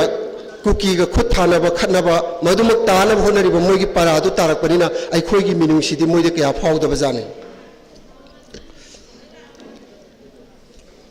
हौजिक अइना मतेक अमखक्तंग नसाय अखोइगी ओजा हेमंतना हाइबिरंबदुदा अइ याम पामजबा अइ मतेक अमखक्तंग मतेक म हाइजगे अइना नसाइगी अमुक सुमबागदे हाइजखरे अखोइगी आईडीपी सिलनाव सिंग लेबिरंबदि अइ मोइदे यामना तमजनिंग पावरे याम नुवाइजनी अदुबो हौजिक मपादि चागिद्रे गवर्नमेंट ऑफ इंडिया ना अखोइगी चाही अहुम सुरैबा लानसे मरीसु सोनगिदोरा मंगासु सोनगिदोरा निपानसु सोनगिदोरा हबसे मथोंगन खंगदेबा अदु मंगम सत्ता इंडिया ला तो लिचत खर खक्तो ओजा हेमंतना वसाई पनबिरंबदु आई खितंग आई हाइजगे अखोइगी त्रिपुरा दा लेरिबा अखोइगी मिजोराम दगी चेंथोरबा रियांग ट्राइब सिंगसे ब्रू ट्राइब सिंगसे त्रिपुरा की अखोइगी दलाई डिस्ट्रिक्ट नॉर्थ त्रिपुरा गोमती मफम जिंगसिदा चाइरगा 1997 दगी लई अदु लेबा मतमदा मोइगी मीसिंगसे 2002 दा होजि सेटल तौखरे 2022 बाउ मोइ डीपीटी दा पैसा कापगा पिरमने अदुदा मीसिंगदुगी स्क्वायर अखोइगी फुट निफु सांगबा कुंथ्रा पाकपा मचा मकक अममुकागा युम साबिरगा मोइ थम्मे मोइगी युम साबदो मी अमदा लुपा लाख मखाई युम साबगी पी अदुगी लुपा लाख मखाई मॉडल दुनी अखोइदा ngaraang nahan अखोइगी तोरबुंग बंगलादा लेबा मी मयामदा लाख अमगा कुंथ्रागना कनोदे पीएमवाई गी युम साबदि कछनबा सिदगी लाख अमगा सिना अखोइना हापा हाइसे त्रिपुरा गी कॉपी दो अखोइ सिदा तौरिने सेम कॉपी दो मोना अतै कै महनते अदु चाही कुनगो हुंदोय कनोदगी मिजोराम दगी कॉन्फ्लिक्ट लेगा त्रिपुरा दे लेहलगा ngaraang nahan खक्ता लोशन गरीबको अदुमाना अखोइ बुसु चाही कया अममु संगन दोइनो मदु भारत सरकार की खुद लेबा अनि सुबदा जम्मू कश्मीर दा 1990 दा थोइबा थौदोक्तो मदुदगी चेंथोर कुमी मे अदु याम चेंथोरे 2008 दा यूपीए गवर्नमेंट लरी मतमदा लुपा करो लिसिंग ग चेनी हेना पीरगा संग भोनबदा सिक्योरिटी पी दे तौना चंगु यादे हौजिक फाउ जम्मू दगी किलोमीटर चाम यांखै मुथोरागा जकती हाइबा पुरखोय मफमसिदा फेब्रिकेटेड हाउस हाग लेरी अदुगी फेब्रिकेटेड हाउस मॉडल दुनी आदा सोरा मखा गिदु करीबा याइथीबिदा अखोइगी युम मैम सा लेदो अखोइ आईडीपी सिंग लेनबा आ जम्मू की मॉडल दो सोमदा साबने अदुना ममांग द चीफ सेक्रेटरी ना हाइबिगी मयाम खंबिरंगनी मणिपुर युम लिसिंग मंगा सागनेना जम्मू दा आदा लिसिंग तरुक साय मोनो मी खितंग यामबगे अदुना ngसागी इंडिया की मागी मंगम चसी येंगो कांदा मांगोद लिचत अमा लेबा अखोइगी हौजी वाबा नाबगी इरांग लोइसनबा मुइदा चंगदेबा मुइना चाही लिसांग सिटना त्रिपुरा दा तौबिरिबा चाही कुमो हुंबो मुक चंगना असोमदा चाही कुंथ्रा ट्रुंग मुक चंगना हौजी बोडोलैंड करी BRT Bodoland region Bodoland territory region अदुगी सु चाही क्या हौजी फाउ लाइखाइ तादेबा अदु अखोइगी से ngasi hayeng da minungsi yega government jan to birakane habse sukta thazaruno aduna aroibada aikhoi gi idp adagi chela iba tholi ba khoi myam sina sigera changera delhi da leiba igi csu chilona myam adagi people myam na khoi myam gi akan ba nungsibi be medium ga loina na aikhoi na mang tharaga siba changbu ison lepsono aduna aikhoi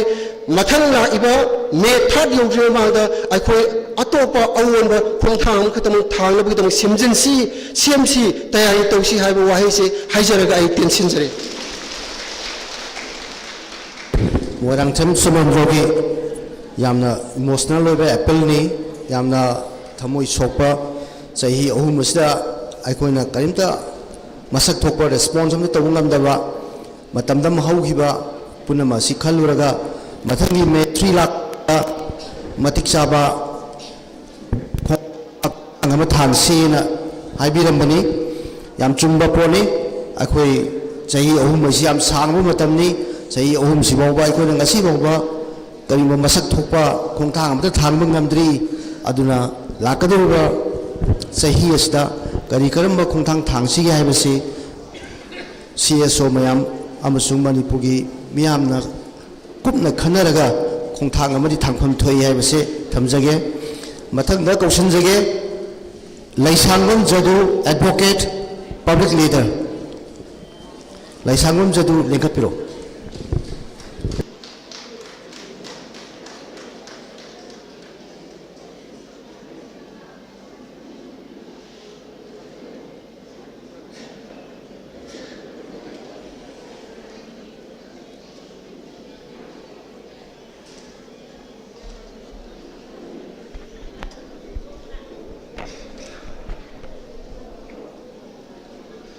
Masigi Kokomina Sinbiba 3 years of Manipur crisis Haiba Sigamba Miyangi Mipam Miyangi Convention Sida moderated Oibiriba Ekai Kumnajariba Oza Setizit Loinana Kokomi Yujibuji Convener Ribiriba Waiki Diren Animabu Aina Hanamatu Dekai Kumnabab Ucheri Lunana Lensin Biriba Lensin Biribi Kwai Punam Pusu Kai Kumnabu Cheri I Koi How Kiba 2023 Game May Hum Dagi Masi Pawasida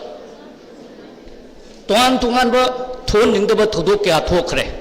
Mishi Mina Mi Man Kiba Mong Marin Tadaba Yum Gai May Tadaba Simba Si power the Chatreba violent conflict Asida toning the Todokia Manipur Galamais talk. Aduga Naran Hana Amuk Hokiba Tagitang Tareta Pikliba Angangani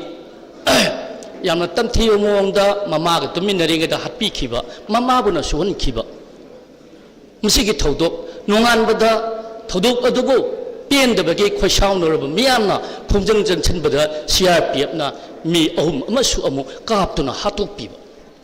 Aduda Natana, Okul Disaki TM Kasum, Pulda, Kuki Militansina, Missamani Naga, Missamani Amu, Hatkiba. Sige Toduk Mayam Asa. Equina, Tungan but Toduk Amamni Haina, Kaiduk Lagayang Biar. Mase. 2023 May Hundagi, Nasi Power, Lucian Bangamdra Ladiba, violent conflict affair, Sigi Munum the Lazaba, Adugumba to Watoxing. Equina Can we say Sigi, violent conflict, a Sigi Mapum when a Lucian Bangamdri Power Day, Hayin Sukari took like the gay Hiber say, I quit a Hibangamti. Hayangi Matana, I quit Kariwini, Mudusu Hibangamti. Aduna. Liba Todo Kudimakse, Equina Tokai to Kaini Yang Pam Tokte, Masi took liver conflict a sige, Manung the Lazaba, Dugambapot, Amani. Why? Told liver Todosing Adugi justice ama, Miam the Pangan Pam Tui. Adugi the Bab Angang Anibu Tantina Happy Kiba, Mama was one big Kiba Adugi Todok Aduda Kwashana of Miamna. CRPF ki game ama asuk na leina kamay tawdana sigik militant sing aduna yama thap na la aga masida attack to bang mi bano attack tawdana mi halam na ba matungda amuk safe and hanpa ngam kribano haibadugi maduda leriba security lapses do akoi yeng ba changi Toduk Adugi says Pangan of Hodama Matamda, NI Desinacre Hybrid Diaroi. Wakumina Lowry, Manipurgamiana Lowry, Miam does says Pangan Loadana, Nasi Papa Pantry. NI Desinacre Hybrid Diaroi is a says Pangan Lowiaroi. Angani Hapa Adugi Security Lapses, Kadana Tizeli. Hoshana Miamna, CRPF no Natna Layla, Adukna Layla, Tari Yachmana Halalino, Haidana, protest over Sansan Bamatanda, CRPF Sindana, no minor direct option than a Misam Ohum Hat. Maduda Nakuina, Hoshana about protesting Aduda, Karigi Damaka Hatin and Namika Pibano. Protesters in Adunga took Nabukidamakta, CRPF Nakuina. More control. Kano Nakibra Tiar gas Kapaga Tankaina Bohona Kibra, Mo Bom Kapna, Miam the Tankaina Bohona Kibra, Nataka Nomi Kapasu, Matata Bank Theatre, Miam the Kin Dispersed on Bohona Kibra. अदुगी mob control protocol अदो CRPF सिंधुना ngakibra ngaktabra haibase kaidobutai judicial inquiry matoba mathau tadra Pokobina demand tawi Manipur ki miyamna demand tawi judicial inquiry to CRPF sindugi mathakta ngasi tawde lengang na kaidawi ui tai adubu makhoi gi mapu center gi lusing besing adugi ayaba ngai dana yaka yeng dana makut pullag lepna le masigi thawdo ase thawong ase haibadi Manipur ki lengak ase Delhi ki mercy da ngakpa lengak amadong leiba se Manipur ki miyamna Manipur ki praja sing na pende aikoi khange wathok ase lotion ba aikoi puna mana pame adubu aikoi na wathok ase ngasi phabo lotion ba ngamdri ngamchung ngamoi Manipur lengak asu wathok ase lotion ba ngamoi wathok ase di supnagi Delhi ki lengang na Government of India na lusing nimita lusing ngada ba wathok amane madam di makhoi na sana ba sigum ba wathok ni adubu aikoi ki lengak pasing da haning libeti Manipur ki honorable chief minister na mahake council of ministers na miyang ni mihut ori MLA sing na nakau prong na natin leina simata di haibi ba Manipur ki miyam na aigi praja singna wathok ase atu matam da lotion ba pame wathok ase lotion na magidaba kari makra center na soidna to bigadabani haidna nakau pona nating leina amukta di hayo ba enough is enough ekoi pele ekoi ware amta di hayo ba center ki lotion ba sina tage tasnu taroi toksno ba Tadra fauda na pri kalam maghal oba aikoi lei prem pairaga airport to oksaram ge masi phau to de sini sigi lengak sida hawjik lei post adubu amuk su hai di aina lengak pasing da karigamba mafam mamadi matam ni matungina mathau tarabadi Manipur ki CSO singa Kokomina Manipur ki miyam lenana miyam khangna mathau tarabati lenga ka phamina tana phatatana bisuyai tana seba akoi masen aman ngangba tawno dabu mukta akoi masen sumsatna seba aphapata tana seba aduga akoi pramaki mathakta sanariba makoi singa se punna amta takhai mina seba adubu aikoi phamin na batai wari bata sana batai tathok tachin tona batai adubu thamoi di sengna batai mating thongna leina thamoi sengna aikoi phamin na raga wari batai saraga sigum wathok ase losinna ba wathok asimu sanari ba adugi mioi sing ado lusin ba sing ado amta takhai mina se hauzik CSO mayam sungaire lengak sungaire awaba tariba punna awaba khangminariba akhoi myam masui leibagi matam du ji oiribara akhoi chungchinna bagi matam do hawjikti oirabani leibak myam CSO sing adu tadatna Manipur ki lenga akhoi punna phaminadana akhoi gi mathakta sanariba akhoi bu sing tok chin tawdana sanariba akhoi bu khaibum ta halliba adugumba meyo sing adugi mathakta akan mamawangda akhoi wafam thamduna akanba phungjang chaksin minadana aikoi sigumlaba tamthiraba laibak thiraba violent conflict asa losanaba punna thawdang nangminasi haijari thank you Thagachari Laisangmam Jadu advocate aduga public leader Sri Jadugi wakhal lorda hojik aikoi masel government Manipur government aduga CSO sing si marakta lainariba mari asi amaga gyan tanadaba amaga labnaba pudama si thadok naraga aikoi masen punsanadana amatwa pangalama sagatuna thengnariba kudong thiba sidai lanthok minabagi matamdu oire habasi thambirami yamna nungaijai mathangda kausunjage L Ratan Kumar former convener Kokomi L Ratan Kumar lengkhat piraksi former convener Kokomi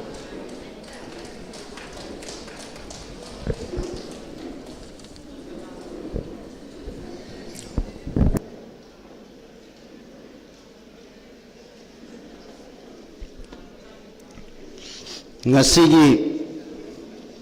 May ahum koiga 2026 ngasi degi sahi ahum gi mamangda 2023 da thokhiba lamdam sigi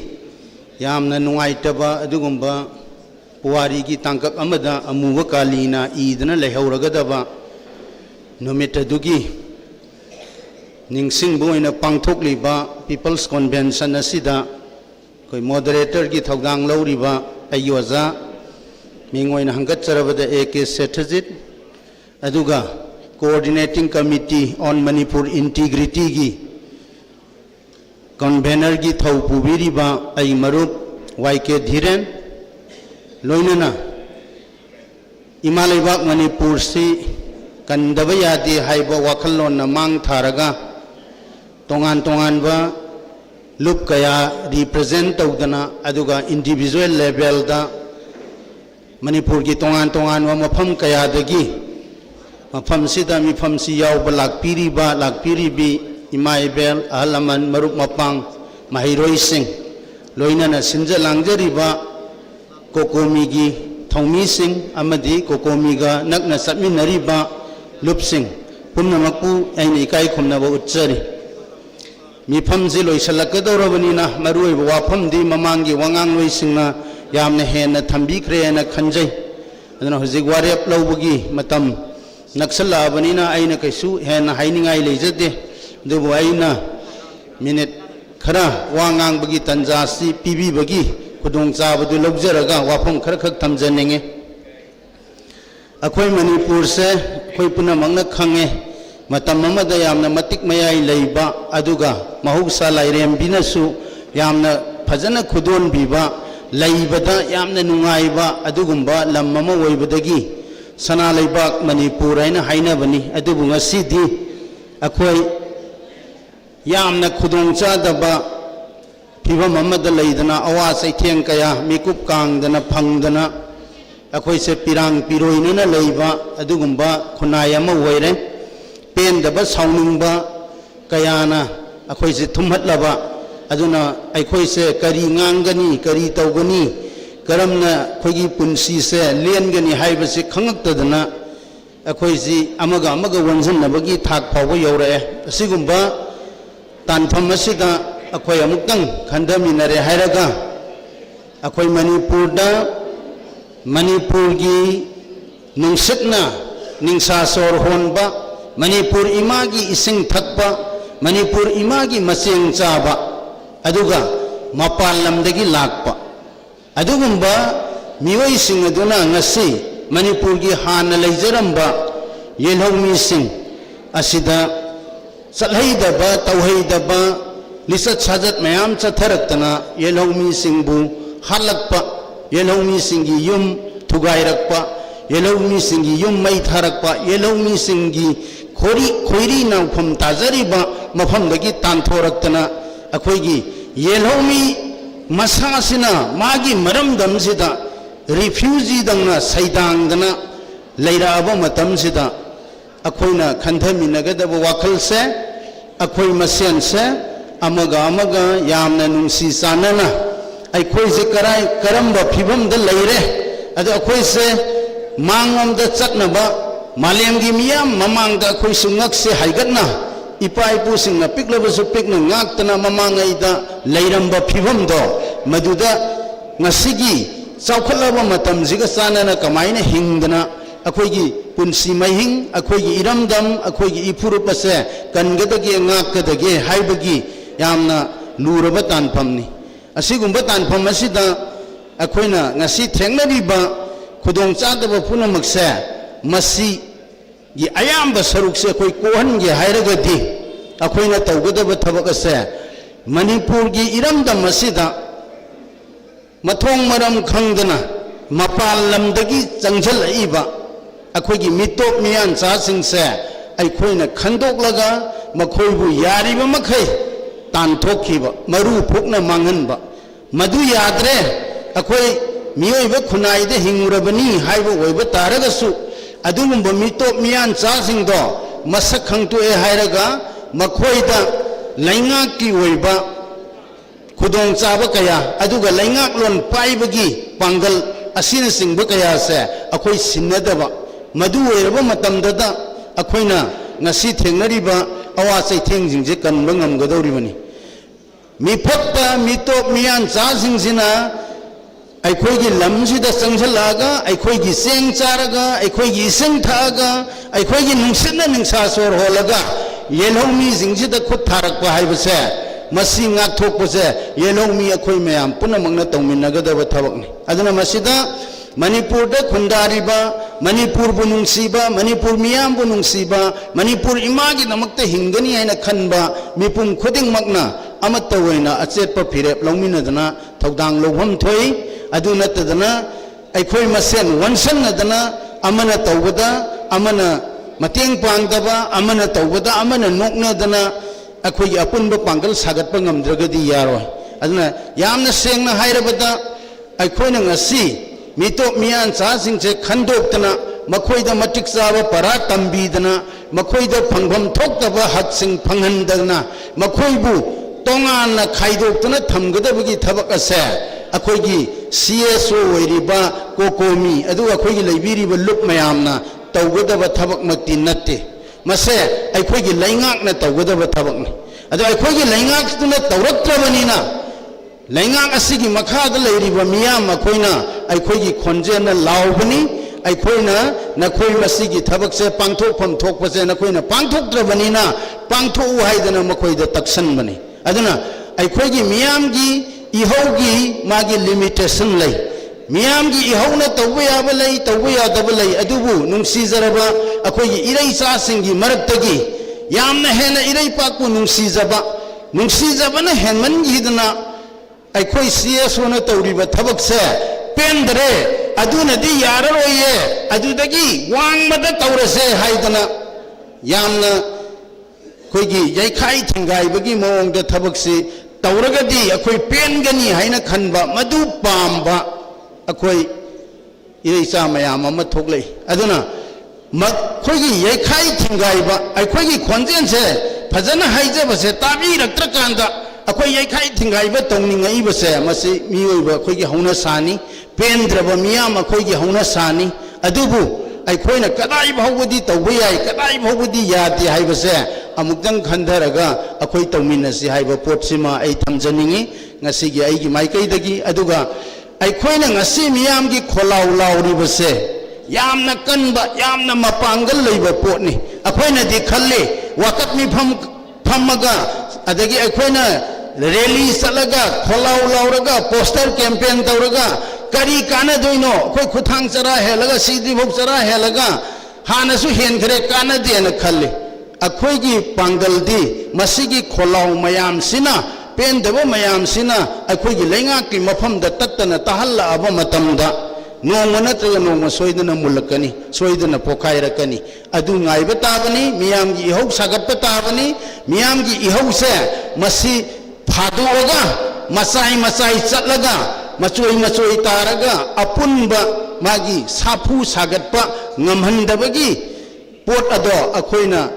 येंजनमिनरे हायरगा लेपमिनरे हायरगा अखोई मयामना हौरिबा लैकाई मचा अमदा ओइरसु अरापा मफम अमदा ओइरसु अखोइना हौरिबा इहौ खुदिंगमक्से मसिगी अपुनबा पांगलदु सागतलगा अखोइगी मना ताद्रबा ममित उद्रबा Manipur लैंगाक अमदी India लैंगाकता अखोइ मियामगी खोलाउजे ताहनबम थोइ उहनबम थोइ मसिने अखोइना कोकोमी अमदि अखोइ लेबाक मियामना तौगदबा थबक असे मधु तौरबा मतमदा मखोइ तादबा यारोइ उदबा यारोइ मधुनी मियामगी movement मियामगी Pongal हाइरिसे मियामगी Pongal से अखोइ चुमना सिजना जी हाइबदुनी अदा अखोइना खंगे India की constitution दा फंडामेंटल राइट्स की आर्टिकल मयाम याउजरबसु अदुगुंबा फंडामेंटल राइट्स सिंग अदो अखोइ सही कयानो फंगक्त्रिबा कयामा सांगना फंगक्त्रबनी अदुगा अखोइगी नॉर्थ ईस्ट हाइबा लमसे मणिपुर याउना मताई लमनी हाइना यामना हंथबा मियेंग अमदा मयोन लमगी लैंगाकना येंगदना लाबनी मसी अखोइ खंगबा संगे अदुगा मरुएना खंगदौरिबसे अखोइगी स्टेट लैंगाकना खंगदबनी स्टेट लैंगाक असिना थौना लैना इंडिया की मयोन लमगी लैंगाक असिदा ꯑꯩꯈꯣꯏꯒꯤ ꯃꯤꯌꯥꯝꯅ ꯄꯥꯝꯃꯤꯕꯁꯤ ꯁꯤꯅꯤ ꯍꯥꯏꯕꯁꯦ ꯃꯌꯦꯛ ꯁꯦꯡꯅ ꯍꯥꯏꯒꯗꯕꯅꯤ ꯏꯟꯗꯤꯌꯥꯒꯤ ꯀꯣꯟꯁꯇꯤꯇ꯭ꯌꯨꯁꯟꯗ ꯐꯣꯔꯦꯅꯔꯁ ꯑꯦꯛ 1946 ꯑꯁꯤ ꯌꯥꯎꯗꯅ ꯂꯩꯔꯕꯅꯤ ꯏꯟꯗꯤꯌꯥ ꯃꯅꯨꯡꯗ ꯐꯣꯔꯦꯅꯔ ꯑꯃ ꯂꯥꯛꯄ ꯃꯇꯝꯗ ꯀꯔꯝꯅ ꯗꯤꯜ ꯇꯧꯒꯅꯤ ꯍꯥꯏꯕꯁꯦ ꯃꯌꯦꯛ ꯁꯦꯡꯅ ꯏꯗꯅ ꯂꯩꯔꯕꯅꯤ ꯑꯗꯨꯒ ꯑꯩꯈꯣꯏꯅ ꯉꯁꯤ ꯌꯥꯝꯅ ꯇꯣꯏꯅ ꯍꯥꯏꯅꯔꯤꯕ ꯅꯦꯁꯅꯦꯜ ꯔꯦꯖꯤꯁꯇꯔ ꯑꯣꯐ ꯁꯤꯇꯤꯖꯟꯁꯤꯞ ꯍꯥꯏꯕꯁꯦ ꯃꯁꯥꯅ ꯑꯗꯨꯝ ꯇꯥꯖꯔꯕ ꯄꯣꯠꯅꯤ ꯃꯄꯥꯟꯗꯒꯤ ꯃꯤꯇꯣꯞ ꯃꯤꯌꯥꯟꯆꯥ ꯂꯥꯛꯑꯒ ꯇꯦꯔꯣꯔꯤꯁꯀꯤ ꯊꯕꯛ ꯆꯠꯊꯔꯒꯗꯤ ꯃꯗꯣ ꯏꯟꯗꯤꯌꯥꯒꯤ ꯑꯦꯅꯤ ꯄꯥꯔꯠ ꯑꯃꯗ ꯇꯧꯕ ꯃꯇꯝꯗ ꯅꯦꯁꯅꯦꯜ ꯁꯦꯀꯨꯔꯤꯇꯤꯗ ꯑꯆꯧꯕ ꯊ꯭ꯔꯦꯠ ꯑꯃꯅꯤ ꯍꯥꯏꯕꯁꯦ ꯃꯌꯦꯛꯅ ꯇꯥꯔꯕ ꯄꯣꯠꯅꯤ ꯑꯗꯨꯅ ꯑꯁꯤꯒꯨꯝꯕ ꯃꯄꯥꯟꯗꯒꯤ ꯂꯥꯛꯄ ꯃꯤꯇꯣꯞꯁꯤꯡꯅ ꯂꯝꯖꯤꯡꯉꯒ ꯇꯦꯔꯣꯔꯤꯁꯀꯤ ꯊꯕꯛ ꯆꯠꯊꯗꯅ ꯅꯨꯄꯤ ꯑꯉꯥꯡ ꯈꯥꯛꯇꯅ ꯍꯥꯠꯂꯕ ꯃꯤꯒꯤ ꯃꯌꯨꯝ ꯊꯥꯔꯕ ꯃꯇꯝꯁꯤ ꯐꯥꯎꯕꯗ ꯆꯍꯤ 3 ꯍꯧꯈ꯭ꯔꯕꯁꯤ ꯐꯥꯎꯕꯗ ꯌꯥꯝꯅ ꯀꯔꯤꯁꯨ ꯈꯪꯖꯟꯅꯗꯕ ꯎꯁꯟꯅꯗꯕ ꯁꯥꯗꯅ ꯂꯩꯔꯤꯕ ꯏꯟꯗꯤꯌꯥ ꯂꯩꯉꯥꯛꯁꯦ ꯁꯤꯒꯤ ꯊꯣꯡꯖꯤꯟꯗ ꯂꯦꯞꯄꯒ ꯊꯣꯡ ꯊꯤꯟꯒꯗꯧꯔꯤꯕꯁꯤꯗꯤ ꯑꯩꯈꯣꯏ ꯃꯌꯥꯝꯅ ꯃꯤꯌꯥꯝꯒꯤ ꯃꯤꯍꯨꯠꯅꯦꯅ ꯊꯥꯒꯠꯈ꯭ꯔꯤꯕ ꯑꯩꯈꯣꯏ ꯑꯦꯁꯦꯝꯕ꯭ꯂꯤꯗ ꯆꯠꯂꯤꯕ ꯃꯤꯅꯤꯁꯇꯔ ꯑꯣꯏꯔꯤꯕ ꯆꯤꯐ ꯃꯤꯅꯤꯁꯇꯔ ꯑꯣꯏꯔꯤꯕ ꯍꯣꯝ ꯃꯤꯅꯤꯁꯇꯔ ꯑꯣꯏꯔꯤꯕ ꯑꯩꯈꯣꯏꯒꯤ MLAꯁꯤꯡꯁꯤꯅ ꯇꯧꯒꯗꯕ ꯃꯊꯧꯅꯦꯕ ꯃꯣꯏꯒꯤ ꯃꯊꯧꯗꯣ ꯇꯧꯗꯕꯗꯒꯤꯅꯦꯕ ꯑꯩꯈꯣꯏꯅ ꯉꯁꯤ ꯍꯥꯏꯔꯤꯕꯁꯦ ꯑꯗꯨꯅ ꯑꯩꯈꯣꯏ ꯅꯦꯡꯖꯟꯕꯤꯔꯤꯕ ꯃꯤꯌꯥꯝꯅ ꯑꯩꯒꯤ ꯀꯦꯟꯗ꯭ꯔꯒꯤ ꯑꯩꯈꯣꯏꯅ ꯊꯥꯒꯠꯈꯤꯕ ꯃꯤꯌꯥꯝꯒꯤ ꯃꯤꯍꯨꯠꯁꯤꯡꯁꯦ ꯆꯤꯡꯊꯣꯛꯑꯒ ꯃꯤꯌꯥꯝꯒꯤ ꯊꯕꯛ ꯃꯤꯌꯥꯝꯅ ꯄꯥꯝꯃꯤꯕ ꯃꯤꯌꯥꯝꯅ ꯍꯥꯏꯔꯤꯕ ꯄꯣꯠꯁꯦ ꯒꯣꯚꯔꯟꯃꯦꯟꯠ ꯑꯣꯐ ꯏꯟꯗꯤꯌꯥꯒꯤ ꯃꯐꯝꯗ ꯍꯥꯏꯍꯟꯁꯦꯕ ꯃꯗꯨ ꯅꯠꯇ꯭ꯔꯤꯕ ꯃꯈꯩꯗꯤ ꯌꯥꯔꯣꯏ ꯀꯣꯀꯣꯃꯤꯅ ꯑꯣꯔꯗꯔ ꯊꯣꯛꯎ ꯌꯥꯄꯣꯟꯇꯦ ꯁꯦꯀꯨꯔꯤꯇꯤ ꯉꯥꯛꯎ ꯑꯗꯨ ꯇꯧ ꯑꯗꯥ ꯇꯧꯕꯁꯦ ꯀꯣꯀꯣꯃꯤꯅ ꯑꯣꯔꯗꯔ ꯊꯣꯛꯄ ꯌꯥꯕ ꯅꯠꯇꯦ ꯒꯣꯚꯔꯟꯃꯦꯟꯠ ꯑꯣꯐ ꯃꯅꯤꯄꯨꯔꯅ ꯒꯣꯚꯔꯟꯃꯦꯟꯠ ꯑꯣꯐ ꯏꯟꯗꯤꯌꯥꯅ ꯊꯣꯛꯀꯗꯕ ꯉꯥꯛꯇꯅꯤ ꯑꯗꯨꯅ ꯇꯧꯒꯗꯕ ꯃꯤꯗꯣ ꯊꯕꯛ ꯇꯧꯍꯟꯕ ꯍꯥꯏꯕꯁꯤꯅꯦꯕ ꯑꯩꯈꯣꯏꯒꯤ ꯃꯊꯧꯁꯦ ꯑꯗꯨꯒ ꯇꯨꯡ ꯀꯣꯏꯅ ꯑꯩꯈꯣꯏ ꯇꯪꯗꯨ ꯂꯩꯇꯥꯕ ꯂꯩꯁꯤ ꯍꯥꯏꯔꯒꯗꯤ ꯂꯝꯗꯝꯁꯤꯗꯒꯤ ꯃꯤꯇꯣꯞ ꯃꯤꯌꯥꯟꯆꯥꯁꯤꯡꯁꯦ ꯈꯟꯗꯣꯛꯄ ꯍꯥꯏꯕꯁꯤꯅꯦꯕ ꯌꯥꯔꯒꯅ ꯇꯥꯟꯊꯣꯛꯈꯤꯕ ꯌꯥꯗꯦ ꯍꯥꯏꯔꯒꯁꯨ ꯅꯈꯣꯏꯁꯦ ꯁꯤꯒꯨꯝꯕ ꯐꯤꯕꯝ ꯑꯃꯗ ꯂꯩꯒꯗꯕꯅꯤ ꯍꯥꯏꯅ ꯊꯝꯕꯁꯤꯅꯦꯕ ꯃꯊꯧ ꯌꯥꯝ ꯇꯥꯔꯤꯁꯦ ꯑꯗꯨ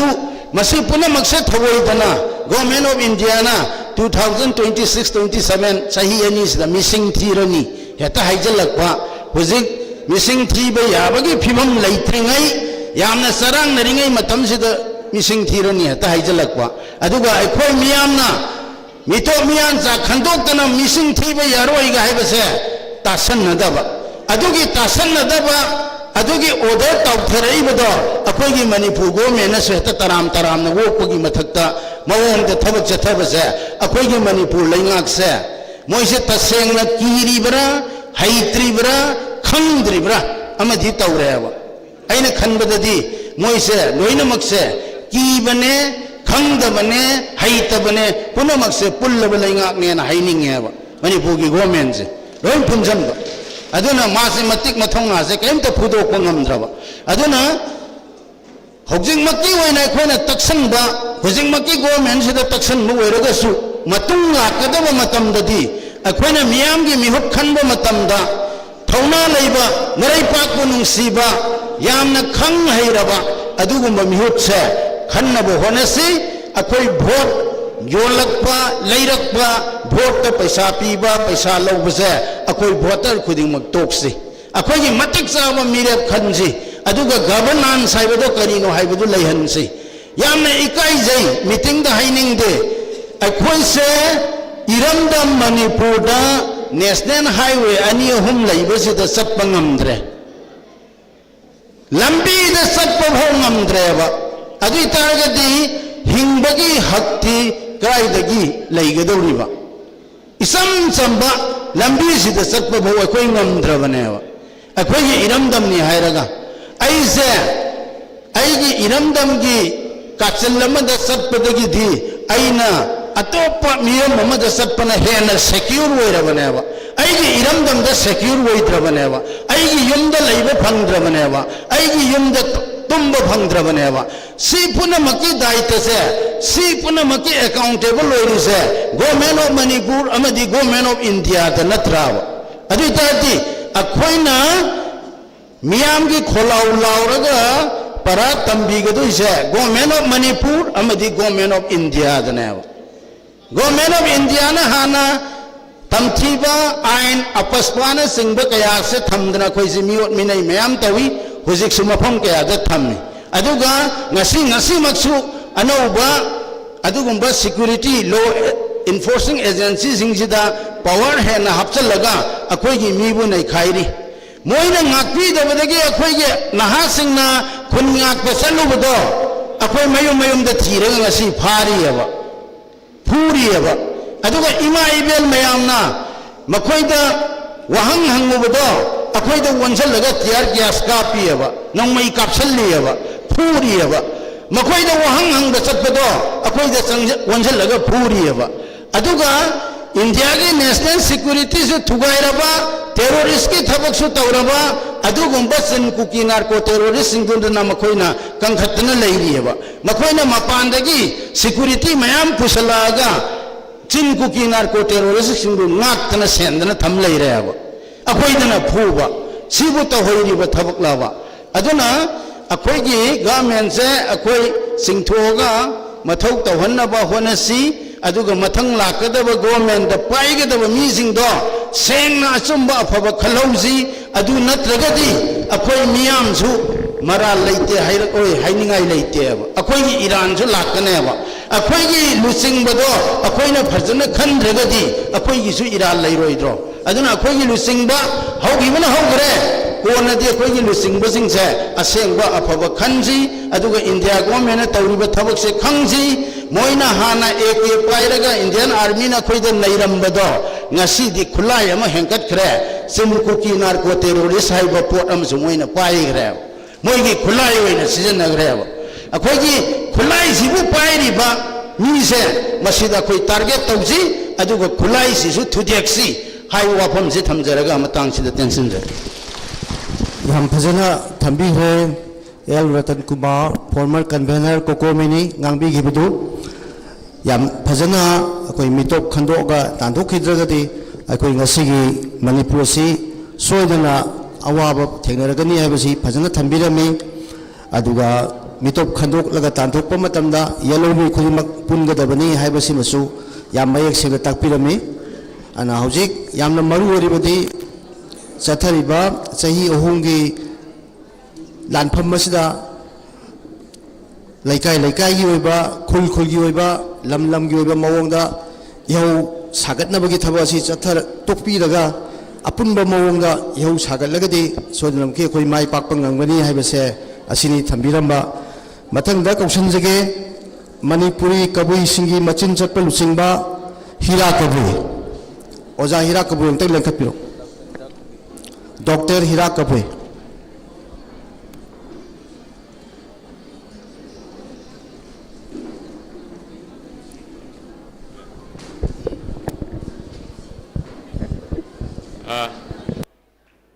ahan mamukdada ayhaki isagi chanabi ahobda ai chemi ba mapu mahaku khuya khada ahan ba ekoi leiminari ba ekoi punok pu punjinu chana tandu detana leihan biro mitop chapi karo hai ba wa hei tai chemi ba mapu khurumjere ani sob lekhogi me tambanda leri bai khogi kambeno eba ina oibongo diren amadi uja setaljit moderator oibiri ba mayam punamak amadi ima event isina rai group mayam da ahakna khurumjere ahak Dr. Hira Kabui ni Kabui aise kamai ni kamai haibla ekwegi yek salai reiba mangang cha ni ahak se ahaki interaction macha ahar retire ba service da retire ba senior citizen amani adu Kabui union gi oina thopu ba luching ba amani ngasi pangthori ba sahi churi wase I have to practical when a yaw crabani. Majiki wadi de hieroi, tentacoiba, idea of Manipur, I put toxaning. Machine equate Pamjariba, warrior in a saba, I have Kaya Tawa Yawgare, Madam de action is louder than words. Thabak thoram dunat bangthok pana maru oi wahai dagiti. Hai wa wahai amalai. Hauki bamatam da thaina lai ge hakti hauki ba ikoi mete isin now panthakka pangkhaga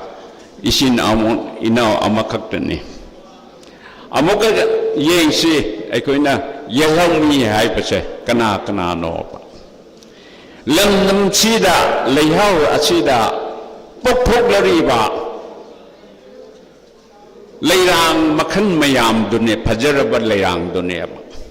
Jangat kedemi dunati ba. Kana ko mana hai ri sahi achama leire indigenous oigida bani. Please masima kangminachi. Christopher Columbus na 14th-15th century da America discover tauki. Tauki bamatam da ma American oin lay. Juro haiba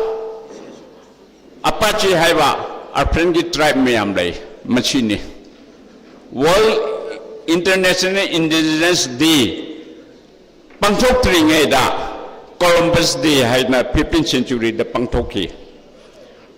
You know the assembly Pambada, machine no I three had African Amana, Hyruvada, Chumi, indigenous day, Hina Pantok Dapni. I could hear me actually, indigenous Hyrivse.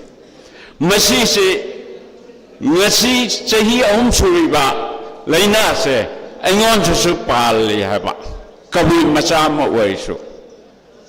Meeting at that, I know this saying again.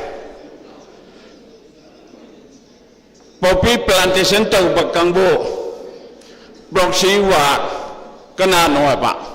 cookie ni haba 17th century je chandak pani haba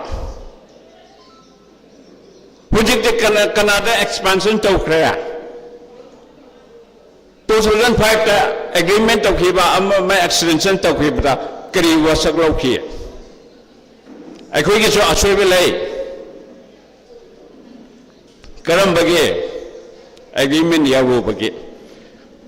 So to deba cookie group tuga, Joe group tuga. Kuthana ki belibra Indian government ka. Foreigner ka so to bayabra. Masi question amani. Maduda iko lengang ni hata kriki to thokdi puno. Ima ibian di chaisen me amse buji wara. Mohi tulo punya hata nungai ne. Air condition level do. Hujik ngasai ngangi ba saching na hai IDP dan leba wahi ai thamoi de palle.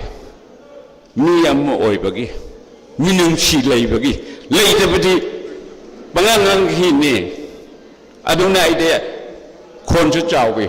Puchin je cheng ni. Tahun thok tau ni. Asini. Ai khoi na ko mi ge chu Jahi kaya murum jamin nakhi, asige dan natte, atai dhukki, roin jamin nahi. 2019 da Jalingam highway lari ekoi na mai thaki, haumi ka pullaga. Jalingam the nation, cookie nation highway ni, cookie lam. Masige damak da chu tono bagi damak makoi demarcation family apni. Masih ekoi khangde. Ikut kuidau rawi, lengan na sukhang dia. Ngeran lahan, thama mamangda, ena si cendekat dia bani aina khabar phongki, meam pabiram gani, kari kita maktuno. Hujik, ayah haja ke, PS hawkip hai se, mesin se, masak aitak ke, meam se khambiu. Machine engineering to be better. Poppy tan ba, Pasha Pirga, cooking massaging, Chembaga, Lanton ba, Nasi Lega, Numemani Lega, Kapu, Kulu, Asia Mani, PSO keep Hypershare, Podum Choyan, how keep. I couldn't PS of keep Hypershare, Machine being top you. Masakango, Masisi Maru Pugna la Pukta de Marado, Putoga, hundoka masa kakbagi daka lekte aide soma haina warep taningi asina tes guite haibi photo ni yengbiyo masa khangbiyo masi ani sina su tawbada yaba engineering tawba steering committee amani ekoina aduna aina hygienic bade tenana hairge hygienic bade kana babana kubi sin now please for God's sake ishogi minga ima ichabu hat kharba dubu ichinina haiba yabro tawhaide yenga bani aduna isina oibade ekhoini lehaw amakhata da hawrakpa ekhoini aduna makhoina mapping kaya tawra tiger road muthakadabani Germany tiger road Churachandpur tharib lamkang haidu muthakadabani kangphokpui kangui haina tharib kaigino lam lomsilabani asigi wakhalun imai bensi isina mayamse wakhan tadra masigi damaktane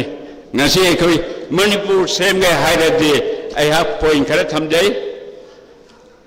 slogan jo lauminasi ai tension jage matam khudimakta tharmege mamangda laigi haktakta nang ekhoi maitai panthakka pangkhaga aidi pangkhada leirabani panthakta loina kumlakpani ching hainingdre nungsidre haibri kuki sing yarobani aduna panthak pangkha haibase ekhoi wahida thamsi yalongmi haiba di ekhoi hongmin lakpa mi ngaltani aduna ekhoi punbatai punlagadi ngasai ju wahai yamna haikre punlagadi isin inau I mari manaba punbabu tardi siresu inau leidna ai siresu yamba leidna ima leidna kanabu kigane kipam tokte tawche haribne adi kabu macha ma oine de aidi mayam 20 third me ge aduda karigino solidarity lili hairaga Churachandpur lan hori base senapati haude noneda haude ofun haude kari no ba moge aron ba han semge haina akhang haisina han hage buto asini moge de maram leite leidabge maram sagalakpani akhoi khandabage parudabage isinina hadokbide pikhrudna akhoi kapata bane kabbe prisikanano ai haksu yauri aduna akhoi punbata bane aduna akhoi Manipur ayak ti Manipur haiba waise hainingde kangai pak Hawaii pak masigi 1999 gi akhoi gi jimik hundungi ningthau akhoi gi kainoga Maharaj kainoga wasangna khiba akhoi da lelik lei koi ngasi dage di ai di palai halage amaduna ai kholai halle ai dharma chapado khong hallabani ai hindu chalu bado pade hallabani haina wasang nakhi lerik lei masi ke wakhan da ai koi changlaga thabak tawdardi isin nauni hawle pakmi muibana chu metei de koi isin nauni haki ba mayam lekhi bna ꯑꯇꯦꯝꯅꯁꯨ ꯍꯥꯏꯈꯤꯕ ꯅꯠꯇ꯭ꯔꯣ ꯑꯣꯖꯥ suggestion ꯑꯝꯇꯪ ꯇꯧꯕꯤꯔꯝꯃꯨ ꯐꯔꯦ ꯑꯁꯤꯅ ꯑꯩ ꯑꯗꯨꯅꯤ ꯖꯣꯕꯒꯤ ꯑꯣꯕꯖꯦꯛꯇꯤꯚꯇꯤ ꯂꯩꯉꯥꯛ ꯊꯨꯒꯥꯏꯕ ꯑꯗꯨꯅ ꯑꯩ ꯑꯔꯣꯏꯕꯗ ꯊꯝꯖꯅꯤꯡꯕꯗꯤ ꯉꯁꯥꯏ ꯍꯥꯏꯖꯈꯤꯕꯗꯣ ꯃꯁꯛ ꯈꯪꯕꯤꯔꯦ ꯃꯈꯣꯏꯁꯤꯡꯗꯣ ꯃꯔꯨ ꯍꯨꯟꯅ ꯂꯧꯊꯣꯛꯇ꯭ꯔꯗꯤ ꯃꯔꯥ ꯆꯥꯏꯊꯣꯛꯈꯤꯒꯅꯤ ꯂꯧꯊꯣꯛꯄ ꯇꯥꯒꯅꯤ ꯃꯥꯡꯍꯟꯕ ꯇꯥꯕꯅꯤ ꯑꯗꯨꯅ ꯁ꯭ꯂꯣꯒꯥꯟ ꯑꯃꯈꯛꯇꯗꯤ ꯁ꯭ꯂꯣꯒꯥꯟ ꯑꯍꯨꯝ ꯑꯩ ꯏꯖꯩ ꯑꯗꯨ ꯑꯃꯈꯛꯇꯗꯤ ꯑꯩꯈꯣꯏ ꯂꯥꯎꯃꯤꯟꯅꯁꯤ ꯃꯌꯥꯝꯅ ꯑꯩꯅ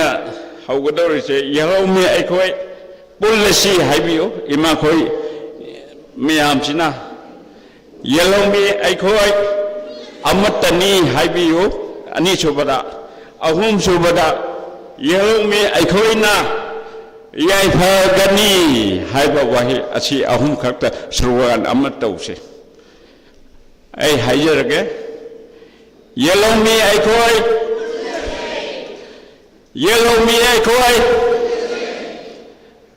ꯌꯦꯜꯍꯧꯃꯤ ꯑꯩꯈꯣꯏ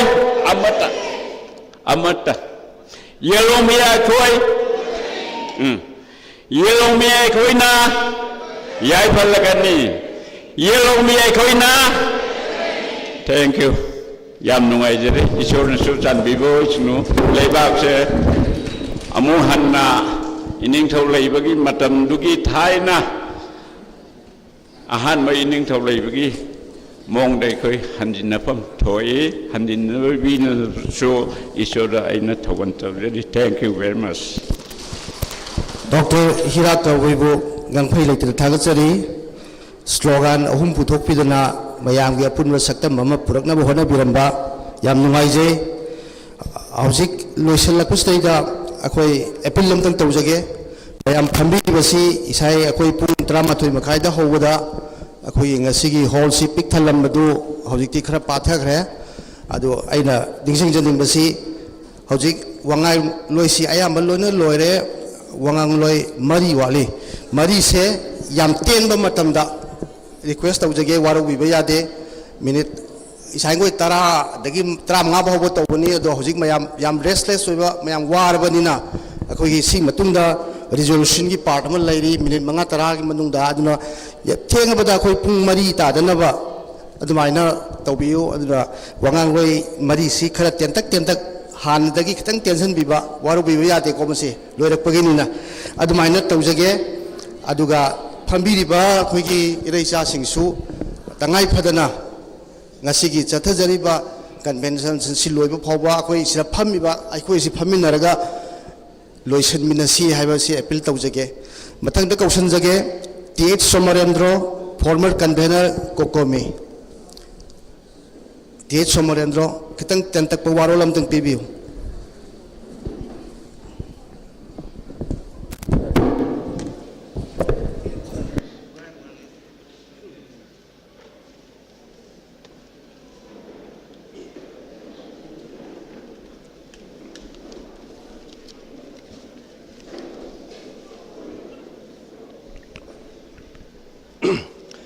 ꯑꯍꯥꯟꯕꯃꯛꯇꯗ ꯉꯁꯤꯒꯤ ꯄꯤꯄꯜ ꯀꯟꯚꯦꯟꯁꯟ ꯑꯁꯤꯒꯤ ꯑꯩꯈꯣꯏꯒꯤ ꯆꯍꯤ 3 ꯁꯨꯕꯒ ꯂꯣꯏꯅꯅ ꯄꯥꯡꯊꯣꯛꯈꯤꯕ ꯑꯁꯤꯗ ꯃꯣꯗꯔꯦꯇꯔ ꯑꯣꯏꯅ ꯂꯩꯕꯤꯔꯤꯕ ꯑꯩꯒꯤ ꯑꯣꯖꯥ ꯁꯦꯗꯖꯤꯠ ꯃꯁꯤꯒꯤ ꯃꯣꯗꯔꯦꯇꯔ ꯑꯣꯏꯅ ꯂꯩꯕꯤꯔꯤꯕꯕꯨ ꯏꯀꯥꯏ ꯈꯨꯝꯅꯕ ꯎꯠꯆꯔꯤ ꯂꯣꯏꯅꯅ ꯑꯩꯈꯣꯏꯒꯤ ꯏꯇꯥꯎ ꯀꯣꯃꯤꯒꯤ convener ngasi chairman oina lebiriba waiki diren buchi kai khunu chari loina mang lengthin biriba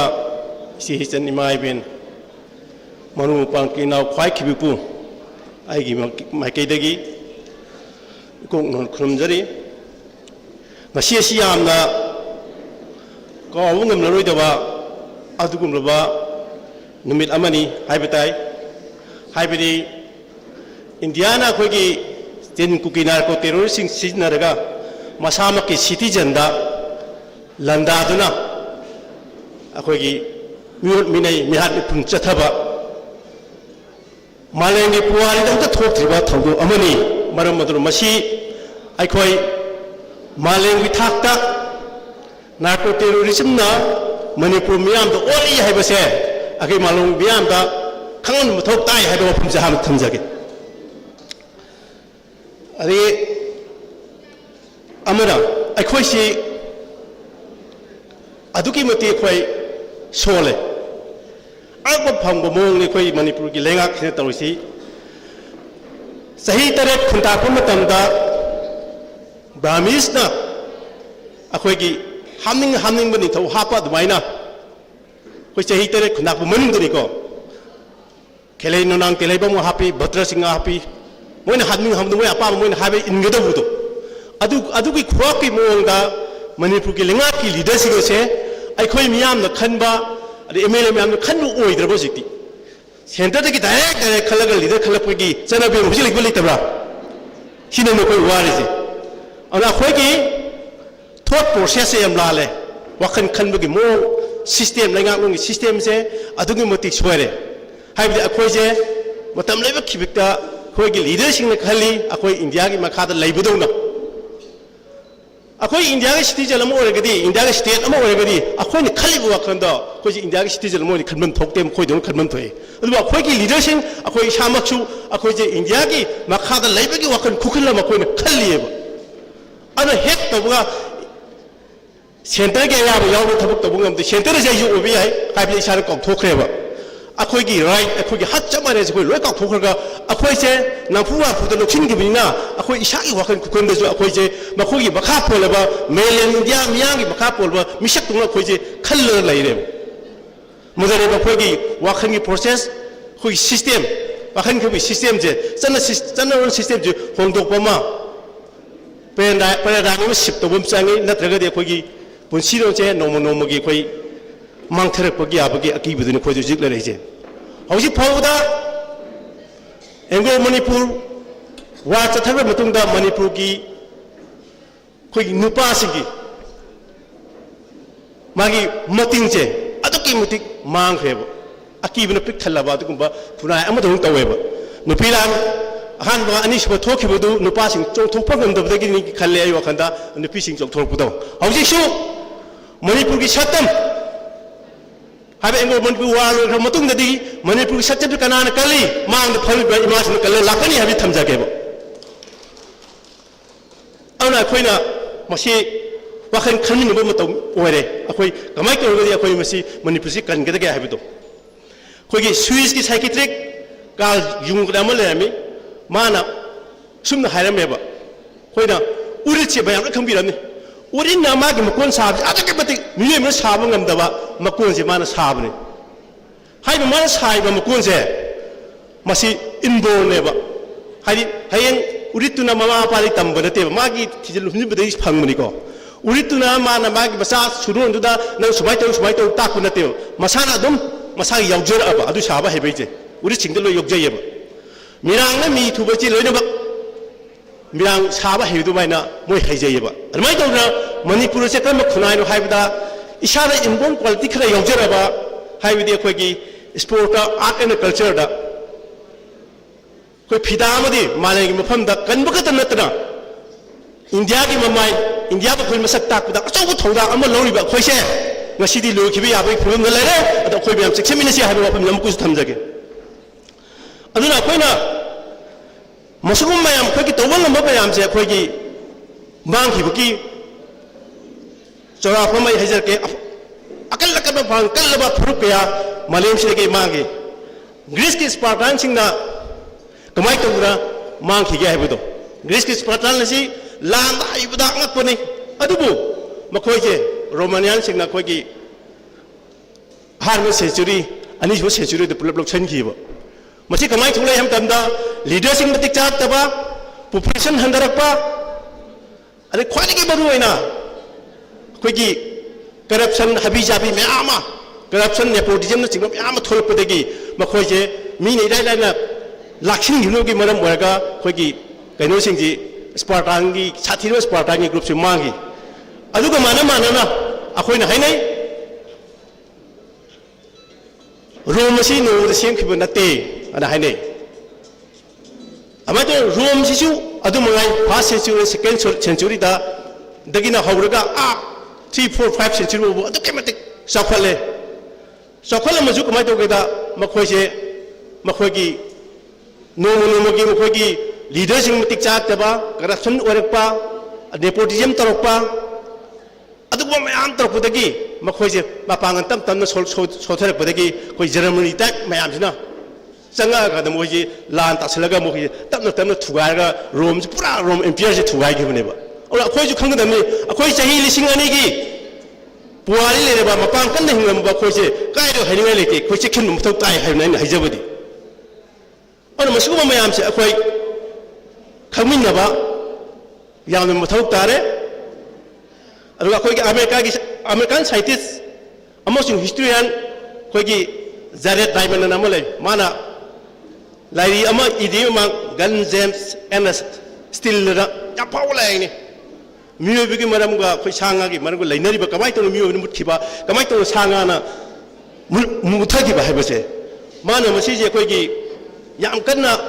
naina gi ba au naina ba tam da mana akhoi gi phil bang ni sister ga uchi eksikida kabai na khoi gi ithat masa amoda New Zealand haiba ko me an paru ni guina ka sipai adu mo ki aseng mo pronunciation New Zealand na pai ko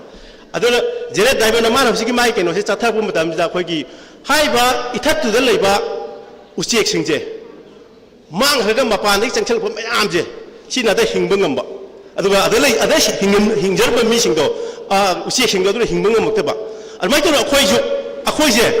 mapan da ki changak pa mito mian cha si ka mai to ge da hoji khoina haiba nomatic type nam oriba khoigi khoina hoji narco terrorist haije tongan ba community mam yo mai haiba ma da gi changai ba illegal immigrant myam sina afa khulai pairaga akhoi da landa salaga akhoi da sin mi phibam da rakpa adi moi di hingba se ching da tonga hingba sung mi ama da eni ama sa hingba ngam gi ama leyeba akhoi di du gi habit akhoi hingbugi habit se akhoi degi thokjaba phangjaba pot khati chaga hingbudo aduna ta akhoi gi hingbugi habit se akhoi ngamdeba aduna akhoi gi mana tai si kamai to geda akhoi gi akhoi sejida mapana gi changai ba khulai phaw pai ba India na support to ba kangu je makhugi hingbugi hinabi se chingdar su hingbuga mi tapak to hingmi any jaga am sapaga beba ada akhoi tapak da laijiri ba akhoi di ngi chingda leba habit adi tongan pham da sakka ya to bugi habit akhoi yam manade ano usiek ching du mana sai ki haiba pham da practice to bum tam du experience to bum tam du usiek adal lebu usiek sing do madu khoi gi acho bu usiek ching du ga lamba pa ba ngamuk ta dana haidi contest no bum tam da competition to bum tam da makhoi gi sai mapani che ku sing lo hathi bai tar akhoi ju section of da gadi aina haijari sidi sungjoi soidana mapan da gi changai ba khulai aphaba pai ba India na support to ba kangu se khoi hoji chei thure sahi tare khundak te hena sangi de khoi khangdri bo chik che ona khoi yam chikhin ba mathau tai adu na tragadi akhoi ki punchi se loi gi ba ya ba gi phibam madu tane khoi lari se aduna hoje khoi hai ba mapan da gi lai ba khulai ba pai ba mi sing je kamai to na khoi thena ga de ge hai ba do khoi punna khanabi no mathau tai hai ba di hoje aina khadi kai biridi tampaki muchi nipuri khoi ki singi no mi kun gatani toiti ni usi lai ba khoi ki keno je population yang beso khoi ta khai he me ni khoi na mi hudi heli je adugo akhoi masigi ama majority hai ba khoi na ai khoi gi lamji lantho chat pa ngamdri ba ai khoi gi gasigi mihut singsina mating lai na thabak to ngamdri ade amana akhoi na nising gadabri sahi tare kamana khunda ki akhoi masen machi manau tho phamuna badagi engo manipur war kamana thoki adu ju machi manau phamuna badagi hauji amo kamai tori akhoi masen even manipur da pia la kisi kaino phamuna bi natro MLA meyam ngen ma do phamuna bi kai khuna tra badu pia lak se bani miyam la hani bana teba adike amo akhoi se kayam na wakan khan da kabu no hai gadi akhoi masen khoi miyak tan han ku kumi de su sangaga ꯑꯣꯟꯕ ꯃꯅꯤꯄꯨꯔ ꯑꯃ ꯊꯣꯛꯂꯛꯑꯀꯥꯟꯗ ꯃꯌꯥꯝꯁꯤ ꯉꯥꯎꯍꯜꯂꯒ ꯐꯨꯅꯍꯟꯕ ꯑꯩꯈꯣꯏ ꯑꯉꯥꯡꯁꯨ ꯀꯨꯀꯨꯃꯤ ꯑꯉꯥꯡꯁꯨ ꯁꯣꯛꯍꯟꯕ ꯑꯩꯅ ꯑꯣꯏꯔꯤꯉꯩ ꯃꯃꯥꯡꯗꯁꯨ ꯃꯌꯥꯝ ꯇꯧꯈꯤ ꯑꯩꯈꯣꯏ ꯃꯌꯥꯝ ꯆꯤꯡꯊꯅꯕꯒꯤ ꯌꯦꯠꯁꯤꯟꯅꯕꯒꯤ ꯃꯁꯤ ꯀꯃꯥꯏꯅ ꯊꯣꯛꯏꯅꯣ ꯍꯥꯏꯕꯗꯣ ꯑꯩꯈꯣꯏ ꯌꯥꯝꯅ ꯌꯦꯡꯁꯤꯜꯍꯧꯗꯕꯅꯤ ꯑꯩꯈꯣꯏ ꯃꯁꯦꯟ ꯑꯩꯅ ꯍꯥꯏꯕ ꯆꯍꯤ 3 ꯈꯨꯟꯗꯥꯞꯄꯁꯨ ꯑꯦꯡꯒ꯭ꯂꯣ ꯃꯅꯤꯄꯨꯔ ꯋꯥꯔꯁꯨ ꯍꯧꯖꯤꯛꯁꯨ ꯑꯩꯈꯣꯏ ꯌꯨꯅꯤꯇꯤ ꯑꯣꯏꯗꯕꯅ ꯃꯔꯝ ꯑꯣꯏꯔꯒ ꯑꯩꯈꯣꯏꯁꯦ ꯏꯁꯥ ꯏꯇꯣꯝꯗ ꯃꯨꯠꯈꯤꯕ ꯌꯥꯕꯒꯤ ꯀꯟꯁꯤꯗꯟꯗꯨꯅꯤ ꯀꯅꯥ ꯃꯨꯠꯍꯟꯗꯣꯏꯕ ꯏꯁꯥ ꯏꯇꯣꯝꯗ ꯃꯁꯥ ꯃꯇꯣꯝꯗ ꯂꯩꯕꯥꯛ ꯊꯨꯒꯥꯏ ꯁꯨꯃꯥꯏꯅ MLA ꯃꯌꯥꯝ ꯃꯁꯥ ꯃꯇꯣꯝꯗ ꯂꯩꯕꯥꯛ ꯊꯨꯒꯥꯏꯁꯦ ꯑꯃꯨꯛ ꯍꯧꯖꯤꯛ ꯁꯦꯝꯃꯦ ꯑꯃꯨꯛꯁꯨ ꯀꯥꯏꯕꯗꯧ ꯃꯥꯜꯂꯤ ꯍꯧꯖꯤꯛꯁꯨ ꯑꯩꯈꯣꯏ ꯃꯌꯥꯝ CSO ꯃꯌꯥꯝꯁꯨ ꯑꯃꯨꯛ ꯌꯦꯡꯁꯤꯟꯅꯕꯗꯧꯅ CSOꯅ ꯏꯟꯇꯦꯂꯤꯖꯦꯟ ꯅꯠꯇ꯭ꯔꯒ ꯃꯣꯏ ꯄꯣꯂꯤꯇꯤꯀꯦꯜ ꯂꯤꯗꯔꯁꯤꯡꯅ ꯁꯦꯝꯃꯛꯏꯔ ꯈꯪꯗꯦ ꯑꯩꯈꯣꯏꯗ ꯆꯪꯁꯤꯜꯂꯛꯏꯗꯨꯅ ꯑꯩꯅ ꯑꯩꯒꯤ ꯃꯇꯝꯗ ꯋꯥꯔꯦꯞꯇꯣ ꯂꯥꯎꯊꯣꯛꯈꯤꯕ ꯃꯇꯝꯗ ꯁꯤ ꯌꯥꯔꯕ꯭ꯔꯥ ꯍꯥꯏꯕꯁꯦ ꯃꯌꯥꯝꯅ ꯇꯨꯄꯤ ꯇꯨꯃꯤꯟꯅ ꯌꯥꯔꯦ ꯌꯥꯔꯦ ꯈꯨꯝꯃꯒ ꯂꯥꯎꯊꯣꯛꯄꯅꯦꯕ ꯑꯩꯅ ꯑꯗꯣ ꯑꯍꯤꯡꯗꯨ ꯀꯗꯥꯏꯗ ꯒ꯭ꯔꯨꯞ ꯑꯃ ꯆꯪꯁꯤꯜꯂꯒ ꯍꯦꯛꯇ ꯅꯨꯡꯇꯤꯒꯤ ꯅꯨꯃꯤꯠ ꯈꯨꯗꯤꯡꯒꯤ ꯁꯤꯗꯩ ꯋꯥꯈꯜ ꯐꯤꯕꯝ ꯐꯥꯕ ꯌꯥꯔꯣꯏ ꯍꯥꯏꯕ ꯏꯃꯥꯗꯨꯅ ꯂꯥꯛꯑꯒ ꯋꯥꯈꯜ ꯐꯤꯕꯝ ꯐꯟꯗꯗꯕ ꯌꯥꯔꯣꯏꯅ ꯈꯟꯕ ꯍꯧꯔꯤꯅꯦꯕ ꯁꯤ ꯂꯩꯕꯥꯛꯁꯤ ꯂꯨꯔꯦꯅ ꯑꯗꯨꯗꯤ ꯑꯗꯨꯒ ꯑꯩꯁꯦ ꯏꯁꯦꯡ ꯁꯦꯡꯅ ꯉꯁꯤ ꯁꯦꯡꯗꯣꯛꯆꯔꯒꯦ ꯃꯌꯥꯝꯗ ꯑꯩꯒꯤ ꯃꯇꯝꯗ ꯒꯣꯔꯃꯦꯟꯗꯒꯤ ꯄꯩꯁꯥ ꯂꯧꯔꯨꯕꯗꯤ ꯂꯥꯏꯔꯅ MLA ꯑꯃꯠꯇꯗꯒꯤ ꯃꯣꯏꯅ ꯗꯣꯅꯦꯁꯟ ꯄꯤꯔꯛꯄ ꯂꯧꯈꯤꯗꯕꯅꯤ ꯐꯔꯦ ꯑꯗꯨꯕꯨ ꯑꯩꯁꯦ ꯄꯩꯁꯥ ꯆꯥꯏ ꯒꯣꯔꯃꯦꯟꯒ ꯂꯛꯇꯨꯔꯒ ꯊꯕꯛ ꯇꯧꯕꯅꯤꯅ ꯁꯟꯗꯣꯛꯑꯦꯕ ꯑꯩ ꯏꯁꯥꯃꯛ ꯋꯥꯛꯁꯥꯛꯑꯒ ꯍꯥꯏꯔꯦꯕ ꯀꯪꯂꯥꯗ ꯄꯥꯡ ꯇꯤꯡꯉ ꯍꯥꯜꯁꯨ ꯌꯥꯏꯑꯕ ꯑꯩꯅ MLA-ꯗꯒꯤ ꯗꯣꯅꯦꯁꯟ ꯂꯧꯔꯝꯃꯕ ꯒꯣꯔꯃꯦꯟꯗꯒꯤ ꯄꯩꯁꯥ ꯂꯧꯔꯝꯃꯗꯤ ꯃꯌꯥꯝ ꯐꯥꯏꯟꯗꯤ ꯄꯨꯊꯣꯛꯄꯤꯔꯣꯕ ꯑꯗꯨ ꯄꯩꯁꯥ ꯆꯥꯏ ꯀꯨꯀꯨꯝꯅ ꯄꯩꯁꯥ ꯆꯥꯔꯒ ꯄꯣꯠꯁꯨ ꯂꯣꯏꯁꯟ ꯍꯣꯠꯅꯔꯛꯄꯅꯤ ꯀꯥꯏꯅ ꯍꯥꯏꯕꯗꯨꯗꯤ ꯐꯠꯇꯦꯗꯅ ꯑꯗꯨꯗꯤ ꯌꯦꯡꯉꯣ ꯏꯃꯥꯗꯣ ꯀꯅꯥꯅꯣ ꯌꯦꯡꯉꯣ ꯊꯤꯔꯒ ꯁꯤ ꯃꯥ ꯀꯌꯥꯝ ꯑꯩꯉꯣꯟꯗ ꯈꯟꯅꯕ ꯅꯨꯄꯤꯗꯨ ꯀꯃꯥꯏꯅ ꯇꯧꯒꯦ ꯌꯦꯡꯕꯤꯌꯣꯕ ꯆꯪꯉꯒ ꯂꯨꯄꯥ 10,000-20,000ꯒꯤ ꯂꯩꯕꯥꯛ ꯊꯨꯒꯥꯏꯕ ꯉꯝꯃꯒꯗꯤ ꯃꯆꯨꯝ ꯆꯥꯏꯁꯤꯕꯨ ꯀꯅꯥꯅꯣ ꯂꯨꯄꯥ 40,000-50,000 ꯅꯠꯇ꯭ꯔꯒ ꯂꯨꯄꯥ 5,000-6,000 ꯐꯪꯅꯕ ꯍꯣꯠꯅꯕꯗ ꯂꯩꯕꯥꯛ ꯑꯆꯧꯕ ꯂꯨꯔꯕ ꯏꯁꯨꯗꯨ ꯊꯨꯒꯥꯏꯅꯕ ꯍꯣꯠꯅꯔꯒꯗꯤ ꯂꯩꯕꯥꯛꯁꯤ ꯃꯥꯡꯉꯣꯏꯗ꯭ꯔꯥ ꯍꯥꯏꯕꯅꯤꯗ ꯃꯁꯤ ꯑꯩꯈꯣꯏ ꯃꯌꯥꯝ ꯈꯟꯅꯕ ꯌꯥꯝꯅ ꯃꯊꯧ ꯇꯥꯏ ꯑꯗꯨꯅ ꯑꯩꯅ ꯂꯣꯏꯁꯤꯜꯂꯛꯄꯗ ꯑꯃꯨꯛ ꯈꯨꯟꯅꯥꯏ ꯑꯁꯤꯒꯤ ꯂꯤꯗꯔ ꯑꯣꯏꯔꯤꯕ ꯃꯤꯌꯥꯝꯒꯤ ꯃꯤꯍꯨꯠ ꯁꯤꯡꯅ ꯄꯤꯄꯜꯗ ꯁꯤꯡꯅꯕꯒꯤ ꯃꯍꯨꯠꯇ ꯄꯤꯄꯜꯗ ꯁꯤꯡꯅꯕꯒꯤ ꯃꯍꯨꯠꯇ ꯊꯣꯛꯏꯕ ꯊꯧꯗꯣꯛ ꯋꯥꯊꯣꯛꯁꯤꯡꯁꯦ ꯀꯅꯥ ꯀꯅꯥ ꯀꯃꯥꯏꯅ ꯇꯧꯔ ꯈꯟꯅꯔꯒ ꯈꯟꯅ ꯅꯩꯅꯔꯒ ꯂꯣꯏꯁꯤꯟꯅꯕ ꯍꯣꯠꯅꯕꯗꯨꯅ ꯍꯦꯟꯅ ꯆꯨꯝꯕꯅꯦꯕ ꯙꯞ ꯇꯧꯗꯅ ꯊ꯭ꯔꯦꯠ ꯇꯧꯗꯅ ꯇꯧꯔꯗꯤ ꯂꯩꯕꯥꯛ ꯀꯥꯡꯈꯣꯡ ꯆꯥꯏꯔ ꯇꯣꯛꯀꯅꯦꯕ ꯑꯩꯈꯣꯏꯗ ꯀꯔꯤ ꯐꯥꯏꯟꯗꯤꯡ ꯂꯩ ꯀꯔꯤ ꯇꯧꯔꯒꯗꯤ ꯃꯁꯤ ꯁꯣꯜꯕ ꯇꯧꯕ ꯌꯥꯅꯤ ꯍꯥꯏꯕꯁꯤ ꯉꯁꯤꯒꯤ ꯃꯤꯍꯨꯠ ꯑꯣꯏꯔꯤꯕ ꯑꯩꯈꯣꯏ ꯃꯌꯥꯝꯒꯤ ꯍꯛ ꯁꯤꯟꯅꯔꯤꯕ ꯃꯈꯣꯏꯅ ꯃꯤꯌꯥꯝꯁꯤ ꯀꯧꯔꯒ ꯑꯩ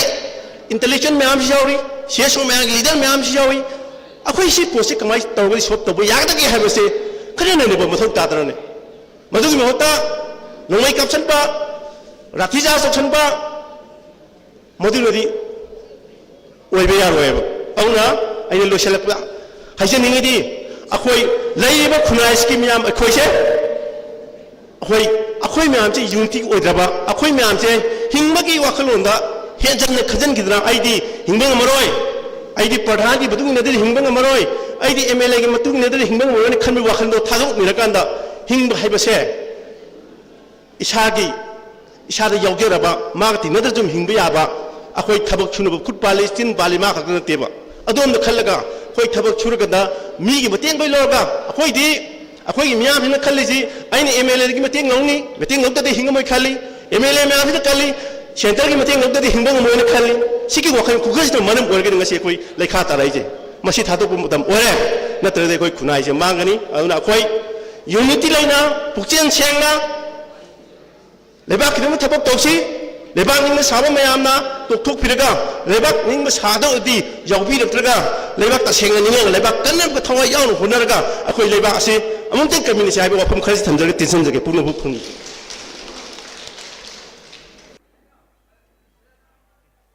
Thakachari T.H. Somarendra, former convener Kokomini. T.H. Somarendra na yamna maruba thought provoking over wapam thambina me koi government of India na hoje narco terrorism asi masamuki praja singi against the support of the Manipur gi miyam da wahali base malem punamu ta hai ba wapam asini yamaru riba wapam asigi matang da su ꯑꯩꯈꯣꯏ ꯃꯔꯨꯑꯣꯏꯕ resolution ꯃꯌꯥꯝ ꯑꯃ ꯂꯧꯕ ꯌꯥꯕꯒꯤ ꯈꯨꯗꯣꯡꯆꯥꯕꯗꯨ ꯂꯧꯒꯅꯤꯅ ꯊꯥꯖꯖꯩ ꯑꯗꯨꯒꯤ ꯃꯊꯛꯇ ꯌꯥꯝ ꯑꯔꯨꯕ ꯋꯥꯐꯝ ꯑꯃꯅ ꯉꯁꯤꯒꯤ ꯏꯂꯦꯛꯇꯦꯗ ꯃꯦꯝꯕꯔꯁꯤꯡꯁꯤꯒꯤ ꯋꯥꯈꯜꯂꯣꯟꯗ ꯀꯂꯣꯅꯤꯌꯦꯂꯤꯇꯤ ꯑꯣꯐ ꯃꯥꯏꯟ ꯍꯥꯏꯖꯕ ꯇꯥꯔꯦ ꯑꯩꯈꯣꯏꯁꯤ ꯏꯟꯗꯤꯌꯥꯒꯤ ꯃꯈꯥꯗ ꯂꯩꯕꯅꯤ इंडिया हारगा अखोई तौगदबनी हाइबगी मिखा पोनबगी वखलोल अमा तौरिबसी अखोई अथुब मतमद होंदोक दरकार होय हाइबसीसु याम मरुओ ऑब्जर्वेशन नि अदुना मसी अखोइना कुपना खनब मथौ तायना थमजगे मथंगदा मुक आई प्रेजेंट तौजगे तौगदबु अखोई लरिबा अखोई रिसोर्स पर्सन सिंह सिना खितंग अखोई टेंशन लगा हाइतारे मयाम फैमिली बसिंग से यामना यामना वाबा याम रेस्टलेस ओइना लेरबनिना टेंशन बिरगा खितंग टेंतंग नांगबियो मथंग दाइना कौथोकसगे श्री लनबोय कबुई सी मयाम लोइन खंगबिरे मणिपुरी कबुई सिंग मरक्ता ममिंग याम चलिबा कवि पोइट एंड राइटर नि फजखब सैरें कया अखोई लनबोय कबुई इबीब मयाम लोइन खंगबिरंगनी अन कौथोकसरी Shri लनबोय कबुई टेंतंग नांगबियो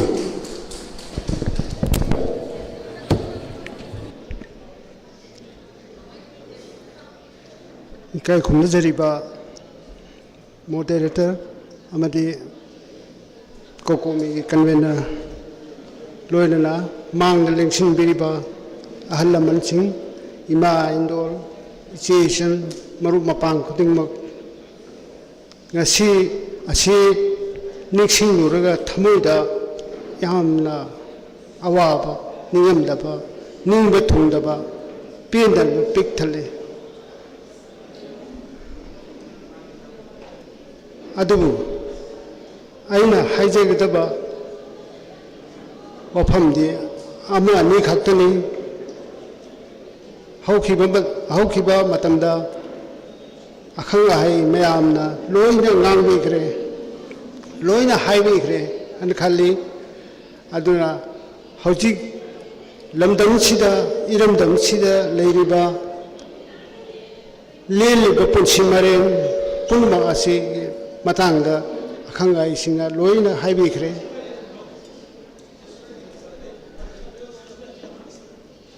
लमदंसिदा ngasi chahi ahum pharak laba phawba ing tappa haibsi amatta su purakpa ngamdri akhoina wahang kaya hangi demand kaya tawi adubu matik chaba paukhum amta piraktri masi akhoi iran ani haibiyai haibidi lamdam sida asumba asengba ireibak ningba adumba misak adu fajana akhona khallaga thagattaba paisa tabu uba hingnana bagi dama khanba aduna maram oraga ngasi si asumba awaphamda tajabani har khalli vote ki matam junaksilage aduna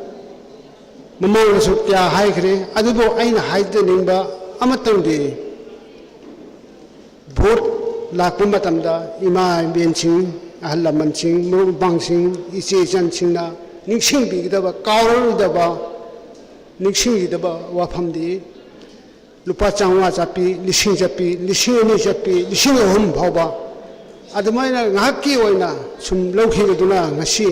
akhoi chahi kya चाफम तुम्फम खांगदना चाबा मचेत तुम्बम मचेत तौदना लेलगिबा पुंसी असि मखोइगुंबा पैसा पाइबा लाइरबा सिंगु लैबा ngamba मखोइना boat हेक्ता काय अदुना मथंगी सिदि अखोइ मयाम पुंसिलगा इरेबाक सिनिंगबा तसेंगनमक असेंगबा leader अदो अखोइ खलसी हाइबसी वफम अमनि अनि सुबदा आइना हाइजनिंगबदि अखोइ अमसोइ मसोइ तादबिदा पुनमक इमासिंग अहल लमनसिंग पुनमक पुनसिन बिबगे मतमदु हेलबरा इन खली अदुना येलहौमी अखोइ चिंग लेबा तमना लेबा पुनमक असि अमत्ता ओइना पुनसिलगा चन्मिनरदि सोइदना माइ पाकपा ओइगनि हाइबा वफम असि थमजरगा कबुई यवरन मणिपुर की मैगैदिगी चप चाना खुफम चेतना लेबलगा चंगसिन मिनरसी हाइबा वफम सि थमजरगा आई चंगसिन ओजागी वफम सि यामना नुंगाइग्रे यामना लिटरेचर यामना फजबा अदुगा यामना रेटोरिक ओइबा मवंगदा थंबिग्रे ओजा लनबुई कबुई की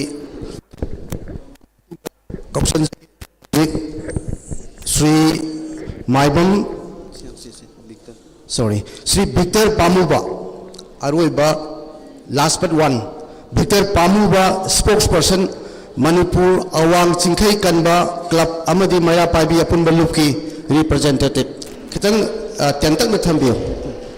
Thank you so much. Ngasai sum tajabada ayamba megi tang kulumdoi megi tang ahum income za 2023 dagi ngasi bau the same platforms da organize a lot of meetings and conventions at the same narrative to adum wari sarga adum ngasi sum targa hankhibagi mongda leire haina thamjage hanbada moderator amasung yamba dhiren convener bu ikai khumna bu chari mi apuno bu ikai khumna bu chari ahan point se mathang da invitation si nambi bu matamda imalebak manipur si kanse hergadi yamba miyam da thamjage meeting da wangang ba lamaga wangang ga chat khigado ba miyoi sing atei sing gi taba ngam da ba meeting yaw ba laga meeting loi ba ba leiba ngam da ba miyoi sing di lakpirano na hana thabiro wangang maga atei sing ngang ba taba ngam da ba miyoi sing aduna karam na manipur kan ngane sungong mamoy Luai bubu taba ngam da ima ibel satra naharol jingdo lambi do gunda tor thopi rakano sungong mamoy manipur kan ma adu bogi mating lei tragade sima ahamba point do thamjin bi haina I note to bi haina I thamjage ngasi gi meeting ngasi gi oina khanna na ai samak maximal manipur wang chingkai kan ba club amadi mera paibi apun balo khurai khundrak pham amadi lamlai kendra gi mera paibi amasung club singi oiba apun ba body miyoi lak amaga lising kungi representative amoina laksabani haukiba megi tang kun manga manipur gi miyam gi oiba aroba wahangi khongsat kokomi gi lamjing makhada sinjakhiba dum ba khongsat aduleida imaleba ki damaktane haidara mafam khidang chattuna kokomi gi mahut sinjaraga maximal na masi tawdaba yadaba thawdok me matam khunimakta ikoi kokomi folks anybody masina har khunimakta achobo state level gi body sing damakta lepta lakchaba dum na body makang ne khurai mai ge dami lising kun sa digi hena purga laksa ki badum na belu gi spokesperson ina laksa bane miyam su khangdi ramare numit adu daida kokomi mangre na haiba kambu khra su dum thokke makhoi do mapung phana mamuttana naina hodna ngang thokkiba wafumne haidana sengdoknaba kyasi yawbani masisu amuktan iraisa myam tana minaraga sumba thodokse amuna thoktana su tominase haibje imaibel sing request tawjari kokomi huranba kokomi paisa chaba yam hai aina di haije manin khana ngamnil saram basu yai tawbudu aina thengnajarakpadadi chahi ahum jaina kokomi ga loina jarakpa matamdadi kokomi gi chindiri bai chilina ohallaman myam singje yamna wana ahi nunthil khangaga chappa gari macha ma torga auto do chatna thengai madu paisa charam nei di thajade ne yaijaban senga aina ahubudu naina haijabadi manungda chaba yawra magati no ki komna tabu oibi rosi ma haijaramage ahamda ngasi gi koi gi mifam masigi damakta ai minute manga muktang de lojage ko haide masigi mifam sigi damakta maru oina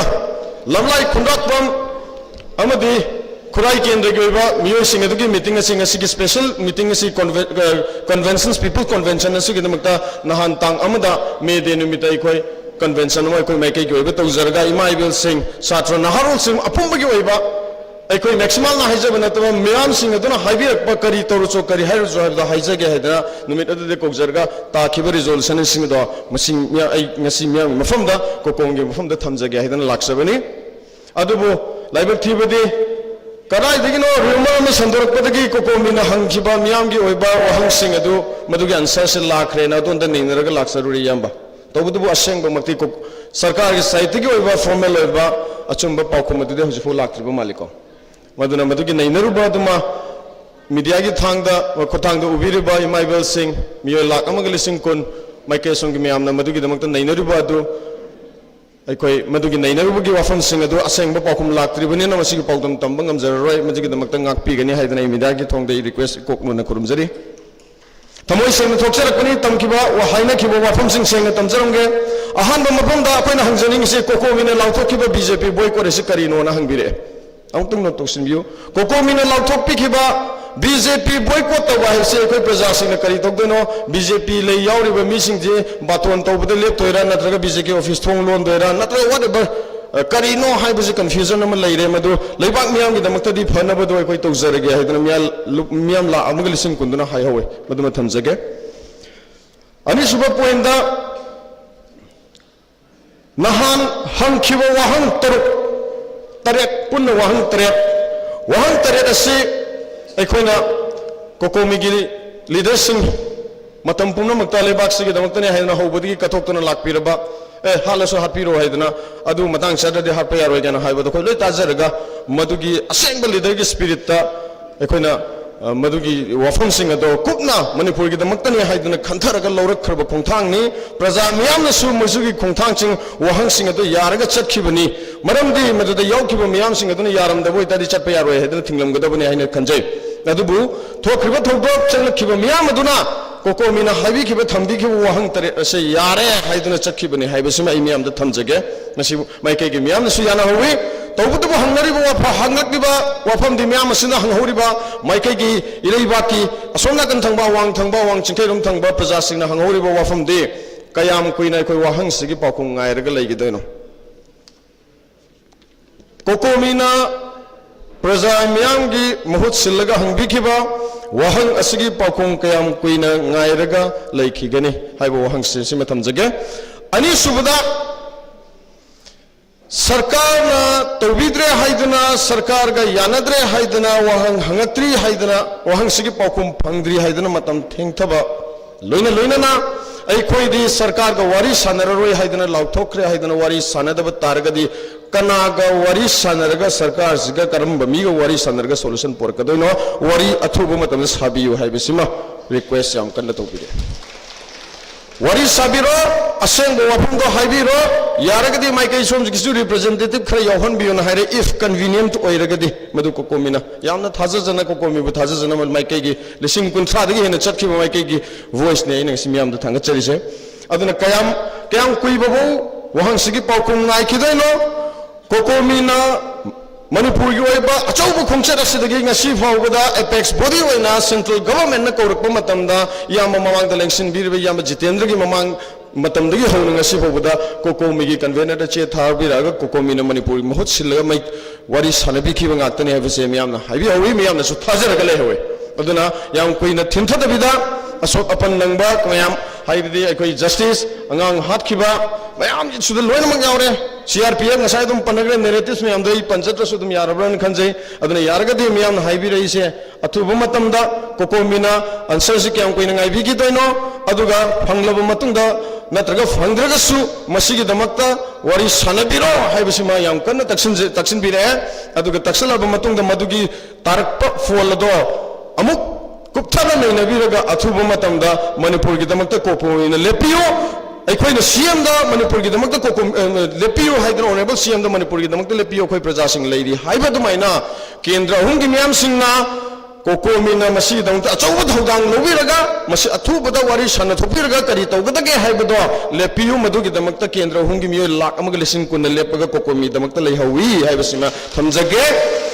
सब मनना honourable CM दा इकोइना थबक तु तौबंगमद्रगदी फम थातो ओ resign तौबिरो हाइबा दुना मिय लागमग लिसिंग गुना कोकोमिना मसिगी दायित्व जे पुबंगम मोइदबु ओइतादि surrender तौबिरो सो हाइबि होय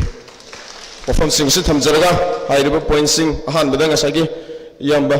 तसेंना मफम चचरबो खुदिमक्ता आई इमाइबेल मेरा पाइबि सिंगदसु लोइना मफम खुदिमक्ता हाइजबने meeting अमा यावरगा होबदगी लोइ भौ यावबो ngamdraba धारणा अमा फमलगा होबदगी लोइ भौ यावबो ngamdraba अदुगुम थमोइदुना मणिपुरी मादे सुकन कन मंगमोय हाइबसे अदुगुम मथंगी ददि मसिम खतंग जु यारगदि पुल्लिबो मियाम सिंग से यामदसनो मियो चामदंग ओइसनु चनीदंग ओइसनु थमोइ सिंग इमाले बाकी दमक कथो के मियो सिंग पुनसे इमाले बानी याइसरे मणिपुरी माना मणिपुरी सच्चम लाओगे पागचरी थागचरी विक्टर पामुबा यामना नहा ओइबा स्पोक्सपर्सन नि अदुबु याम मरु ओइबा लोफ मणिपुर अवांग सिंखै कनबा क्लब अमदि मैरा पाइबिगी अपुनबा लोफ की स्पोक्सपर्सन रोइना थाबिबदी याम फोर्सफुल ओइबा अखोइगी ꯁ꯭ꯄꯤꯀꯔꯅꯤ ꯌꯥꯝ ꯅꯨꯡꯉꯥꯏꯖꯩ ꯃꯌꯥꯝꯁꯤ ꯑꯗꯨꯒ ꯚꯤꯛꯇꯔꯅ ꯍꯥꯏꯕꯒꯨꯝꯗꯅ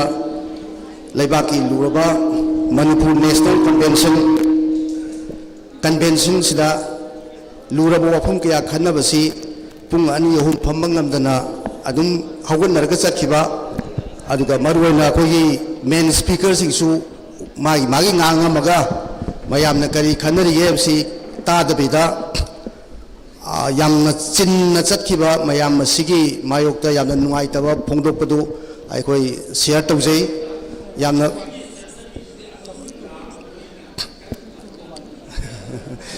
ꯃꯁꯤ ꯑꯩꯈꯣꯏꯒꯤ ꯂꯩꯕꯥꯛꯁꯤꯗ ꯊꯦꯡꯅꯔꯤꯕ ꯑꯋꯥꯕ ꯀꯌꯥ ꯑꯁꯤ ꯑꯩꯈꯣꯏꯅ ꯀꯣꯛꯍꯟꯁꯤ ꯍꯥꯏꯔꯒꯗꯤ ꯑꯩꯈꯣꯏꯅ ꯑꯔꯨꯕꯅ ꯀꯔꯤꯅꯣ ꯑꯔꯥꯏꯕꯅ ꯀꯔꯤꯅꯣꯕ ꯈꯪꯗꯕꯒꯤ ꯑꯩꯈꯣꯏꯒꯤ ꯋꯥꯈꯜꯂꯣꯟ ꯑꯁꯤ ꯍꯣꯡꯗꯣꯛꯄ ꯃꯊꯧ ꯇꯥꯏ ꯍꯥꯏꯕꯁꯤ ꯍꯥꯏꯖꯅꯤꯡꯉꯤ ꯚꯤꯛꯇꯔ ꯄꯥꯝꯃꯨꯕꯕꯨ ꯊꯥꯒꯠꯆꯔꯤ ꯃꯇꯨꯡꯗ ꯑꯔꯣꯏꯕ ꯁ꯭ꯄꯤꯀꯔ ꯀꯧꯁꯤꯟꯖꯒꯦ ꯑꯔꯣꯏꯕꯅꯦꯅ ꯌꯥꯝꯅ ꯂꯥꯏꯅ ꯂꯧꯕꯤꯒꯅꯨ ꯌꯥꯝꯅ ꯃꯔꯨꯑꯣꯏꯕ ꯁ꯭ꯄꯤꯀꯔꯅꯤ ꯌꯥꯝꯅ ꯃꯔꯨꯑꯣꯏꯕ ꯄꯕ꯭ꯂꯤꯛ ꯂꯤꯗꯔ ꯃꯤꯌꯥꯝꯒꯤꯗꯃꯛꯇ ꯃꯇꯝ ꯀꯨꯏꯅ ꯋꯥꯔꯛ ꯇꯧꯕꯤꯔꯛꯑꯕ శ్రీ ꯃꯥꯏꯕꯝ ꯕꯤꯁꯦꯁꯣ ꯀꯧꯁꯤꯟꯖꯔꯤ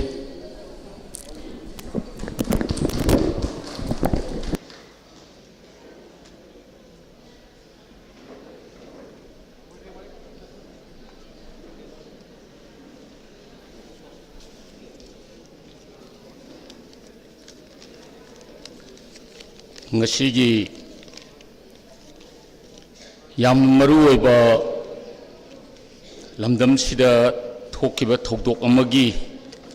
ningsingba oina pangthoiba ahumlak suba chahi gi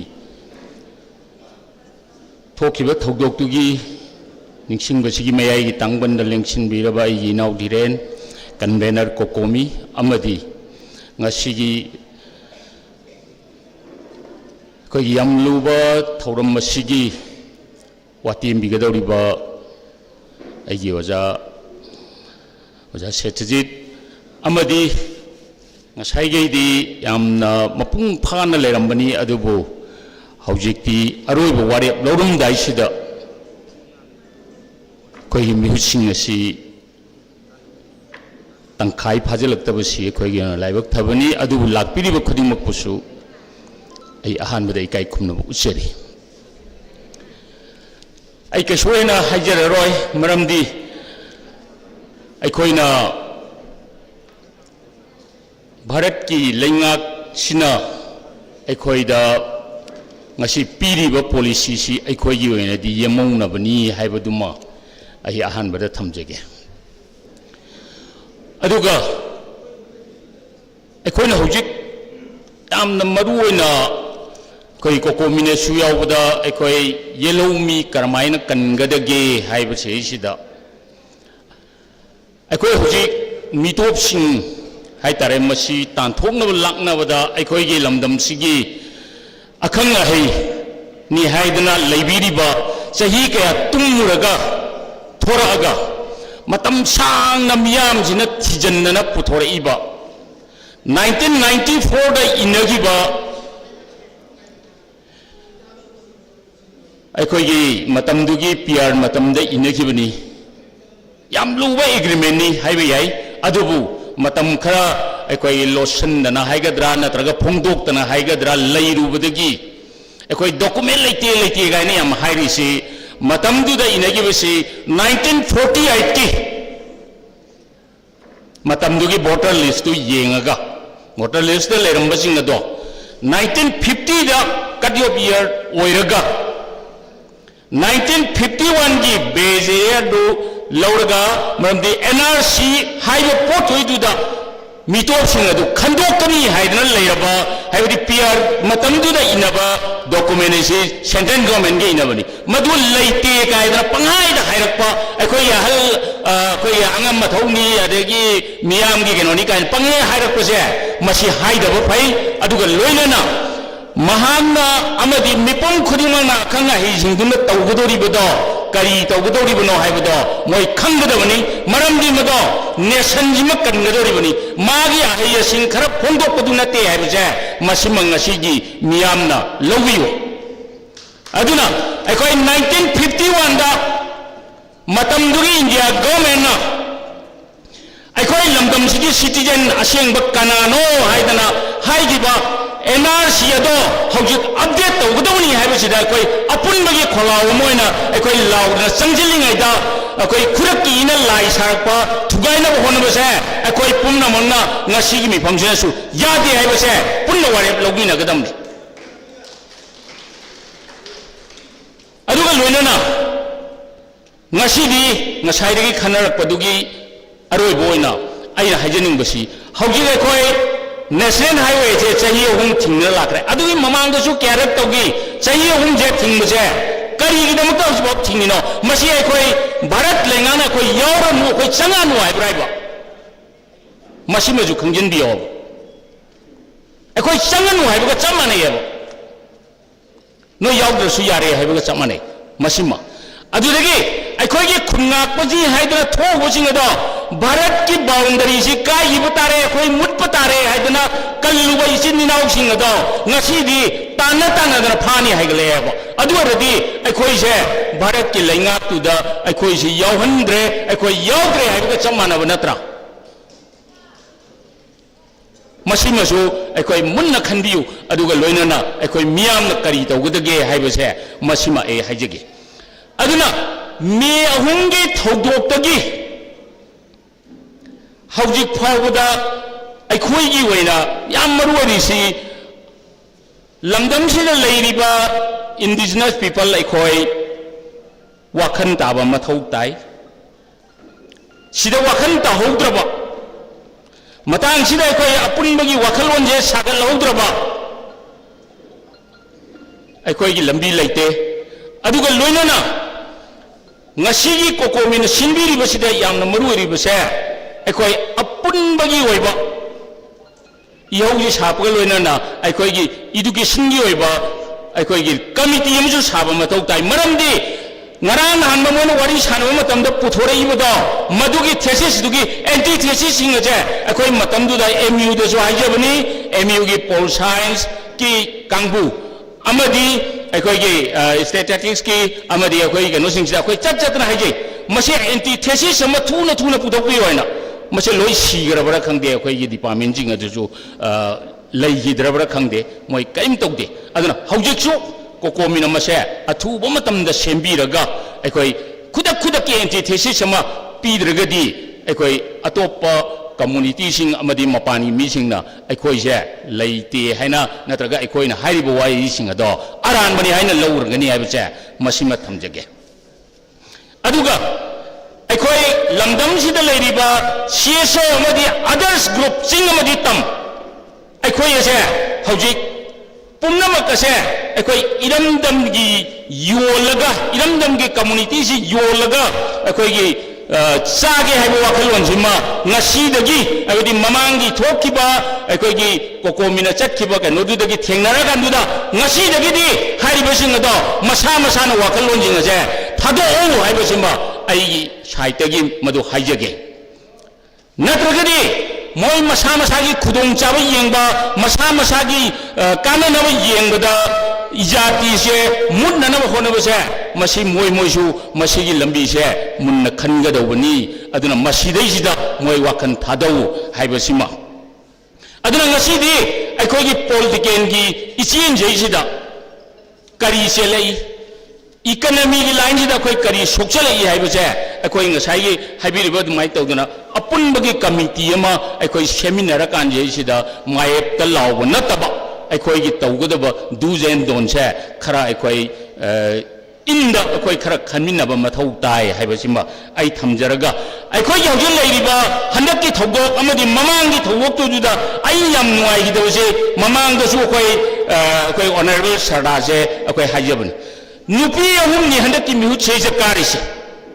ngasi angang lay hidaba se mo mama mamam neba kari gi awa phondok tabnoba adu mami using ado aikoi khalliba aikoi gi iralla natragana moina khallise akoi di achumbane na lairira adu adi mathangi lakadori base sida aikoi na lalurabani na aikoi mathang dadi achumba polase aikoi khalauji haibasima aikoi mama oi bisingda ai yam thamoi sokna inwai jadaba do phondok chari ममा अहुमनी party की president अमा MLA ani ngasi bawda moi masigi nungai taba pinaba phongdok trisi kari gino sini mase ekoi ngasigi tindiri ba khuding mona su masigi wakhalo se leibiraga mathangi lakadoriba election asida makhoi bo ekoina paramam tambi hu ba haiba se masi ekoi ge lengra wasak ni haiba sima ekoi lowiro aduna thoki ba thogdok ase ai yam nuai jate aduna masigi pora se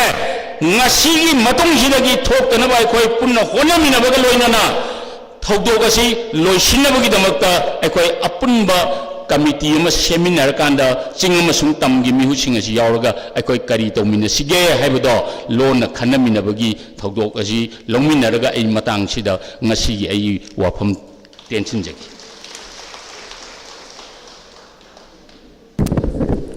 ojabi se yam nuai jai matam kuina laibaki seba to birakpa aduga ngasi tiliba convention sida yamna phajaba wafam kaya putok pirakoi damakta thagachari ado hojikti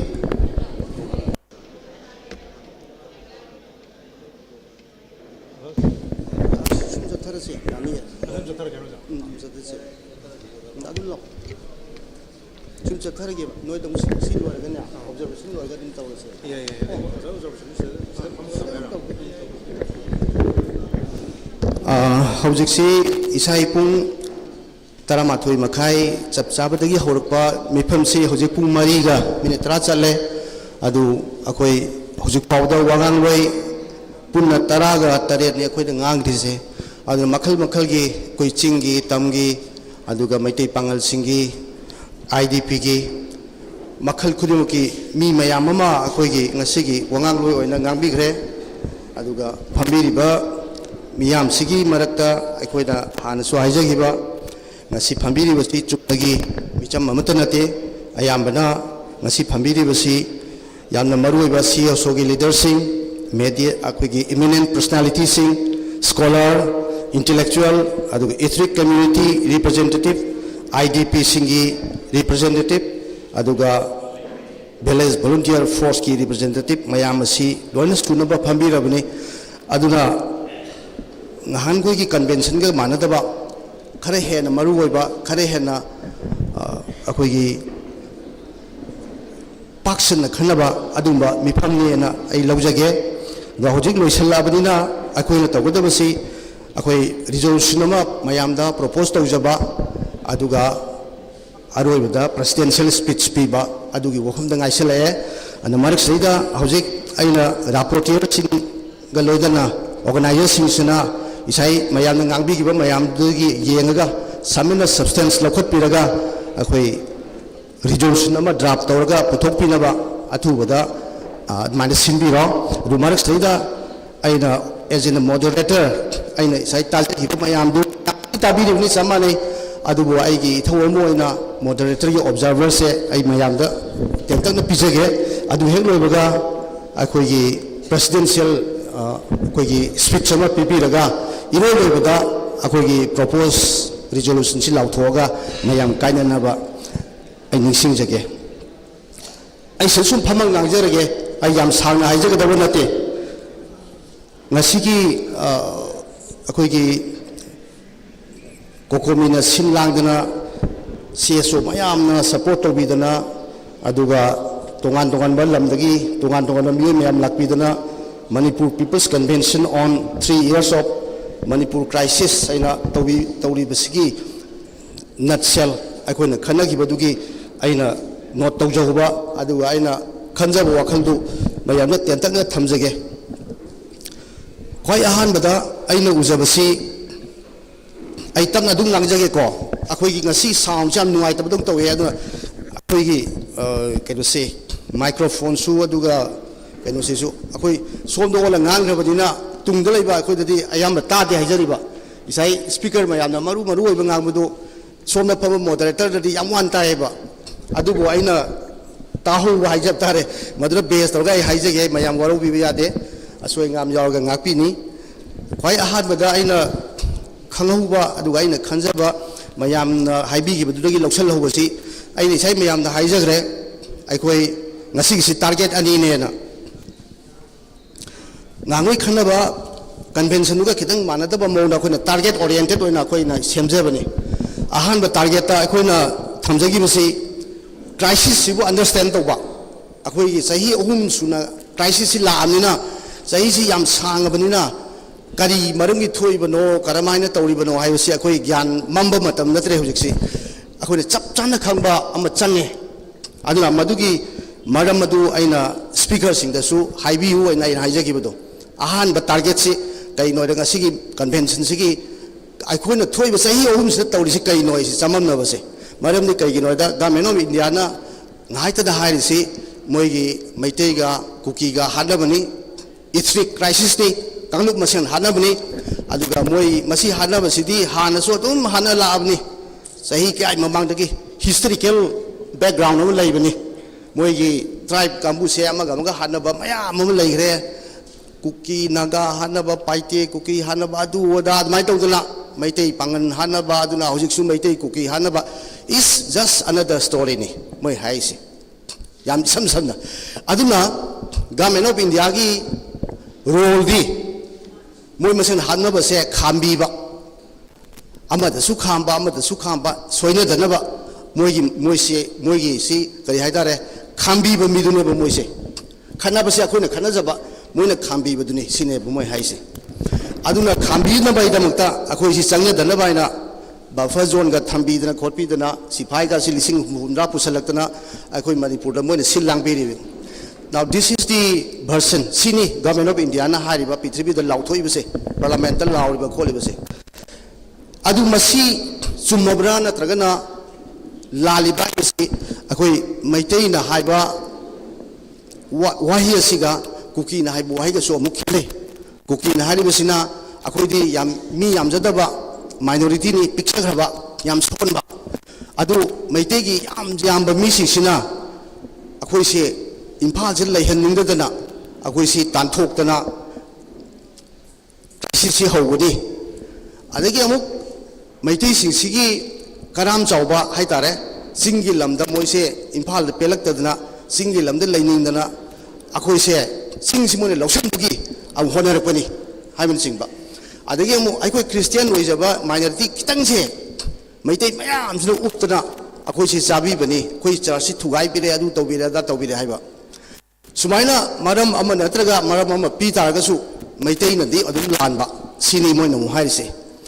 aduna sigi mayam asi aikona sabam na basi karma haina kon gadage na haibda ngasi gi thambiriba akogi resource person sin haibiriba sigi matungina aikoina yengjaba matamda yam sengna akoina hoji wafum khara thore di ahan ba target ta haibiro mi sini ngasi gi crisis se asigi understanding si karino ina hai kandadi mayam doi habiyo mi se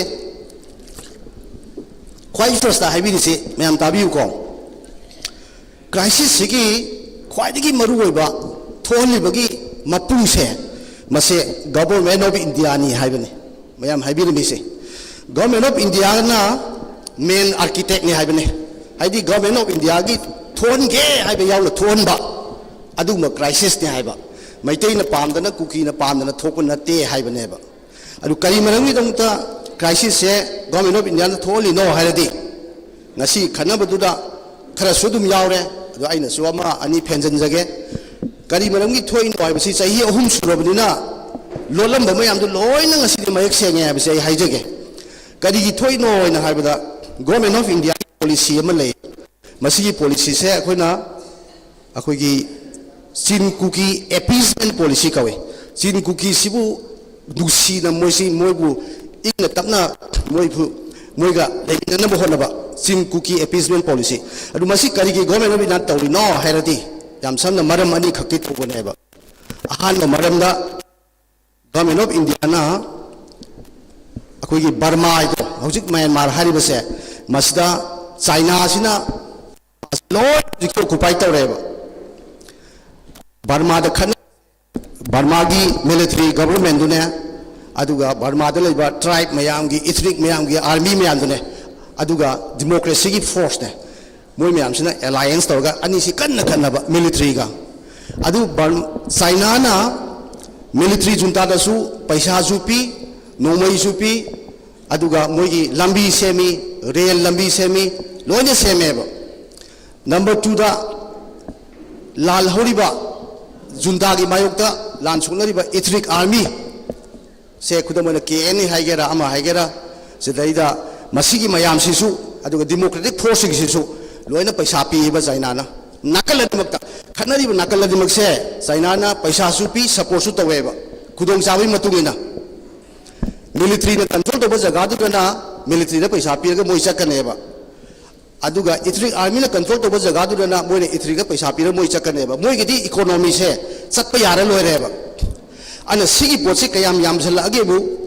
Burma से Myanmar से China ना almost मोइ की economy से 80% से मोइ control तौरेबा होजिक से अदु मसिगी फिबम सी इंडिया ना खांग मंगमदेबा मरमदी इंडिया का चाइना का लान सोना मरम से हिमालय से खल्लग चाउन लेखिबनिना अनि सि लापनबनिना लान से सोनबद वाएबा अदुबु बर्मा ना हाइबा मणिपुर का हेक थंगरिबा लमसिदा चाइना ना बोम टॉप खिंजलक तारदी इंडिया सि तुम सोइदेबा अदुना मसिगी वखलसिना कोक सादना कमाइन तौदना चाइना ना म्यांमार लौसलिबसिबु अखोइसु खरा यावगदगे म्यांमार दा खरा कतंग अखोइसु लहोगदगे बसि खनबदा मसीगी counter तौननबा अहानबा मरमनेबा हंदकी Manipur थोइबा crisis सिगे अदुना Moina cookie सिगु लुना तौरिबसि मरम करिगे नोइना हाइबदा म्यांमार दा चिन स्टेट इना चिन कुकी ना हाइरिसे सिगी चिन स्टेट इना म लेबा मी लाख 5-6 हेना ताबा जगह अमा अदुमाइन तौदना सगाइन रीजन लेबा मणिपुर गा कोइ मोरे तनमल सिसु कुकी चिन सि मयाम बताएबा मोइगी केएनईपी ने लेरिबा आर्मी मयाम अमा अदुना मसी मयाम से इंडिया गवर्नमेंट ना कमदोगेबु बर्मा की लंबी मयाई सैदा अखोइगी कया कफू कोए मसी लोन दी नुवाई तबदे ताबदा अदु मोइगी बर्मा की ममिंग ने को कया कफू होइना हाइबा मोइगी पोर्ट सी पोर्ट से जहाज थांगबम से सिदगिना चाइना की म्यूज ने कोएबा म्यूज एबा चाइना की बॉर्डर टाउन अमा अनि से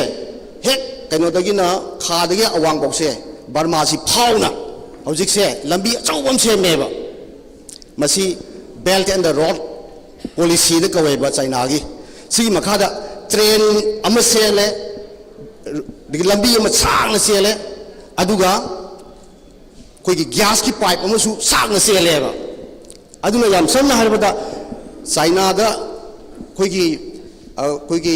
मालाका स्ट्रेट इना सो द कोइना चकदबसे बर्मा सि फाउरगा मोइ पोट लोइन पुसलेबा अदुना चाइना सि याम कानारेबा अदु मसी पोसी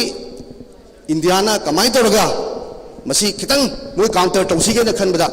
इंडिया ना कलादान प्रोजेक्ट इना मचा म सेमेबा याम पिकपनि को येनबदा अदुसु मोइ याम चावेन खनजबा इंडिया गिदि अदु कलकत्ता दगी अखोइगी सिटुए ना हाइबा बर्मा की टाउन सिबाउबा कलकत्ता दगी जहाज लागा सिटुए दगिना आराकान की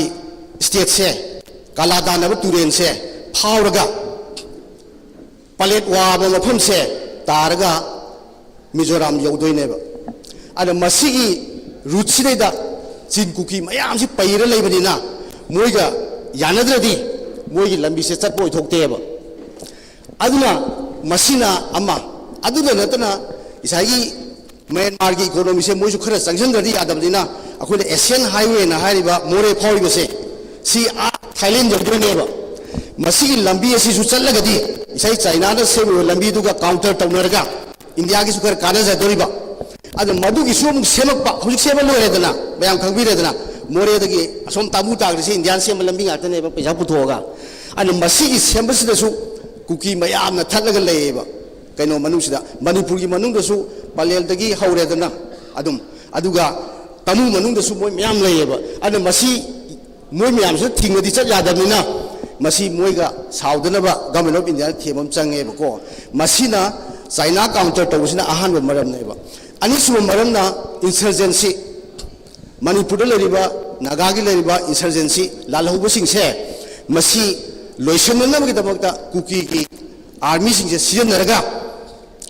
इंडिया ना 2029 लोइसनलदेन लाउथोखलेदना अदु मोने लाउथोइबसे मसी इसागी कुकी अपीसमेंट सिगा मरी लेनेबा अदु मरम अनि से लेबना इंडिया गवर्नमेंट ना kuki singbu thembane haiba madugi manungda akoi manipur se sokpagi wanida aduna si laiba maram na isai mayam na haibiramido marum da mi ma lole haise sahi ahum suramne loi ure chau na government of India oirame government of India is complicit government of India is a party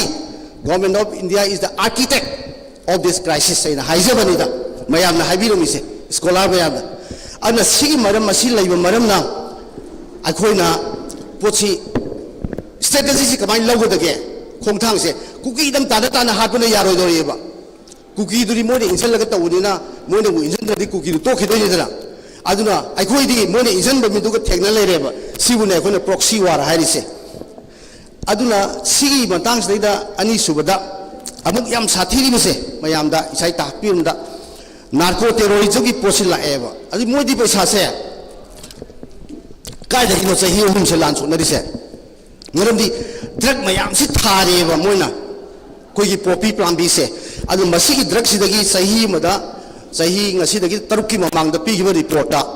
sahi mada lupa karo lising yang khai ne ba drug ki paisa se adu manipur ki budget se sahi mada karo lising kunthra ga manga khatane ba adu moi ki drug ki budget ti karo lising yang khai ne ba adu etari karo lising tranga hele ba aduna kuki ki khulai moi ki chanana ba moi ki laibham chabam amat wate ba maram di sigi drug money se narco money ko ba mase aduna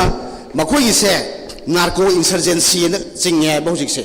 narco insurgency di makoi ki lal hau se narco money sina funding tawbagi ne ba ana masigi narco money se sina ne ba ana hujik laibadi karino haibada drug ki mafia sidi akoi ki kuki ngak na te ba drug ki mafia sidi manipur da laiba mantri phatri yauram bayai bureaucrat yauram bayai india ki delhi da phamba yauram bayai bombay da yauram bayai adu aikoi na ubangam da bagi wani mafia si worldwide ne ba pithribi park na sandokhra adu masi mafia siga drug ki mafia siga moigi kuki nationalist siga ani siga punba adumba joint effort angne ba anu masi effort sida akoi na tawdabadi karino ina hair kanda mayam da ida ningsing janing ba se adudi government of India na tawri city kaino ina haibda sai akoi ki somona takwi budu neba government of India na magi national policy se tawda kuki sing sigi mateng pangna ba magi kana namo hona bada masagi citizen se ha leba maruina manipuri maite sing se ha le dana hausina manipuri liang maidam tawre manipuri tangkhulong tawre dana ana masi por se akoi na expose to bom changeba khari haina tawgani hai taragadi narco terrorism support torise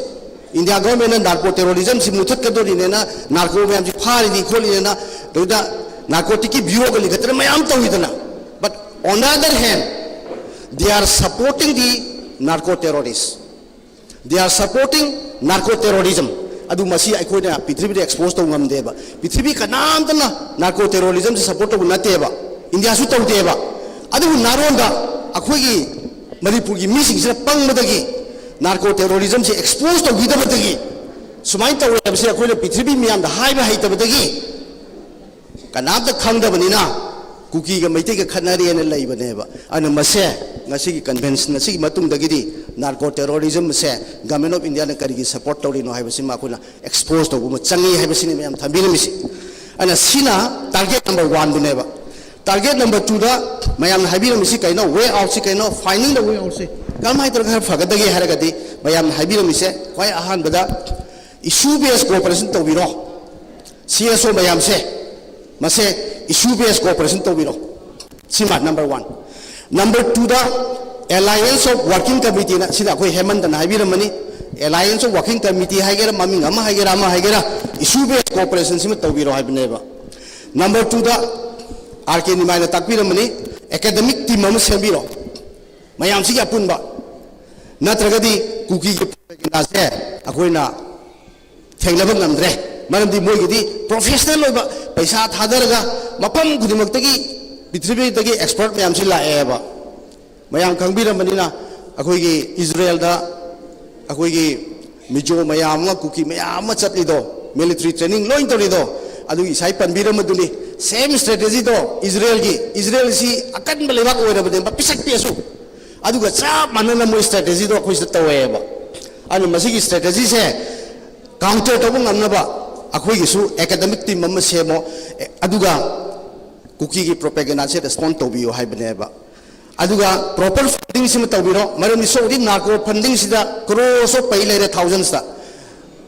maitei na tawiba manipur ya topa community na tawisidati there is no fun at all ni bada da bayam si biningatre even idp sing bawa ko appeal tawbira miduni ngan chahi ahungi mamangda ko da tawbira madumai na hujik tawbidre kitang mateng pangbiyo habira mido aduna akoi gi funding problem si zero da leire ba aduna aroi bada list of action nama sembiyo haibne ba isa akoi idp gi habira mido hadaki chahi sida 26 tamuk tawik convention nama 27 gi bungai bironu 27 gi convention du yau jageda action plan ma semaga aikoi hanjage na haibiram do aduni adu sigi sina organizational review ni aduna masigi potase aikoi da thambirame aduna aroibada strategy di kai no haibada government of india policy of supporting narco terrorists ase akoina masagi citizen gi against the narco terrorist kamu da mating pangse expose to haibane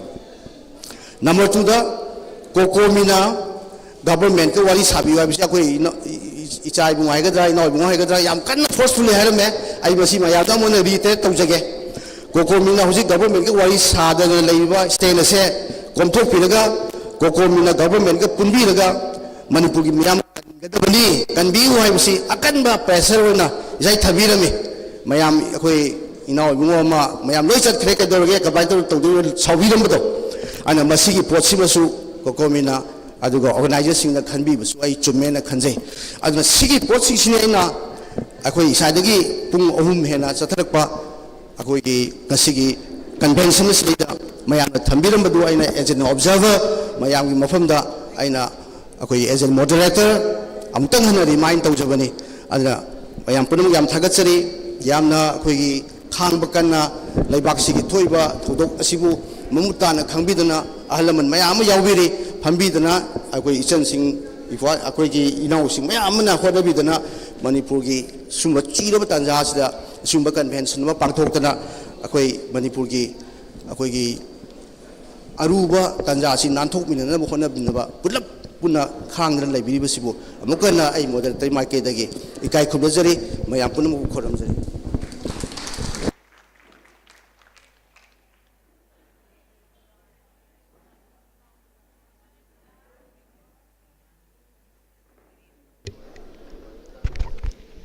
Hello.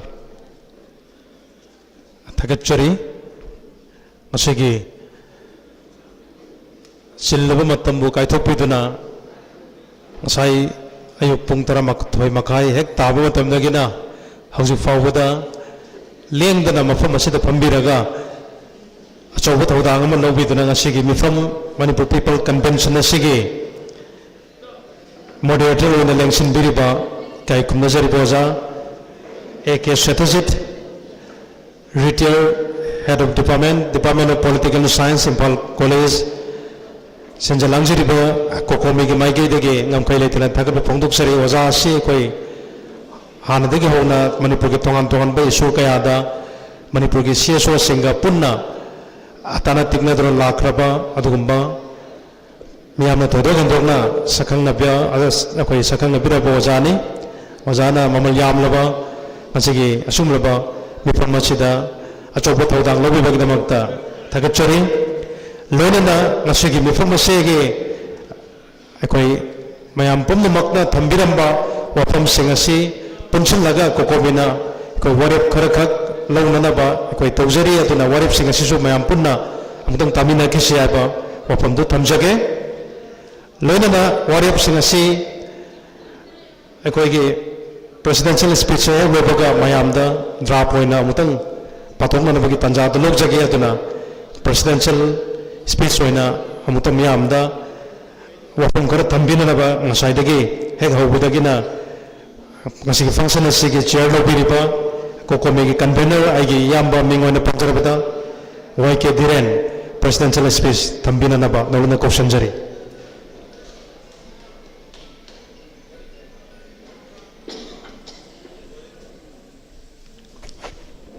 ahanbamaktada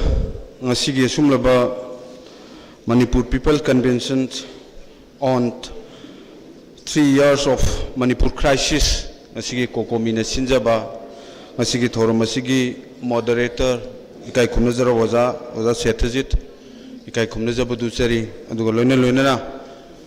ngasigi sumlaba thoramasibu yawba lengbiragliba tongan ba iramdam sigi ireipa asibu kannabagi kanba thawai lobiriba ahalaman marumapang imaibel club organization punamaki mihut kudingmak aina kokomigi mahut sinjaraga ikai khumnajaba duchari ngasi si chahi ahum mapung phare lairiba Manipur gi crisis asi haurakhiba crisis asigi haurakpagi adum laba mawong mataw amasung masi karina ohelakpa nuaibasi chahi ahum si nainarapada aikoi miyamna ngasidi tarang na aikoi gi mangda songthoga leire aikoi punamakna khangminare karino hairagadi leiriba crisis asi Indiana adum laba sanaba Manipur da leiriba ethnic community singsi marakta amaga gi marakta nungsinadana Manipur thugainaba adum laba matangairaba khulai moina adum laba proxy army oina makoina sijinariba jumna chin kuki narco terrorist asa sijinarakanda aikoi Manipur si maset tana thugainaba makoina pamiba pandamadu fangnaba honarakpani habese ngasidi ngasi Manipur miyam punamangna khangminaraba wafam amani masina maram marakanda ina miyamda thamjaningidi aikoina thengnagaduriba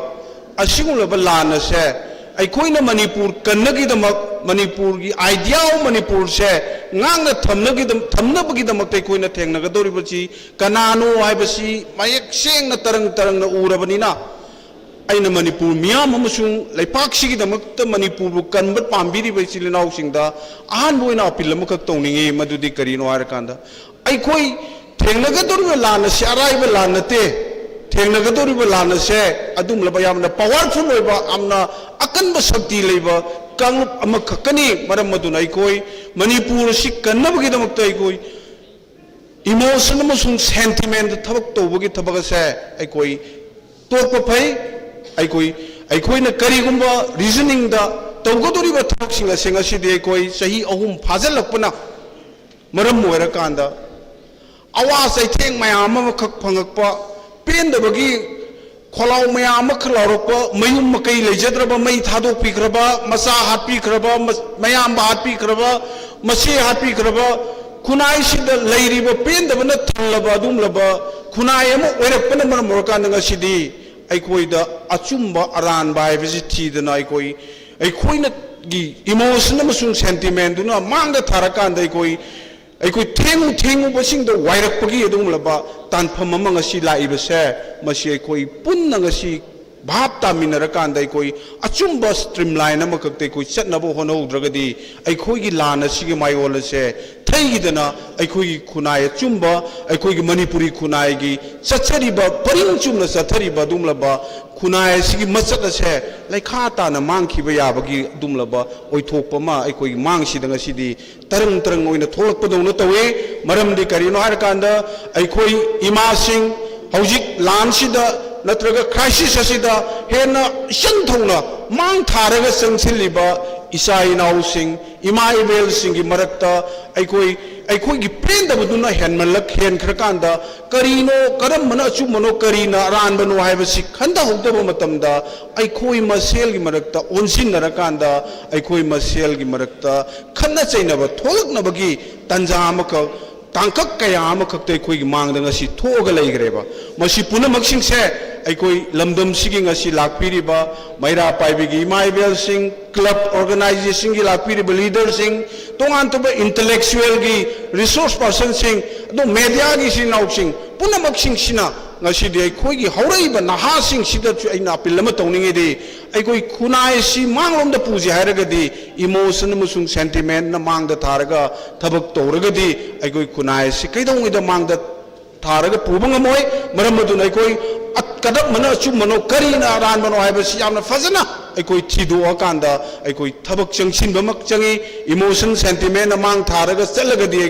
aikoi da mangjebana hena aikoi da oirakani मरम अदुना अखोई करिगुम पाव अमा करिगुम information अमा करिगुम लेपाक सिगी crisis सिगी मतांगदा कनागुंबी खंगना ngasidi अखोई मसेल गी मरकता who कामजेलकांदा नुंसिनदनबा अखोई मसेल से हाननबा अखोई मसेल गी मरकता काइननबा अखोई मसेल सि अमगी मरकता यंगथिनबा थागलाइब लांगसिंग से अखोई फजना मॉनिटर तौरकांदा अखोई मांगलुम द संसिनबा होलमिनसी पेंदबा मसुं नुंगाइतबा इमोशन हाइबसे अखोई लैतबा यादे इमोशन याउदना थबक तौसु यादे अदुबो अखोई हुजिकी संसलेबा सही अहुम फाजलकलिबा अदुमलबा यामना क्रिटिकल ओरबा तांजासिददी अखोइना थेंगनगदोरिबा अदुमलबा ngasiगी क्राइसिस असिगी अचुंबा लंबी मद सन्नगन होनगदोरिबसे अदुमलबा मापांगन कनबा अदुमलबा यामना फोर्सफुल ओइबा ग्रुप अमा ककै कोगे थेंगनगदोबनी मरम मदुना अखोइसु यामना नेताना अखोइ खुनायसे करमद सत्कनी हाइबसि खंधरगा थबक तौमिनसि हाइबसि थमजगे अदुगा लोइना लोइना कोकोमिना हौजिक फावबदा सथरइबा खोंजंगसिंगसिदा अखोइ ngasiदी इंडिया गवर्नमेंट खंगना खंगना उना अखोइ मियामना डे 1 दगी हौना 2023 गी अदुमलो मे गी अहुमदगी अखोइना लाउरगा लाकपा अदुमलबा मियाम गी ओइबा डिमांड सिंग मियाम गी ओइबा खोलाउ सिंग अदो ngasisu इंडिया गवर्नमेंट अमसुंग मणिपुर गवर्नमेंट ना थैरगा सिमक थमक पाइबसिना मरम ओरकांदा मियाम द पेंदबगी अदुमलबा पनखैदो योरकपनी हाइबसिसु अइना कोकोमिगी माइकैदगी तमजगे मरम दु अखोइ हौखिबा तांका कयादा अखोई कन्वेंशन अखोई मियाम की खोंचत मियाम की पेंदबगी खोलाउ लाउरगल लाखिबसिंगदुदा मियामना इंडिया गवर्नमेंट अमसुंग मणिपुर गवर्नमेंट द तौहन्निंग थबक मयाम खक अखोइना डिमांड ओइना प्राइम मिनिस्टर दा होम मिनिस्टर दा थारगा लागसु ngasi फावबा मदुगी मतिक चाबा अदुमलबा थबक अमा फावबा ngasi मसक थोप मक ओलकता बायबसे मसी मियाम हुबना अदुमलबा मखोइगी पॉलिसी दुगी मायुक्ता लेफम थोइ याबसि मसु अइना थमजगे अदुना लेरैबा फिबमसिदा अखोइ हौखिबा तांग 15 दा अखोइना पिसिंखिबा वकत अखोइ वहंसिंग अदो मदुगी पाउखुम ngасai इनाव इबुंगम इनाव अमसु अखोइ मैक्सिमम इनाव अमसु अंगमे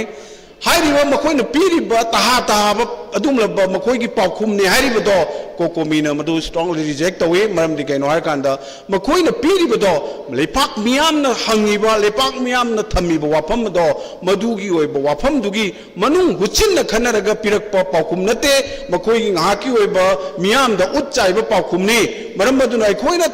हंगिबा अखोइना तालिबा डिमांड सिंगसे मतिक चाबा पाउखुम अमा गवर्नमेंट गिदगी मसक तोप थबक थोंसिंग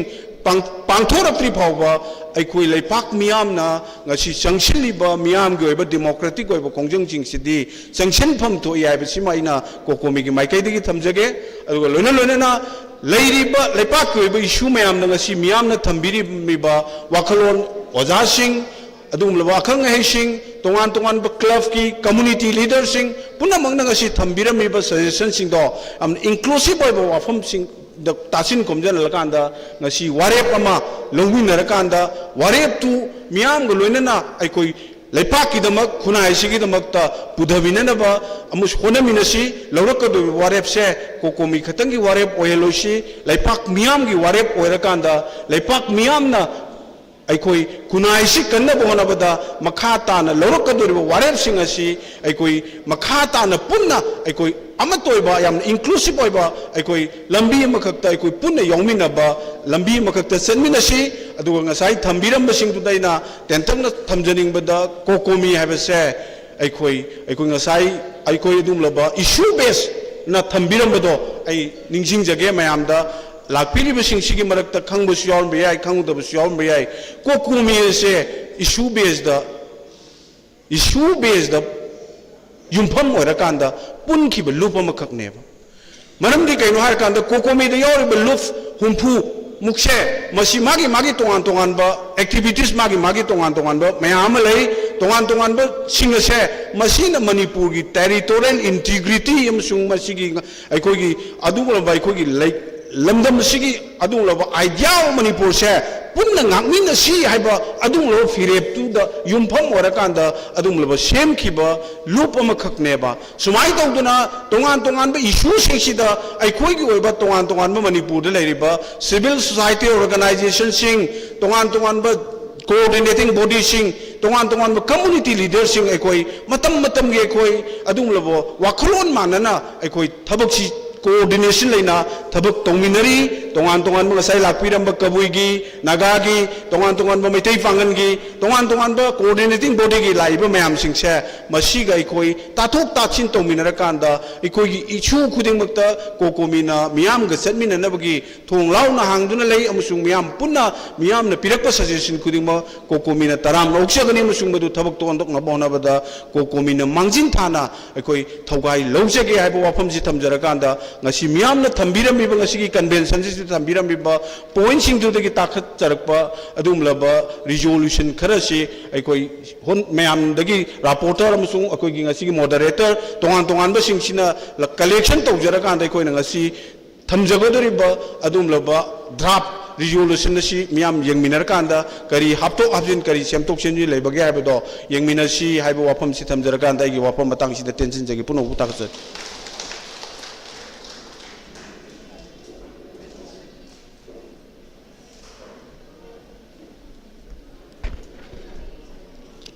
Takachari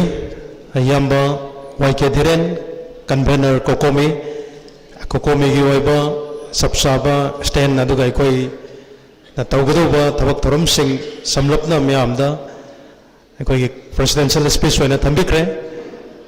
thoram sige maka chathajarakpada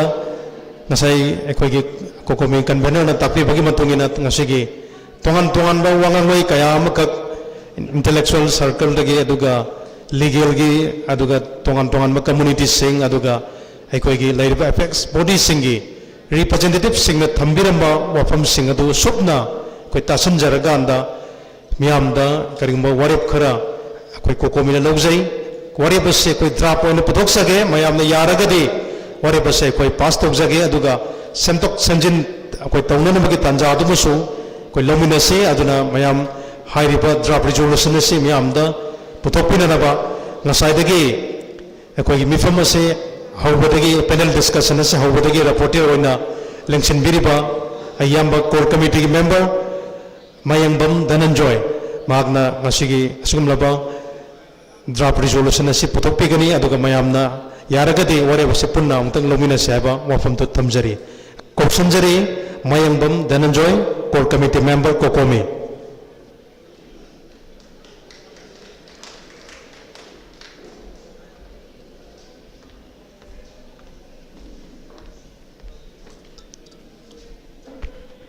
Basigi Kokomina miyam kusan naduna sinkiba people convention nasigi tongan ba sangnai bising na thambiramba point sing adu adugi noting sing adu tasanjarakanda semjaba dugumba draft resolution nasi miyam da nolungna pathoksari loinana moderator madi ngasigi convention asibu preside tawiriba ojanibu kai khumlo buchabago loinana lengsin biriba mayam puno poi kok nonjana khoram jabago loinana pathoksari ngasi ing kumja 2026 ki megi tang ohum nomaijing numitta sumang lila sanglen konung lampak imphal da Kokomina sinlang tuna pangthokpa Manipur People's Convention on 3 years of Manipur crisis haina mingthon jaba Manipur miyam gi mifam asida lup kaya gi luchingba sing leipak ki akhang hai oja sing amadi Manipuri furup ki tongan ba community gi luchingba sing hiram kaya gi akhang ahi sing yauna miyoi kaya mungna mana khangba amasung maru oiba wakhalon sing puthokuna khanani naminakhi mifam ase tasengnamak haukiba sahi ahum chupna satharagliba chin kuki narco terrorist singi amadi India gi chin kuki appeasement policy anigi apunba saitheng gi matangda Manipuri miyam gi oiba akhannaba khana nainaba mifam ama oikhi mifam asina satharagliba lana sigi matangda wafam kaya taret tara thokna khanarba matungda makhagi warep sing ase ꯌꯦꯟꯅꯕ ꯌꯥꯎꯗꯅ ꯊꯝꯖꯔꯤ ꯑꯍꯥꯟꯕ ꯋꯥꯔꯦꯞ ꯃꯃꯥꯡꯒꯤ ꯍꯧꯈꯤꯕ ꯃꯦ 3, 2023 ꯏꯪꯗꯒꯤ ꯀꯣꯀꯣꯃꯤ ꯑꯃꯗꯤ ꯃꯅꯤꯄꯨꯔ ꯃꯤꯌꯥꯝꯅ ꯂꯦꯞꯅꯈꯤꯕ ꯋꯥꯔꯦꯞ ꯄꯨꯝꯅꯃꯛ ꯉꯁꯤꯒꯤ ꯃꯤꯌꯥꯝꯒꯤ ꯃꯤꯐꯝꯅ ꯑꯃꯨꯛ ꯍꯟꯅ ꯈꯟꯅꯔꯕ ꯃꯇꯨꯡꯗ ꯍꯦꯟꯅ ꯆꯦꯠꯁꯤꯟꯍꯜꯂꯦ ꯂꯧꯈꯤꯕ ꯋꯥꯔꯦꯞ ꯄꯨꯝꯅꯃꯛ ꯊꯕꯛꯇ ꯑꯣꯟꯊꯣꯛꯍꯟꯅꯅꯕ ꯒꯚꯔꯟꯃꯦꯟꯠ ꯑꯣꯐ ꯏꯟꯗꯤꯌꯥ ꯑꯃꯗꯤ ꯒꯚꯔꯟꯃꯦꯟꯠ ꯑꯣꯐ ꯃꯅꯤꯄꯨꯔ ꯑꯅꯤꯃꯛꯇ ꯇꯛꯁꯤꯟꯕꯒ ꯂꯣꯏꯅꯅ ꯃꯈꯜ ꯃꯈꯥ ꯀꯌꯥꯒꯤ ꯗꯤꯃꯣꯀ꯭ꯔꯦꯇꯤꯛ ꯑꯣꯏꯕ ꯈꯣꯡꯖꯪꯁꯤꯡ ꯇꯣꯉꯥꯟ ꯇꯣꯉꯥꯟꯅ ꯂꯩꯀꯥꯏ ꯂꯩꯀꯥꯏ ꯀ꯭ꯂꯕ ꯃꯩꯔꯥ ꯄꯥꯏꯕꯤ ꯃꯩꯀꯩꯒꯤ ꯂꯣꯀꯦꯜ ꯕꯣꯗꯤꯁꯤꯡꯒ ꯂꯣꯏꯅꯅ ꯆꯪꯁꯤꯟꯅꯕꯁꯨ ꯀꯣꯀꯣꯃꯤ ꯂꯤꯗꯔꯁꯤꯞꯇ ꯉꯁꯤꯒꯤ ꯃꯤꯐꯝꯅ ꯁꯤꯟꯅꯔꯦ ꯑꯁꯤ ꯑꯍꯥꯟꯕ ꯋꯥꯔꯦꯞꯅꯤ ꯑꯅꯤꯁꯨꯕ ꯋꯥꯔꯦꯞꯇ ꯇ꯭ꯔꯣꯡꯂꯥꯎꯕꯤ ꯑꯃꯁꯨꯡ ꯇꯤꯑꯦꯝ ꯀꯁꯣꯝ ꯈꯨꯜ ꯑꯅꯤꯗ ꯊꯣꯛꯈꯤꯕ ꯅꯥꯔꯀꯣ ꯇꯦꯔꯣꯔꯤꯁꯁꯤꯡꯒꯤ ꯁꯔꯝꯆꯠꯀꯤ ꯃꯤꯍꯥꯠꯁꯤꯡ ꯑꯗꯨ ꯉꯁꯤꯒꯤ ꯀꯟꯚꯦꯟꯁꯟ ꯑꯁꯤꯅ ꯉꯝꯈꯩ ꯂꯩꯇꯅ ꯌꯥꯅꯤꯡꯗꯕ ꯐꯣꯡꯗꯣꯛꯄꯒ ꯂꯣꯏꯅꯅ ꯊꯧꯗꯣꯛꯁꯤꯡ ꯑꯗꯨꯗ ꯆꯦꯟꯅꯕ ꯇꯦꯔꯣꯔꯤꯁ ꯃꯤꯍꯥꯠꯄꯁꯤꯡ ꯑꯃꯗꯤ ꯃꯤꯍꯥꯠ ꯑꯁꯤ ꯆꯠꯊꯅꯕ ꯁꯤꯜꯂꯤꯕꯁꯤꯡ ꯑꯗꯨ ꯑꯊꯨꯕ ꯃꯇꯝꯗ ꯐꯥꯗꯨꯅ ꯃꯇꯤꯛ ꯆꯥꯕ ꯆꯩꯔꯥꯛ ꯄꯤꯅꯕ ꯑꯃꯗꯤ ꯄꯤꯛꯂꯤꯕ ꯑꯉꯥꯡ ꯑꯅꯤ ꯍꯥꯠꯄꯤꯈꯤꯕ ꯑꯗꯨꯒ ꯃꯃꯥꯕꯨꯅ ꯁꯣꯟꯈꯤꯕ ꯊꯧꯗꯣꯛꯇꯨꯕꯨ ꯌꯥꯅꯤꯡꯗꯕ ꯐꯣꯡꯗꯣꯛꯇꯨꯅ ꯆꯪꯁꯤꯟꯈꯤꯕ ꯃꯤꯌꯥꯝꯒꯤ ꯈꯣꯡꯖꯪꯗ CRPFꯅ ꯃꯤꯑꯣꯏ 3 ꯍꯥꯠꯈꯤꯕ ꯊꯧꯗꯣꯛ ꯑꯗꯨ ꯑꯊꯨꯕ ꯃꯇꯝꯗ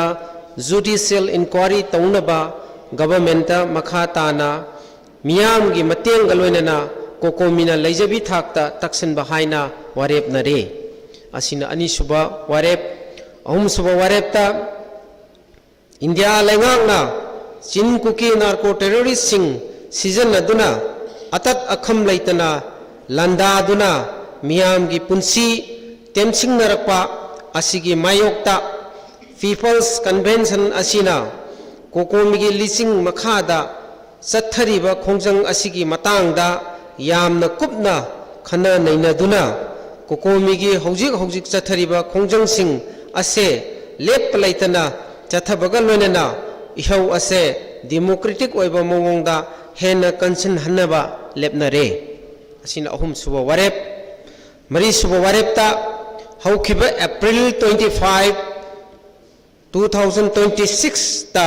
ꯀꯣꯀꯣꯃꯤꯅ ꯂꯩꯄꯥꯛ ꯃꯤꯌꯥꯝꯒ ꯂꯣꯏꯅꯅ ꯂꯩꯉꯥꯛꯇ ꯍꯪꯈꯤꯕ ꯋꯥꯍꯪ 8ꯀꯤ ꯄꯥꯎꯈꯨꯝ ꯑꯗꯣ ꯄꯦꯟꯅꯤꯡꯉꯥꯏ ꯑꯣꯏꯗꯕ ꯃꯔꯝꯅ ꯋꯥꯍꯪꯁꯤꯡ ꯑꯗꯣ ꯉꯁꯤꯒꯤ ꯃꯤꯐꯝꯅ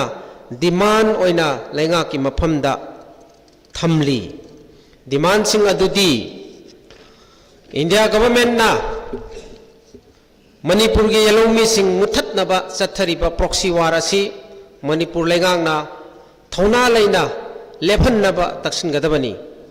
ꯃꯅꯤꯄꯨꯔꯗꯒꯤ ꯀꯨꯀꯤ ꯅꯥꯔꯀꯣ ꯇꯦꯔꯣꯔꯤꯖꯝ ꯃꯨꯠꯊꯠꯂꯨ ꯑꯍꯨꯝꯁꯨꯕꯗ ꯇ꯭ꯔꯣꯡꯂꯥꯎꯕꯤꯗ ꯑꯉꯥꯡ ꯍꯥꯠꯄ ꯑꯃꯁꯨꯡ TM ꯀꯁꯣꯝꯗ ꯇꯥꯡꯈꯨꯜ ꯃꯤꯆꯝ 2 ꯍꯥꯠꯈꯤꯕ ꯇꯦꯔꯣꯔꯤꯁꯁꯤꯡ ꯐꯥꯗꯨꯅ ꯋꯥꯌꯦꯜ ꯆꯠꯊꯔꯒ ꯃꯤꯌꯥꯝꯗ ꯖꯁꯇꯤꯁ ꯐꯪꯍꯜꯂꯨ Number 4, Tronglaubida CRPFꯅ ꯃꯤꯆꯝ 3 ꯍꯥꯠꯈꯤꯕꯗꯨ ꯖꯨꯗꯤꯁꯤꯌꯦꯜ ꯏꯟꯀ꯭ꯋꯥꯏꯔꯤ ꯇꯧꯔꯒ ꯃꯔꯥ ꯂꯩꯕ CRPF ꯄꯔꯁꯣꯅꯦꯜꯁꯤꯡꯒꯤ ꯃꯊꯛꯇ ꯑꯦꯛꯁꯟ ꯂꯧꯈꯠꯀꯗꯕꯅꯤ ꯃꯉꯥꯁꯨꯕꯗ IDPꯁꯤꯡ ꯑꯀꯛꯅꯕ ꯃꯇꯝꯒꯤ ꯃꯅꯨꯡꯗ ꯃꯌꯨꯝꯗ ꯍꯟꯖꯤꯜꯍꯟꯅꯕ ꯊꯕꯛ ꯂꯧꯈꯠꯀꯗꯕꯅꯤ Number 6, Manipur governmentna suspension of operation SU abrogate tawgadabani Number 7, Taret Subada NRC tawduna illegal immigrants sing takthoknaba thabak tawgadabani Hariba Taret ase wahang Taret asi aikoi miyamgi ayabaga lawjaraga demand oina thamjabani manga suba warepta mafam amasung matamgi matung inna mathau tarabadi akhang ahaising community leaders IDP gi mihut singa loinana kokomi gi mihut sing yauba people's delegation ama semduna state ki chief minister na luchingba mihut kangbu amadi government of India gi central leaders sing unaduna phaminaba wa khananaba amadi miyam gi awa ana koknanaba honabagi thabak thoram kaya ꯄꯥꯡꯊꯣꯛꯍꯟꯅꯅꯕ ꯉꯁꯤꯒꯤ ꯃꯤꯌꯥꯝꯒꯤ ꯃꯤꯐꯝꯅ ꯀꯣꯀꯣꯃꯤꯗ ꯁꯤꯟꯅꯔꯦ ꯍꯥꯏꯕꯁꯤꯅ ꯃꯉꯥꯁꯨꯕ ꯋꯥꯔꯦꯞꯅꯤ ꯇꯔꯨꯛꯁꯨꯕ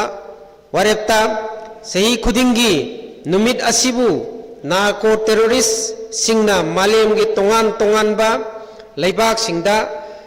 ꯃꯤꯆꯝ ꯃꯤꯌꯥꯝꯕꯨ ꯑꯣꯠꯂꯤꯕ ꯑꯃꯁꯨꯡ ꯂꯩꯕꯥꯛ ꯀꯌꯥꯒꯤ politics ꯌꯥꯎꯁꯤꯟꯗꯨꯅ narco ꯃꯅꯤꯁꯤꯡꯒꯤ ꯃꯇꯦꯡꯅ ꯏꯂꯦꯛꯁꯟꯗ ꯃꯈꯣꯏꯒꯤ ꯑꯦꯖꯦꯟꯁꯤꯡ ꯃꯤꯌꯥꯝꯒꯤ ꯃꯍꯨꯠ ꯁꯥꯗꯨꯅ ꯚꯣꯠ ꯀꯥꯍꯟꯗꯨꯅ ꯂꯩꯕꯥꯛ ꯀꯥꯡꯀꯣꯡ ꯆꯥꯏꯍꯜꯂꯤꯕ ꯀꯌꯥ ꯑꯁꯤꯒꯤ ꯃꯥꯌꯣꯛꯇ 마렘기 미암 뿌너막다 강한두나 밋 빵한두나 나르코 테러리스팅 아시부 뿐나 탱나미나나바 콜라울라우바 누밋 오헬라시 머니푸르다수 하우키바 사히 오훔 아시다 Government of Indiana 동심두나 미삼 미암부 옷 나이리바세 마렘기 미암 쿠딩막다 강할라시 마르마두나 ngasi Manipur People's Convention asina sahi khudingi May 3rd asibu anti narco terrorism day haina lauthoknaba lepnare loinana United Nations amadi masiga mari lainaba organ singda May 3rd ase International anti narco terrorism day haina lauthok pinanaba taksinba haina su lepnare haiba warep sing asini mayamda pathok charibase. Thank you very much.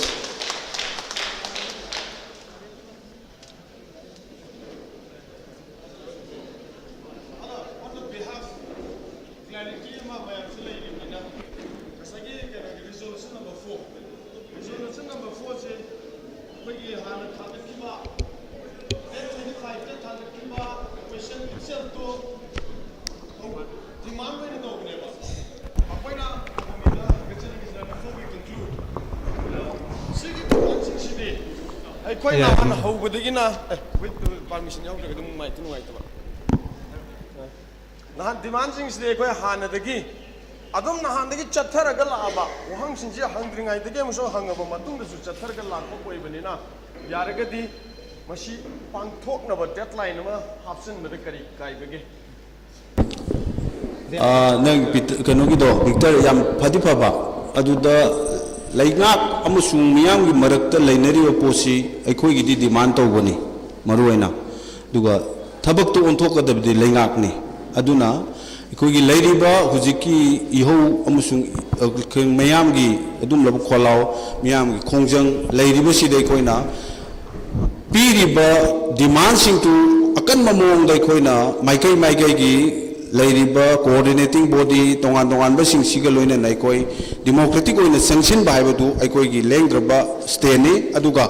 date mak fix ma hek tawududi hayeng masigi marak sida hena ngasi mak hayeng mak ihosi loisin ba yabagi position ama lairiba posida kana senari bagi haibagi soba aikoi gi India government gi amsung tongan do agency mayam gi soba khut mayam yauribani na masi miyam gi apambasi ngasi mak hayeng mak ta pigadabani hairu matamda madu hek thabak to onthorok tabang matamda miyam amusung government amusung aikoi leiriba miyam singsi marakta hena ki akoi sarangna ba ma thola kanda miyam gi punsi rolda achauba akaiba ma orak pusu yai aduna aikoi dem mak peace to dragasu miyam gi akanda strong voice amadi aikoi ngasi gi mifam sina logo loina na ware oina aikoi injen jabani hana wahang oina hangambado madugi muhuta aikoi kitang hena kanjan naba aikoi koi demand oina aikoi sangjin bani hana aikoi na moido wahang bani adu moina wahang dugi pakum pire du koi satisfy oidre maramudu na aikoi mase miyam go loina na athuga da thabak to onthok naba aikoi miyam go loina na aikoi makhatana aikoi demand oina sangsil si ngasai thambirimba wapam mayam kangna pibirimba suggestion duna maram morakandani aduga that mak feast to budumadi ai mayam gi interest ta leba ki interest ta aikoi issue mayam aikoi thengnara lakre haugiba tangka kayada aduna aikoi ngasi mak hayeng mak haiba deck to feast to udraju athuba haiba posina aikoi mayam gi ba subchin ba ma oimina baduna hena chunggadra na kanbadagi mayam tare tara tongna kanjara kan mai to buni mayam gi pen ba madu waro bidana bai mayam da amtang tamjage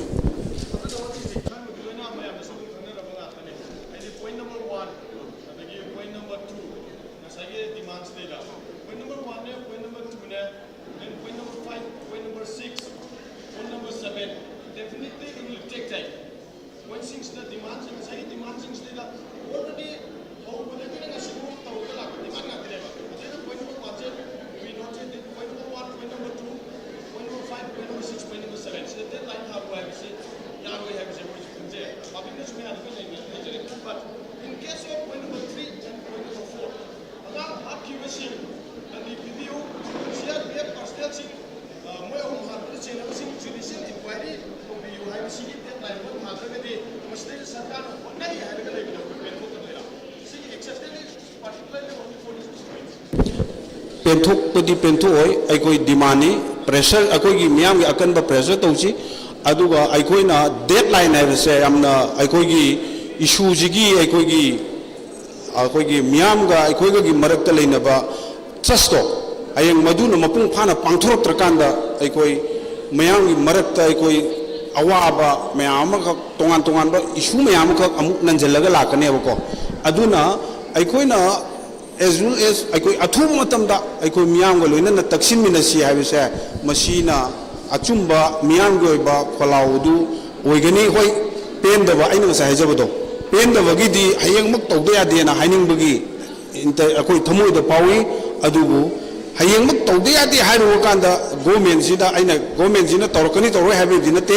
government सिदा कोइ थमगोदुरि वाफम से यामना अखोई strong demand से थमसी अदुगा deadline दुमक्ति अखोई ngasiगी मिफमना थमदबा चुंगनी न कोइ न खंजबनि ओजा मॉडरेटर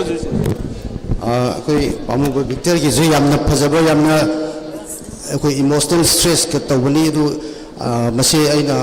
सुमा अहल मोना हाइजनिंगबदा अखोई की ट्रोंग लाउबिदा ngang लेखिदबगा टीएम का सोम द तांकुल मिचम हाटखिबगसे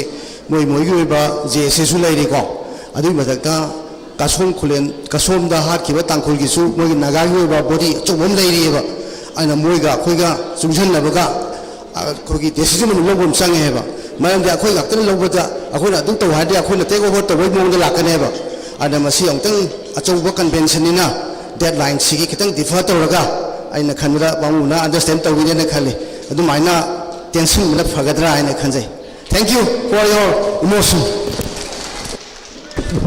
थागतचरी मियामगी सेंटिमेंट अखोई कोकोमिना सुदुम खंजै यामना इमोशनल लोइबा अदुगा थौदोक कया अमखकसु थोकरे अदुबु मयाम पुन्नमकना निंगलिबा पामलिबा वफमसिंग अदु अखोई थबक तोन थोकनाबा कोकोमिनासु अंगम थाकता होनजगनी अदु मयाम वारेपसु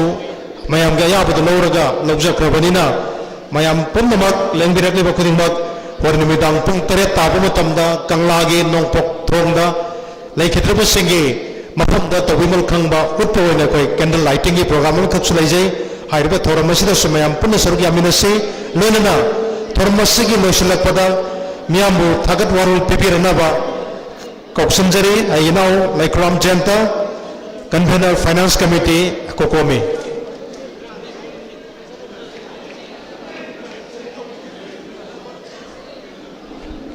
लेंशन बिरकनी Laikram Jenta core committee member अदुगा हौजिक फाइनेंस कमिटी के convener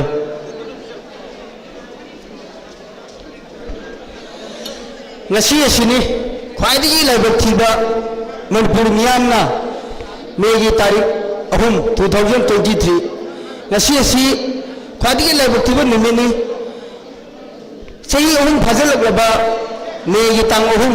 2026 ngasi gi nimit asida kokomina sinjal lagjaduna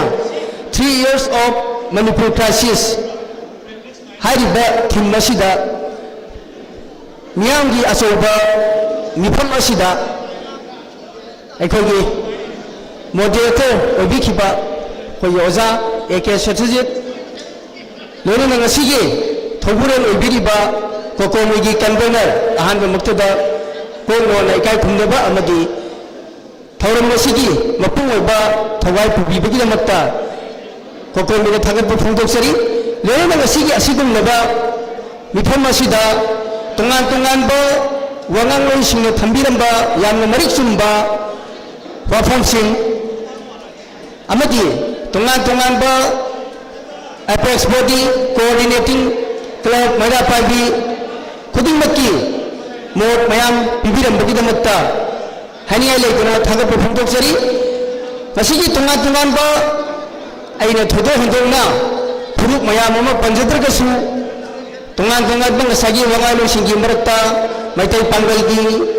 कबुईगी अमदी नगागी तोंगान तोंगानबा फुरुक मयाम अमा लाक्पिदुना ngasiगी मिफम असिदा ngasi asigumlaba manipur crisis asida thengnariba khudongsa dabasing loring ngasi asigumlaba mifam asi mapung phan bigidamakta tongan tongan ba leibiraliba purup sing busu sinjal langjari ba kokomi gi maikai digi hannana thagap phungdok sari ꯑꯔꯣꯏꯕꯗ ꯉꯁꯤꯒꯤ ꯇꯣꯉꯥꯟ ꯇꯣꯉꯥꯟꯕ CSOꯁꯤꯡ amadi tent house ki sound ki light ki amadi media person print and electronics ki YouTube channel sing live thabiba khuding na puchucham jarakanda nasigi chinjal angjaiba kokomi ki maikai dige ikai khumnab ga loina thagat phongdok sai losalakpada nasai program conduct tobiba hoyamul sahabige horen numidang waram May tarik ahum 2023 dagi hauna lai khidreba singbu ikai khunda utpa amadi makhoi ku mapugi lekman in sing leilabagi candle light tawba asida mipung kudimak saruk yabiu lorena lamdam masjid le minariba laikai gi thongal sing jeso candle amamon thanbiduna makhoi bi ina ikai khunda upiu haibo maphom ji thamjarga ngasigi bonok thanks matang swade tension jarage